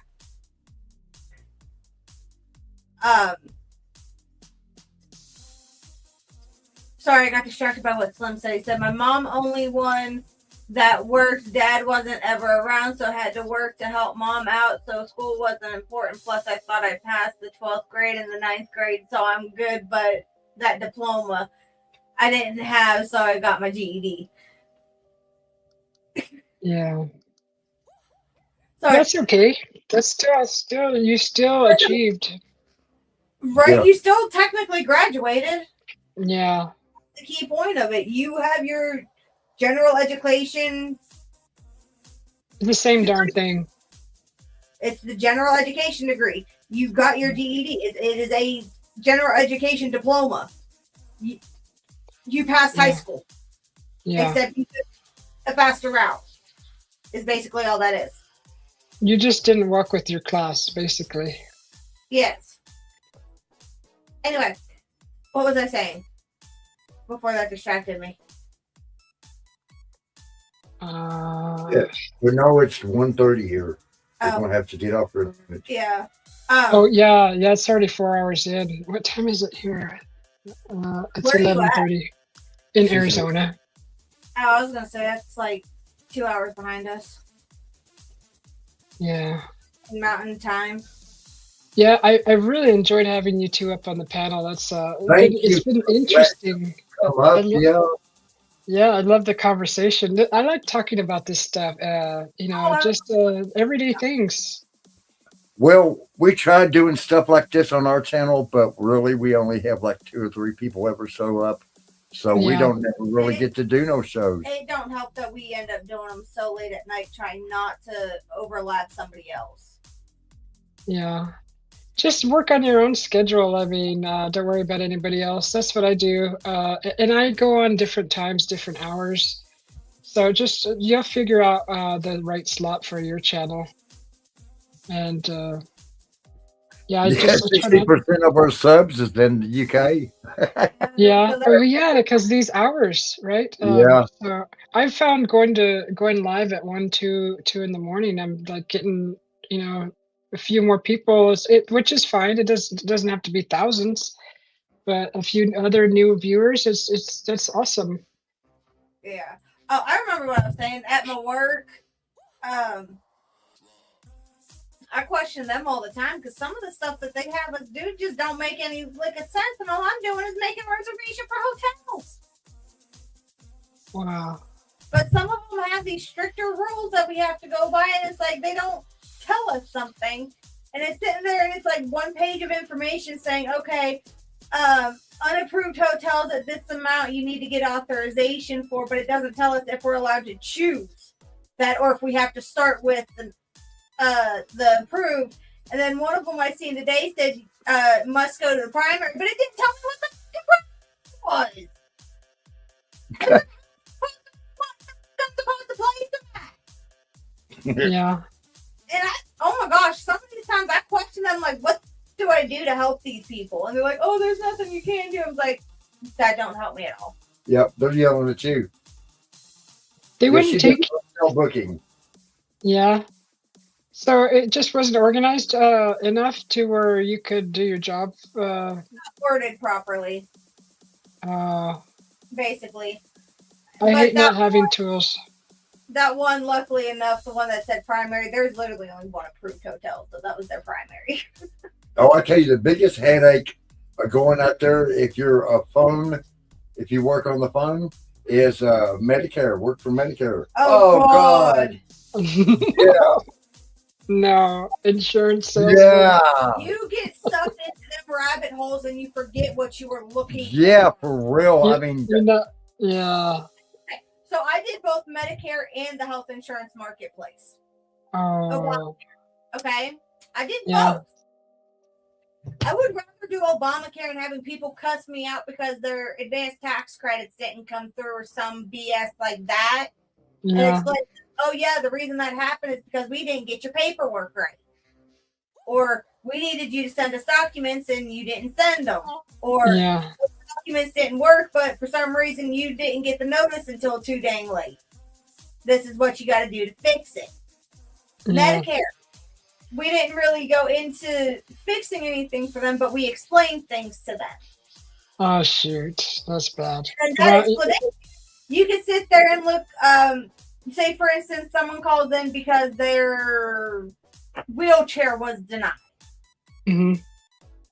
Going through the information, you can go to durable medical equipment, which is what a wheelchair is considered, and go down into the wheelchair and it says, oh, well, replacements and fixes and blah, blah, blah, blah, blah. And then it says every so often you can get a new one. And they're like 2 months shy of being able to get a new one or some BS like that. It's just a big circle, a circle going around and around and around, not really having an outcome. Oh, yeah. Solutions. Everything's set up on loopholes. Yeah. Slim says he was planning on going to the Navy to be a Navy SEAL, but he was the only child and they wouldn't take him. So he's 53 now. Yeah, if you're the Just here to listen to Susie B on YouTube. Slim. Hey, D-Worm. How have you been? Happy New Year. Good to see you. My gosh. I haven't seen D-Worm in forever. But yeah, this is why I've worked for so many different companies, and you eventually start to come to a realization that you just would rather work for your darn self, because all that headache and heartache and it's not worth it. That's just all the jobs that I had when I was still living with my mom and dad. I was trying to save money to open my own car shop. My dad wanted to open up his own radiator shop. Yeah. So finally we had got together and got to pull to do it. He'd done the radiators, I'd done the cars. Mm-hmm. But it was like whenever we was working other jobs to save up the money to open up a shop, because you got to have capital before you go in, that it was like, oh my God, the taxes are just killing you. Just killing you. Yeah, they take so many taxes. That's why everybody works under the table, is to avoid the darn taxes. I'm sorry, I don't say that that's okay, but how are we supposed to survive? And it's like they're taking everything. You do have a choice to have them take less out during the year and then all of it out at the end. But we're getting ripped off so much with taxes. And I now the understand taxes. Somalian scam, the daycare scam that little 23-year-old dude found out What? this last week. Okay, I just caught wind of that. Now I don't understand what's going on with that. Yeah, the Um, Somalis robbed us taxpayers of I don't know how much money, and the U.S. is pissed right now. wait, They are okay, pissed. is that why they're saying? There's no kids in the daycare or nothing. Oh my gosh, that's why I keep Yeah, seeing daycare in the headlines in places, different places. yeah. Well, that's what happened then, huh? They're sending all of our money back to their country. Slim says I'm not smart, but I know not to sit on a bench eating a box of chocolates when the place I'm going to is 2 blocks up the road. Sorry. The Somali scam refers to a massive ongoing fraud scandal in Minnesota, primarily involving members of the state's Somali American communities who are accused of stealing billions of dollars from federal and state social services programs. The scheme targets several programs during the COVID-19 pandemic, including those for child nutrition, Feeding Our Future scheme, housing assistance, autism therapy services. Initial estimates around $1 billion have been expanded, with federal prosecutors now suggesting the total can be up to $9 billion across various schemes. The fraud involved creating networks of nonprofits and affiliated sites that submitted falsified invoices and claims for services that were never provided, such as meals for non-existent children or home health care for individuals who don't qualify. To date, over 90 individuals have been charged, more than 60 convicted. Sentences varied, including significant prison time for key figures. Millions of dollars were allegedly laundered through real estate, luxury goods, and cryptocurrency, with some funds reportedly traced overseas to places like Somalia and the Middle East, sparking federal probes into potential ties to terror groups. The scandal has drawn significant political scrutiny, with critical questioning why state officials and the governor's administration did not act sooner on whistleblower warnings suggesting fear of being labeled racist led to reluctance they were getting paid off to forcefully tackle the issue. The fraud has caused distress within the borders of Somali American community as community leaders and residents expressed concern about the damage to their reputation and the potential for increased harassment and political backlash. And the federal authorities, including the IRS, FBI, U.S. Postal Investigation Services, continue to investigate the matter. Additional charges are expected for official updates on the case, blah, blah, blah, blah. And this is just like our 2020 voter gate. And they're barely finding out now, and this happened 6 years ago, well, 5. Yeah. The damn Dems, since the Dems went in, everything's been straight up since Clinton. And all this money is where? And then we got Ice Cream Brandon. My goodness. You got lost in the sauce life? Meh. Happy to see you're still going strong. Thank you, D-Worm. I'm still here. Glad to see you. I'm so happy to see you, D-Worm. Good to see you. Thanks for stopping by and saying hello. So that's we're just kind of talking about a little bit of this and that, D-Worm. But that's crazy because I kept hearing the daycare, and I was like, what the heck does that even mean? But yeah, thanks for catching me up on that. That's interesting. Not that we'll ever see that money. Why do Americans have to pay taxes when they send millions of taxpayer dollars to other countries to support their wars? Yeah, and really, we should go over there and confiscate their land. Well, hold on here now. If we're going to fight your war, if we're going to give you money, we're getting something out of it. No, they're getting something out of it, or they wouldn't be doing it. How about just a simple refund? Thank you. Right. Return to sender. Just give us it back so we can fix the stuff that we need to fix here. Yep. And if not, we're going to take your land. We're going to start taking your land. Well, if you think about it, our taxes are supposed to pay pay for the government. Well, when the government shuts down, why are we still paying taxes? Yep, that was what, 6 weeks? How long was that government shutdown? Yeah, they didn't even have anything updated anywhere as far as the shutdown. Like, like nobody got the memo as far as well, look at the penny. Is that thing even real? That they're not printing pennies anymore, and they're taking your change. They're keeping the change, and they're not. I heard a little bit about that. Have you guys heard about it? That they're not printing pennies anymore? It was, oh yeah, and that, go to the landfill, take a gosh darn metal detector, and guess how many pennies you're gonna find. Oh my god, that'd be so fun. Anyway, the shutdown was from October 1st until November the 12th. Oh, it was only a little over a month, huh? Yeah, I was thinking close to 6 weeks, so I was in the ballpark there.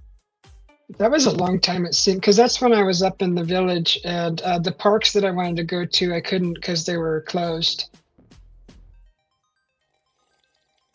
So they had Montezuma Castle closed. The castle, was the castle open? The well was closed. I think the castle. I don't know if the castle was closed. And the only people that took a blunt was the hardworking Americans working for them. That was the only ones that took the blunt. You think that politicians got a paycheck? Well, hell yeah. Yeah, And which them doesn't voting look for right. themselves, their own raise. We need to be the ones voting for their raise, not them. They need to put the power back into the people and Yeah. just terminate the whole thing where they sit. Just get rid of that.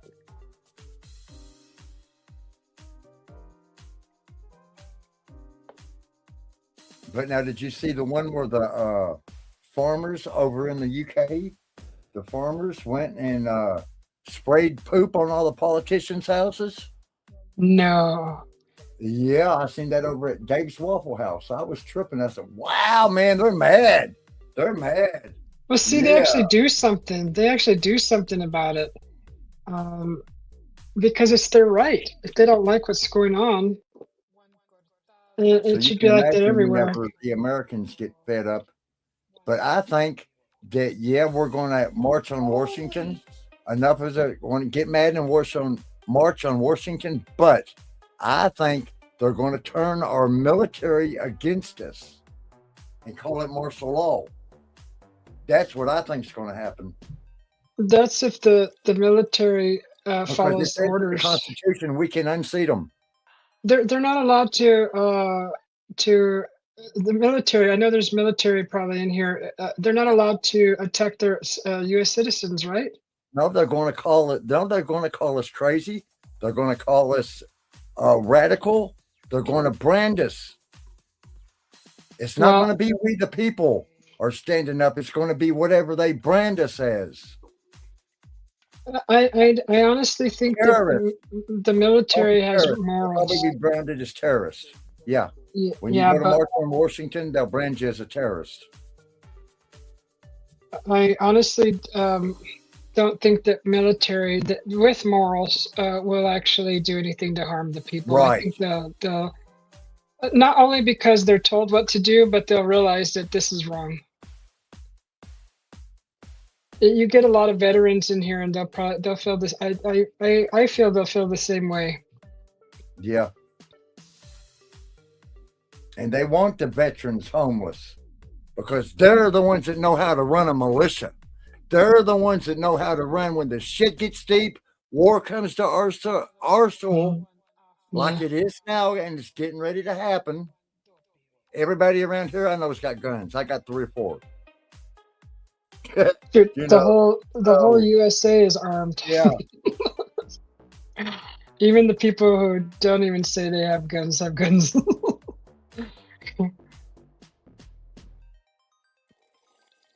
But yeah, There's no way I can sleep at night. I don't have any faith in any of that because I think the people will do the right thing. Yeah, I do too. We hope. We hope and we Yeah, pray. Yeah. yeah.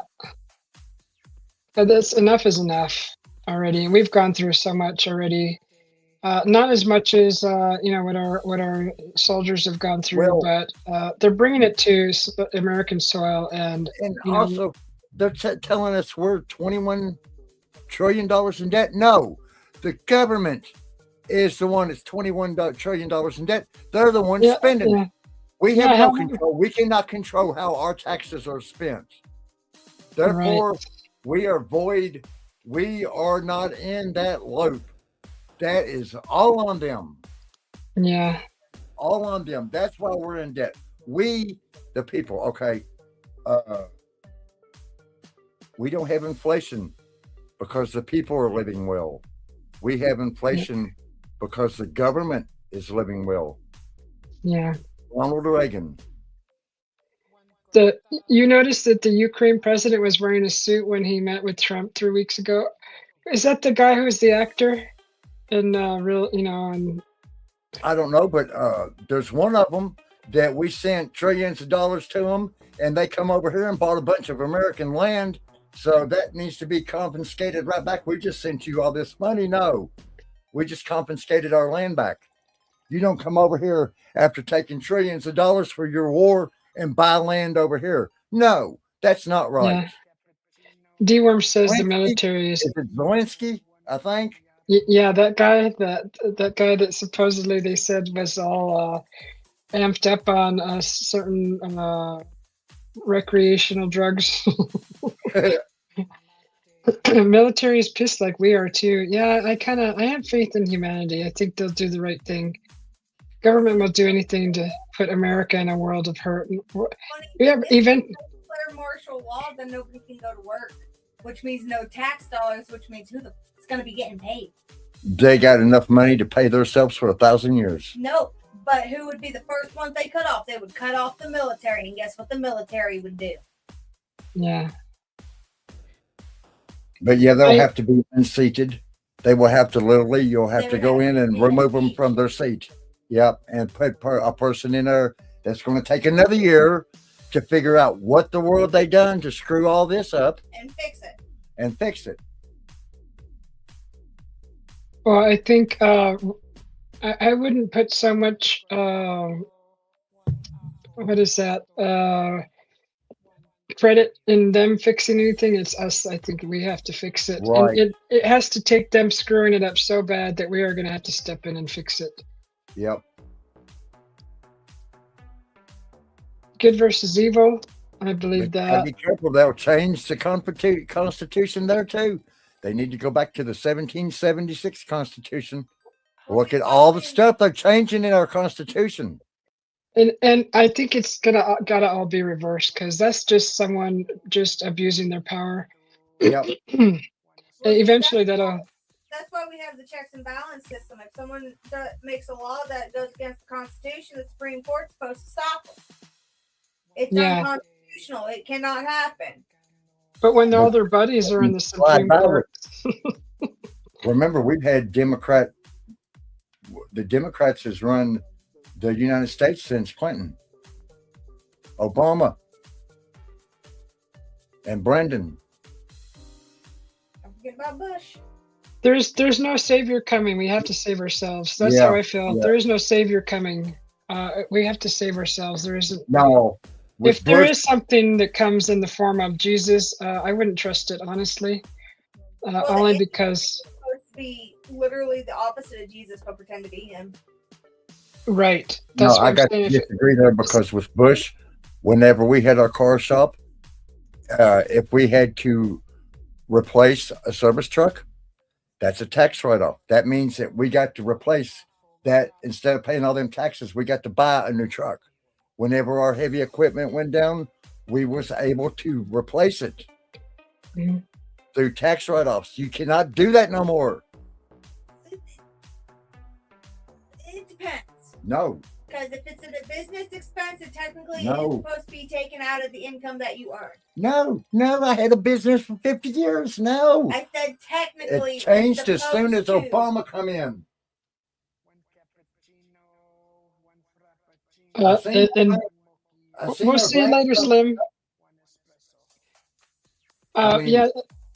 Just we used to build radiators for Toyota. We used to build radiators for General Motors. We used to build motors for Ford and Dodge. Mhm. Obama sent our radiator division to China.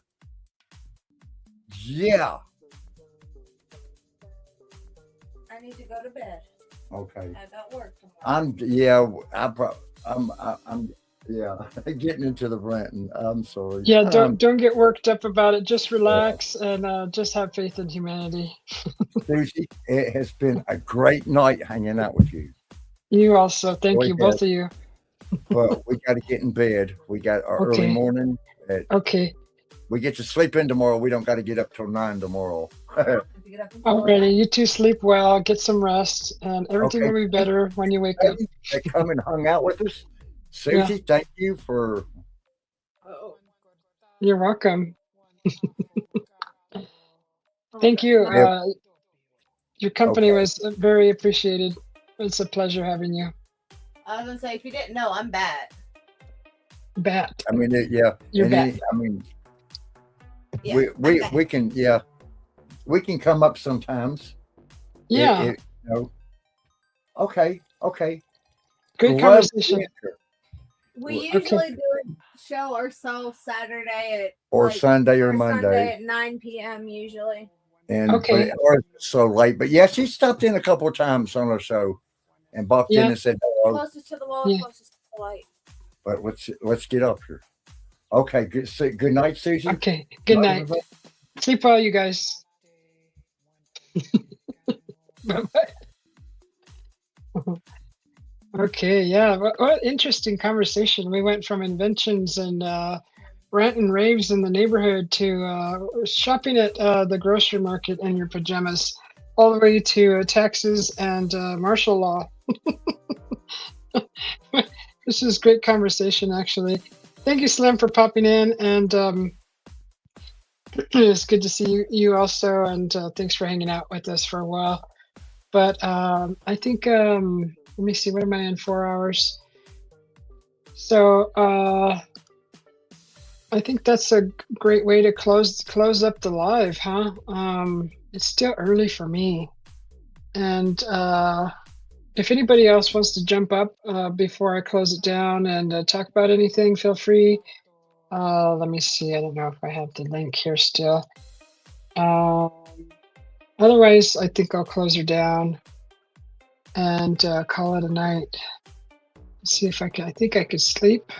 I should go out. I'm probably, if I do close it down, I'm gonna go out and look for my cat, make sure he's okay. And let's see. What time is it? It's not even.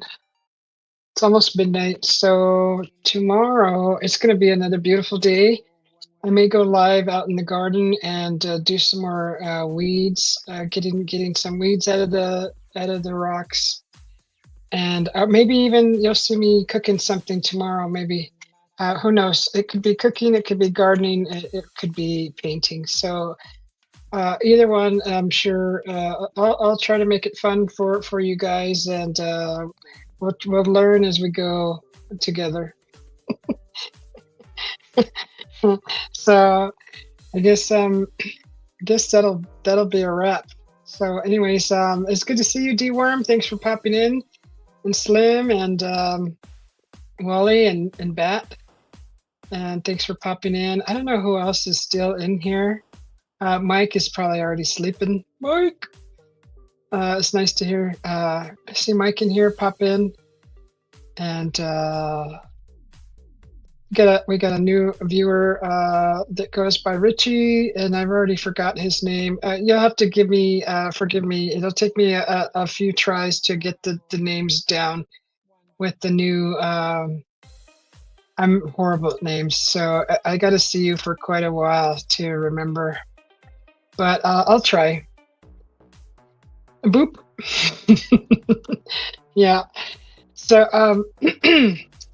I guess I wish you all a good night, a good evening, a good afternoon, or good morning, wherever you're at in the world. And we'll talk to you guys all later. Thank you for tuning in. Push that like button. I'd appreciate it. And we'll see you soon.